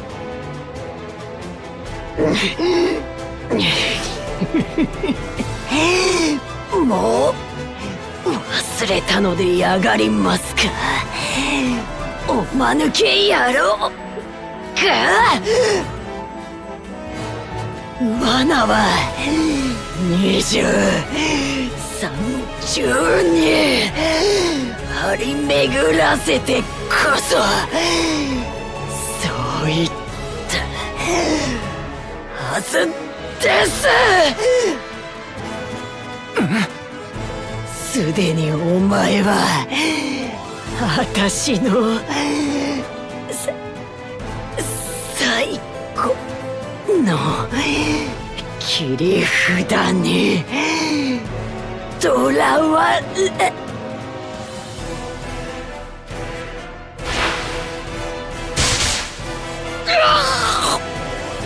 君たちどうしてここに。思い知りやがったか。今のはおめえにやられたお待ちの分だ。そしてこれは僕と兄貴、お前に殺された全ての人の。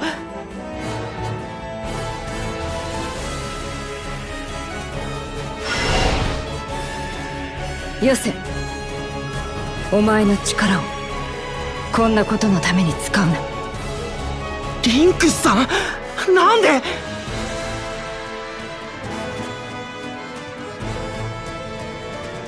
それはお町や君たちがこれまで守り抜いてきた尊いものを汚さないためだよ。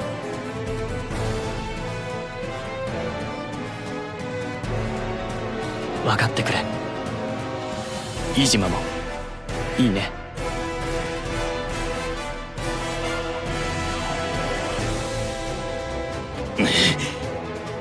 わかりやした。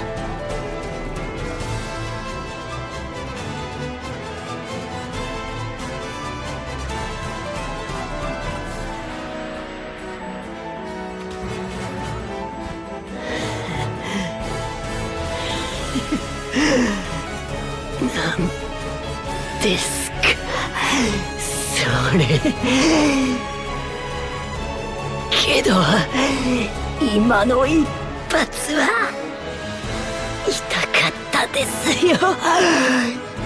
次は私の番。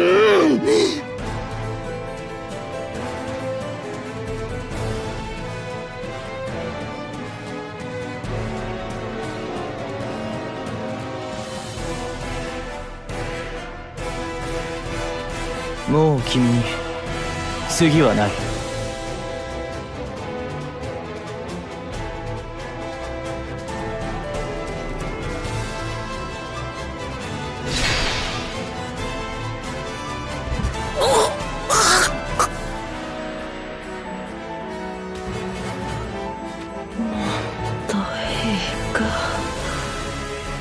許せでございます。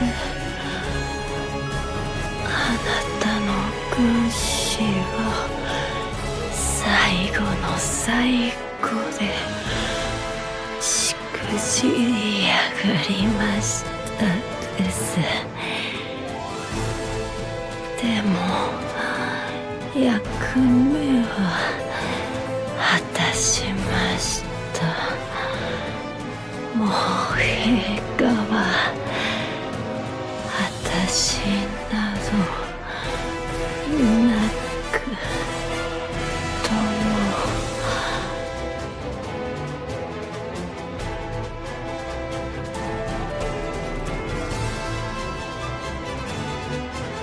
どうか世界に真の平和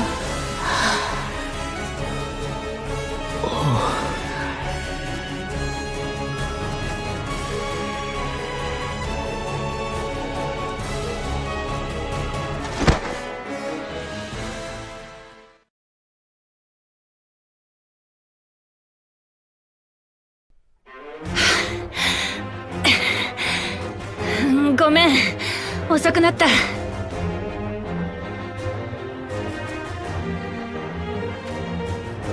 そっちも結構こってり魔力を絞られちゃったみたいね。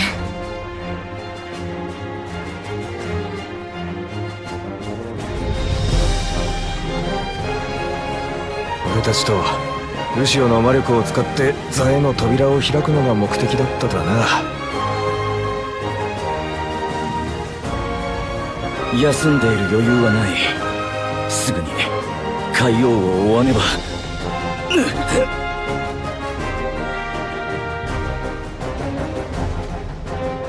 いえ、大丈夫です。あとは僕に任せてください。しかし、いくらルシオ様がまたそのお姿になられたと言っても、お一人だけでは。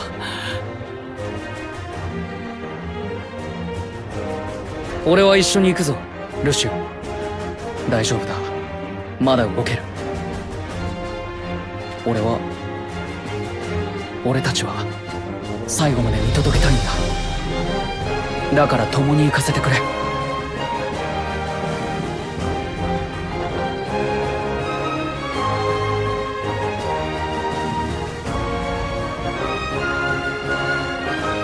私もです。この仮初めの命が尽きるその時まで。断られても勝手についていくぞ。キトンと決着をつける。それが我が望みだ。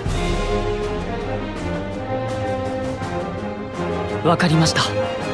ではお願いします。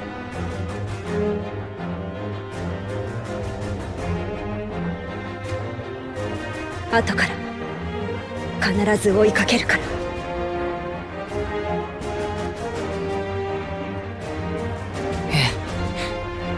待っています、ジウムさん。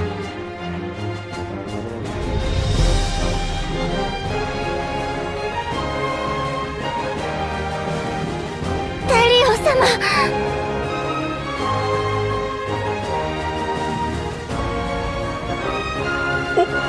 お待ち！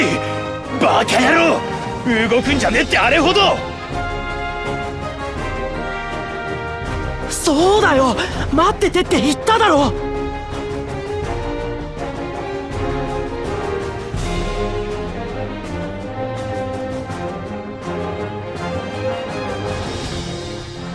お礼を言えてないっちゅ。ダリオ様、あたいを助けるために。お待ち、君に会えてよかったよ。飯島や貞も。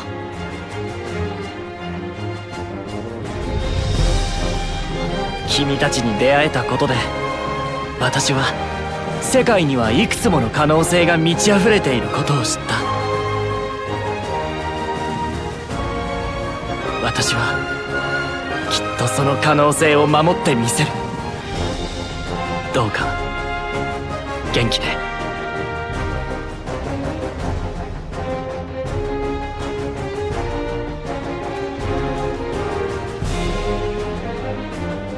ダリオ様、せっちゃん、ダリオ様、また来てくれるっちゅうよね。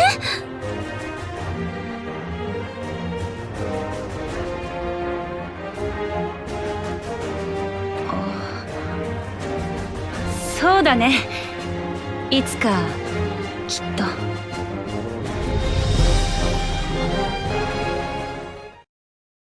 灰の軍師オルドは海王のために命を懸けたのね。あなたがどんな思いで海王に、モント王子に仕えたのかはわからないけれど、どうか安らかに。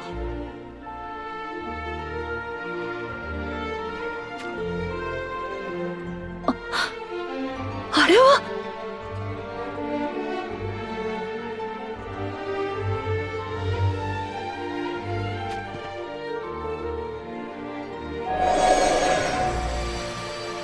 それってカリドラの。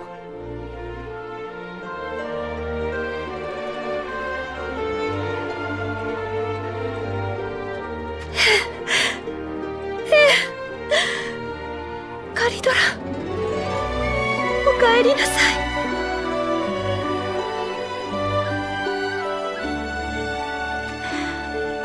ずいぶん長いこと大変だったわね。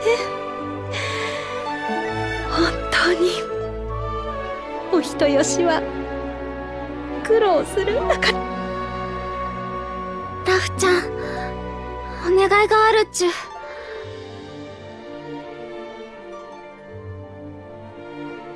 あたいのお花を摘んでこの人に。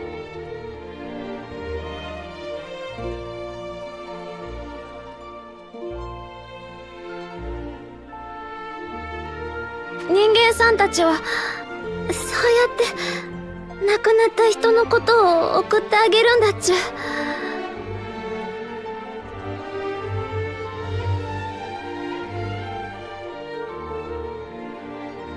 おい、お待ち。何言ってやがんだ。こいつはお前を。分かってるっちゅう。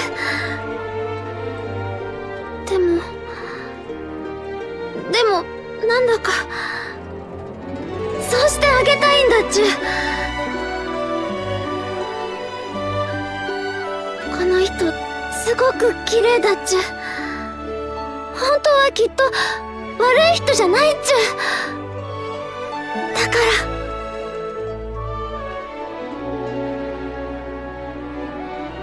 らいいよ、分かった。あんたがそうしたいならそうしてあげたらいい。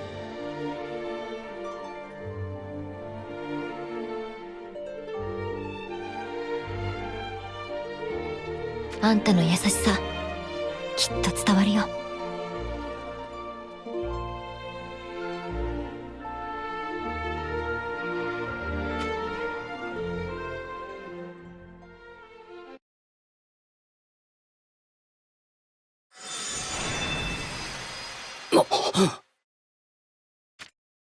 陛下、まさか。軍師だのオルドか。バカが、大バカ者めが。軍師たるが世のそばにあらずどうするというのか。世を置いていくなど不忠の極みではないか。オルトは。しかし、お前の献身、無駄にはすまい。決して。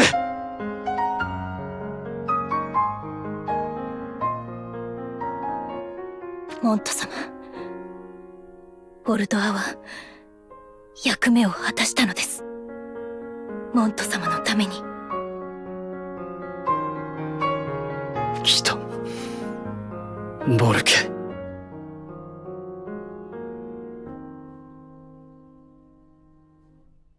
世のために命を失う家族はリリシュで最後だと誓っていた。誓っていたのだ。それなのに世は、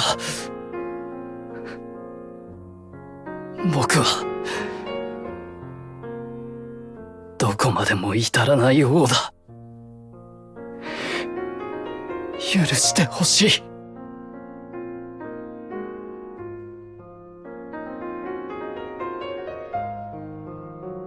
許すなど、どうか顔をお上げください、モント様。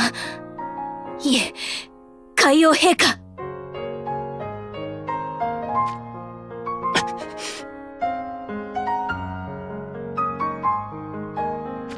フォルケ、何をしている？先へお進みください、陛下。あの男が、ルシオが、必ず追ってくるはずです。どうか俺に、空士殿の雪辱を果たすことをお許しください。俺は、灰の格闘、陛下の槍です。陛下にあだなす者は、誰であろうと、貫いてみせます。必ず